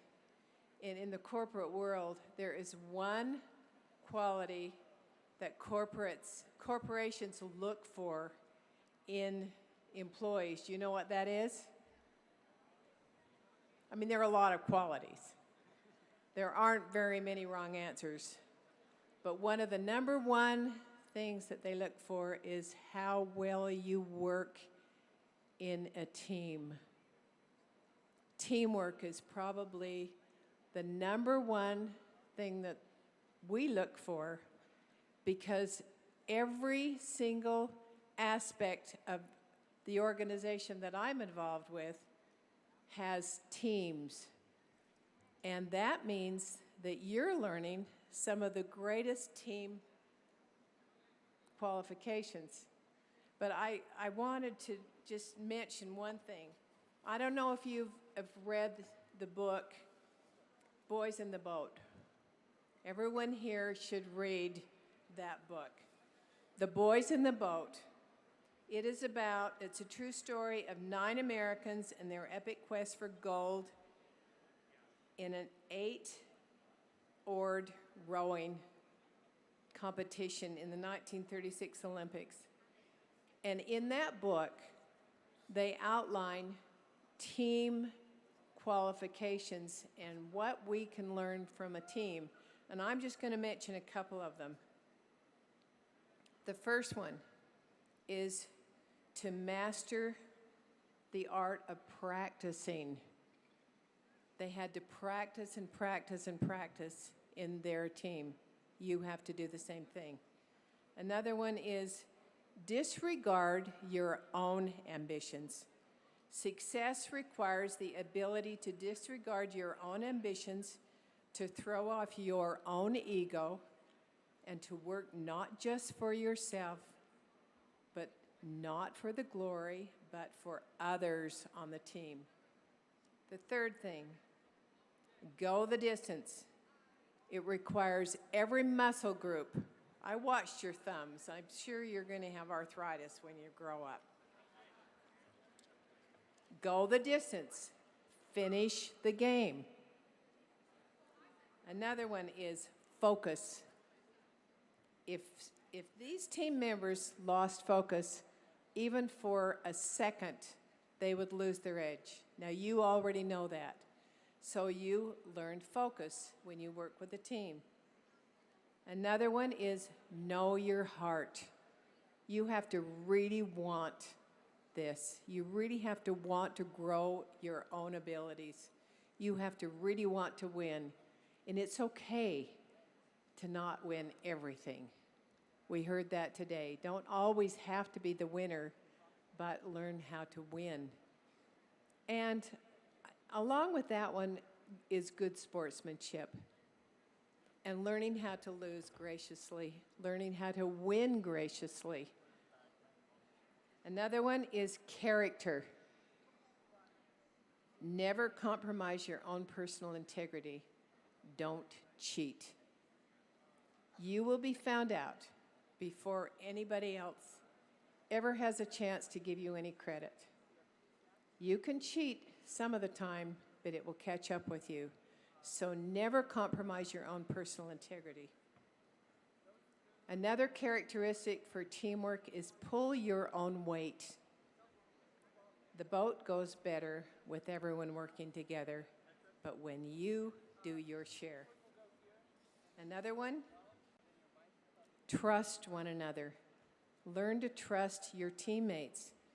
Learn to listen to their opinions.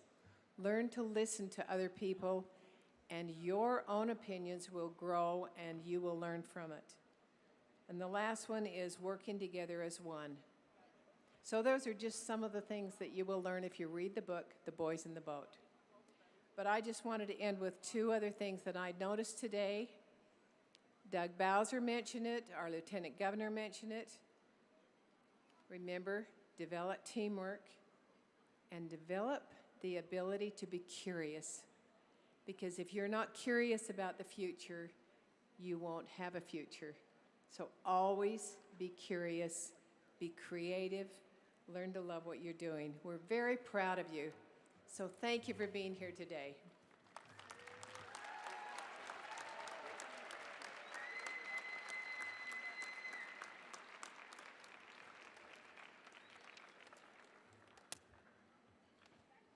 That arthritis thing is true. Stretch your fingers. I'm starting to feel it already.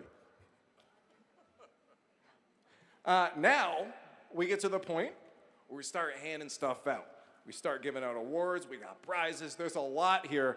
So let's start off with this one right here. Success in Education is excited to recognize the Utah winners of the Air Force Association Cyber Patriot Program. Will the advisors of New Ames and the Timpanogos High School collect their school's award? New Ames took first and third in the state, and Timpanogos second. Is that down here? Where's the award? One here? Cool. You guys can come on down here now.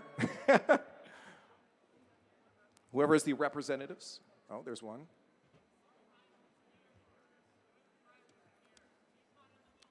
We are missing one of the advisors.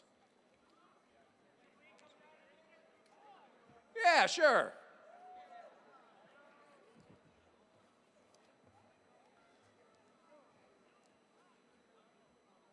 How's everyone's legs, by the way? This is a workout going up and down that.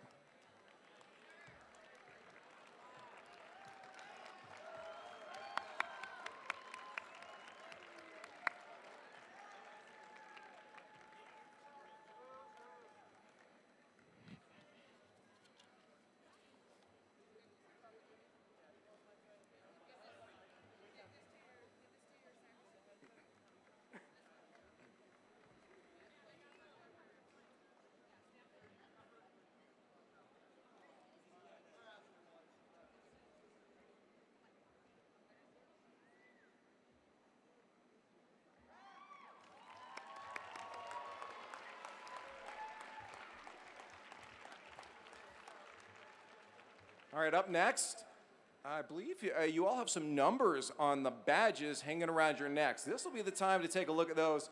We got door prizes. Everybody get yours out. Some people shuffling through their bags. I'll give you a second. Starting off here, there'll be two winners for this. For the PS5 controller, number 177 Number 2113. Your prizes will be at the Garff Esports table on your way out, I believe. Just so you, on your way out. Yeah, on your way out. So that was 177 and 2113. For the Xbox controller, 1087 and 2067. Excuse me. 1087 and 2067. The Switch controller, 1690 and 768. Sounded like someone was close there. 1690, 768. For the Nintendo gift card, I'm looking at 386 and 65. 386 and 65. Lego Esports, 1312. Yeah. And 733. 1312, 733. The Nintendo Switch, getting juicy. 1173. 1173 and 1807.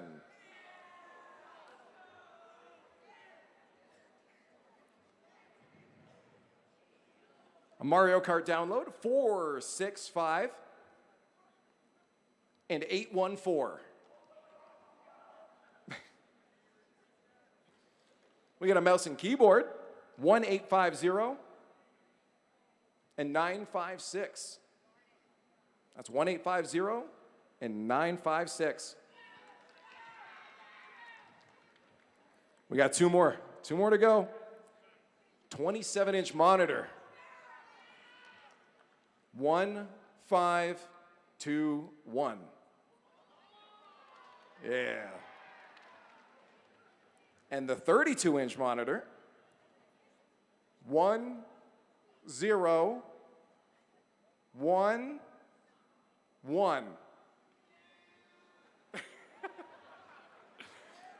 Reminder, you can pick your prizes up at the Garff Esports table on your way. Congratulations to all those winners.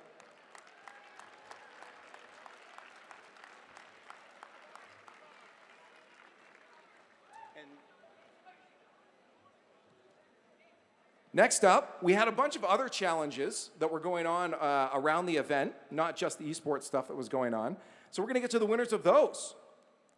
So for the Catholic Coding Challenge, it was uncommented code. Are they coming down here? All right, yeah, make your way to stage. Uncommented code. The pitch it to win it is Brook River Allred. Again, make your way on down here. Cybersecurity CTF was High Boy 101.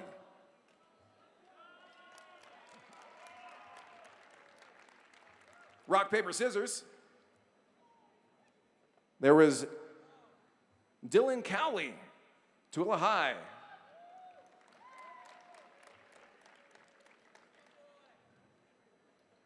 The fastest fingers for typing, Christopher Ramos from Tooele High.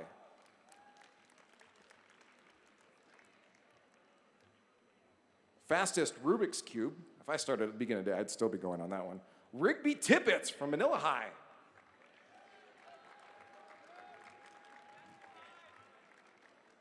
Problem-solving Olympics, Team Hicken.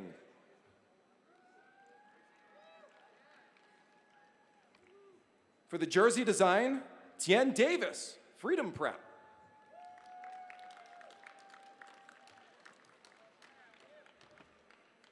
And the UDOT scavenger hunt, Team Firestone, Isabella Willardson and Fletcher Monson.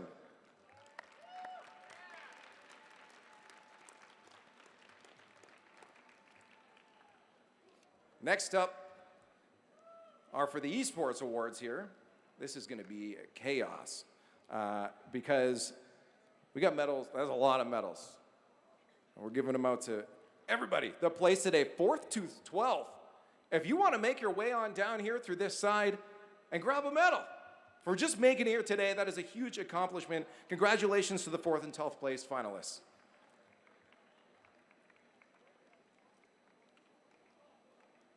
And then for our 1st to 3rd, making the podium, if you'd like to make your way down this direction, I'm going to call you out. Super Smash Bros. Ultimate 3rd place, Timpanogos High. Right, 1st through 3rd, come on down on this side here. You get separate stuff. You get trophies.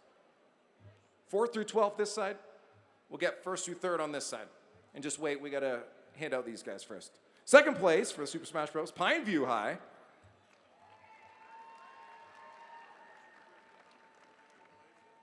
And 1st place, Alta High State Champs.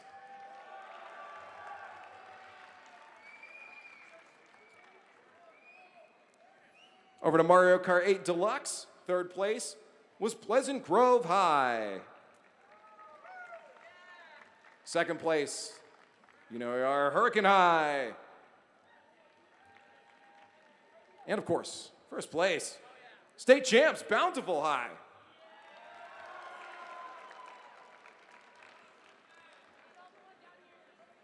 Remember, 1st through 3rds on this side. We got bigger medals to give you.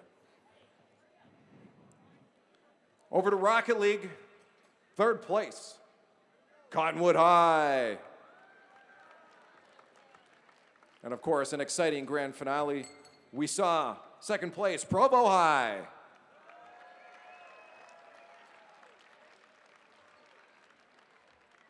And of course, winning that grand finals, Farmington High.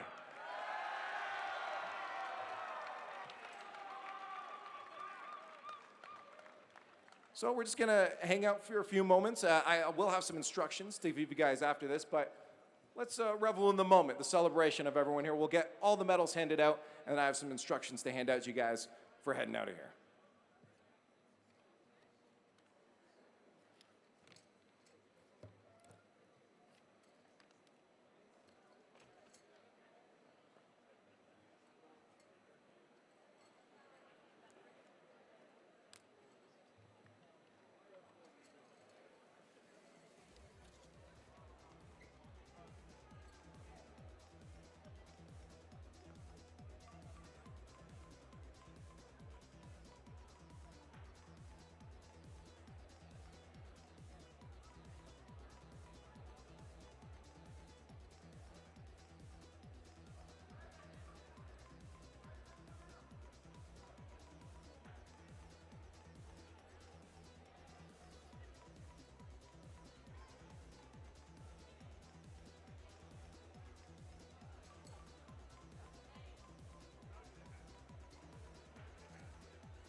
I would like to just shout out, I will have instructions specifically to avoid congestion for people leaving. So please don't leave yet. There are specific buses that are here. So once we hand these out, I'm going to start giving the instructions for people to get out of here.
Yeah, I can tell them on the way out. Absolutely.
All right, as we hand out the final medals here, I'm going to start giving instructions. But first, this was live streamed, by the way, to the interwebs today.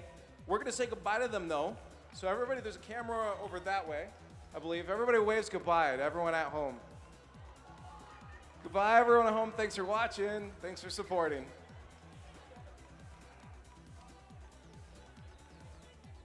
I also, as we finish off our medals for the competitors, one last ounce of energy. I just want to get a good final roar for this entire event, Success in Education, and all the competitors that played so hard today. One final time for the event. Let's give it up.